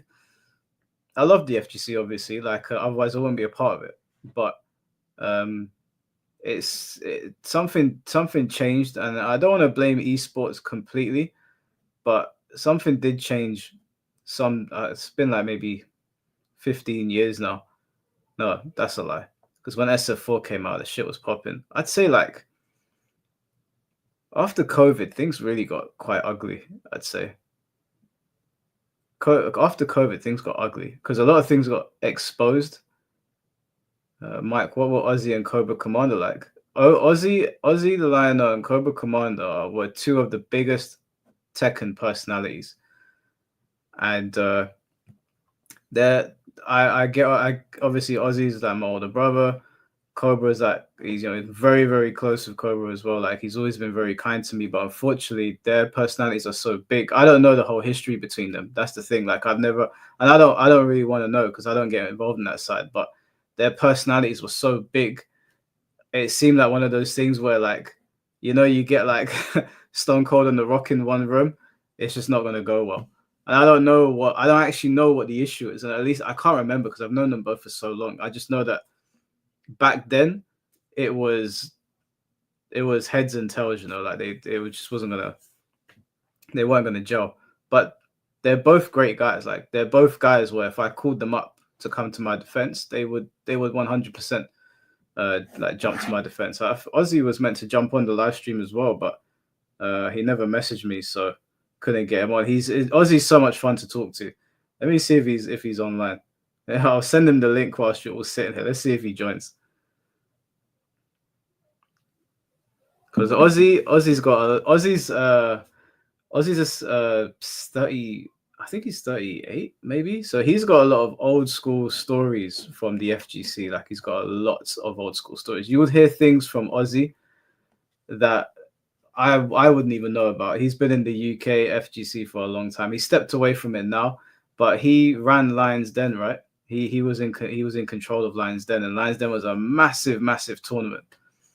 And it was a different tournament as well. They had dancers there. I was dancing with some girls that what were they? They're like Brazilian dancers. They had the whole hip thing going, and I was there dancing with them. It was a good time, man. Good time. But they don't hold tournaments like that anymore. Oh, you guys are making the stream just as it's ending. But yeah, I just want to say thank you for all of the donations and Bino with the 10 gifted memberships. That is very, very kind of you. Very, very kind of you. Who are you guys talking about? Oh, James Harris. What's going on, James? So tomorrow, in terms of live streaming, I won't be live streaming on this channel. I'll be on Tootin's channel. I'm going to be doing a live stream of Tootin on his channel. His YouTube name is Tootin TV. So I'll be on there. He wants to question me about my beef with Fate. I shall spill the beans. And then Thursday, we're going to have a guy formerly from Pulse Esports on here. There's a lot of controversy that happened on Twitter. So I'm going to have him on here. He sent me a bunch of receipts. He wants to go over a bunch of things. I think maybe next week is when True Underdog Gaming will be on here. And Arturo Sanchez will also be on here. No more Fate shit, man. He won't be on this channel, so don't worry. If you don't want to watch it, he won't be on here. Castle Kingside, once again. AW's in the chat for Castle Kingside, man. Out here just donating and helping me get my cheeky Nando's. I really appreciate it, bro. Shout out to everyone in chat. Take care of yourselves and your loved ones. Peace. Take care, bro. Have a good one. The True Underdog one is going to be interesting. Obviously, I've got a lot of questions for True Underdog. Am I still doing the Kung Fu movies? Yes, I'm still going to do the Kung Fu movies. I did a couple tests with a friend. It worked out okay. Just to give you guys an idea of what the Kung Fu movies are going to be like, I'll give you an idea. I'll show it on stream. This might get my stream demonetized, actually. How can I show you guys? Yeah, I'm just going to show you a snippet. I'll show you a snippet of one so that you can get an idea of what the live streams will be like. This might get my channel demonetized.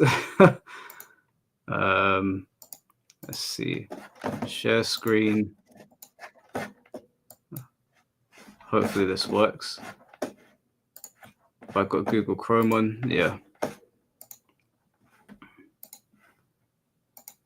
So this was an old video I did with my friend. It was us watching Super Ninja. I'm only going to play a couple seconds of it.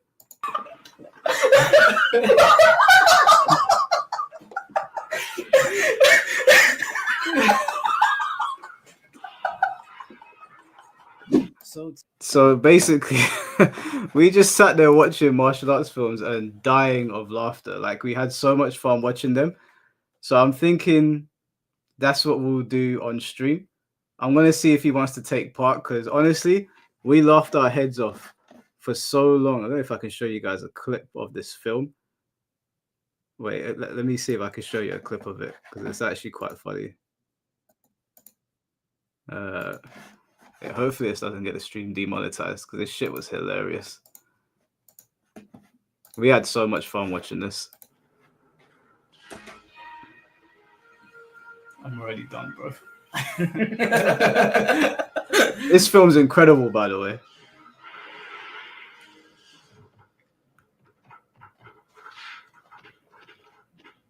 This is what we should have been watching yesterday.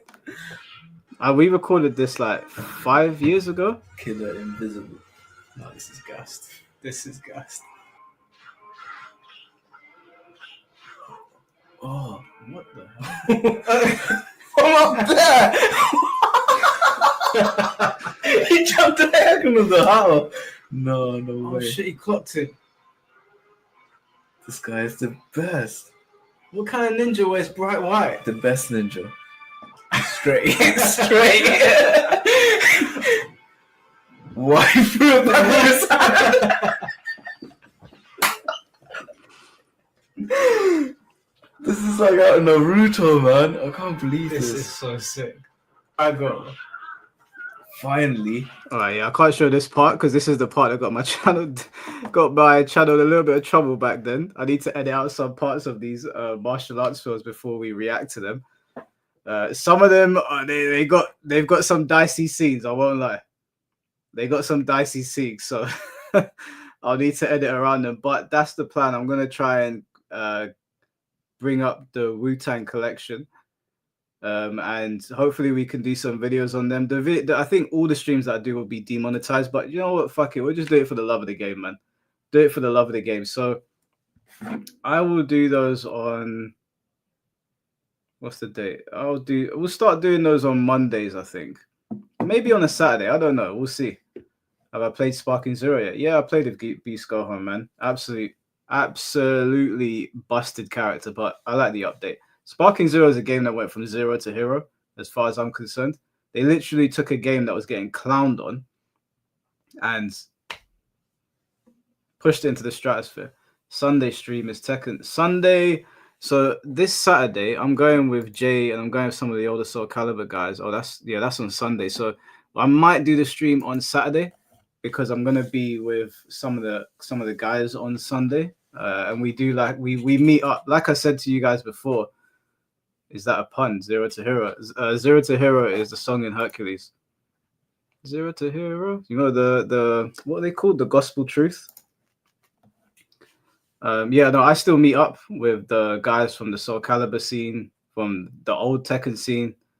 So we're gonna be meeting up. We meet up like about every couple of months. You know, everyone's got kids now and shit, apart from me. And so I'll be doing that on Sunday. On Saturday, we'll probably do a Tekken stream. The Muses, that was it. Why did I say the Gospel Truth? Was that the name of the other song? Sparking Zero to Superhero. That trailer was awesome. I watched a brilliant Michelle Yeoh action. Oh, let me show you guys the films, actually. Maybe we can pick one on stream together that maybe you guys want to see. I'll show you the page. Love this page, man. This is the greatest YouTube page I'm about to introduce you to that you'll ever see in your life, guys. My favorite YouTube page. This is the Wu-Tang collection, right? Any film that you saw back in the day that was Shaw Brothers, anything is on here. Wu-Tang collection. There's another one as well. I can't remember what its name is. I only just found it. Meals on Wheels. There's certain ones we can't watch on stream because of who put them out. Like you can see here, I literally just finished watching Ferocious Brothers. Such a good film, guys. So yeah, we'll definitely pick one. Maybe I'll pick it at random. There's so many good ones. Like there's some as well that have like this one, for example. I was like, should we watch Commando Fury? I saw that thumbnail. I was like, hey, that's got 30 million views. I clicked on it and I was like, I can't watch this on stream. There's no chance I watched it on stream.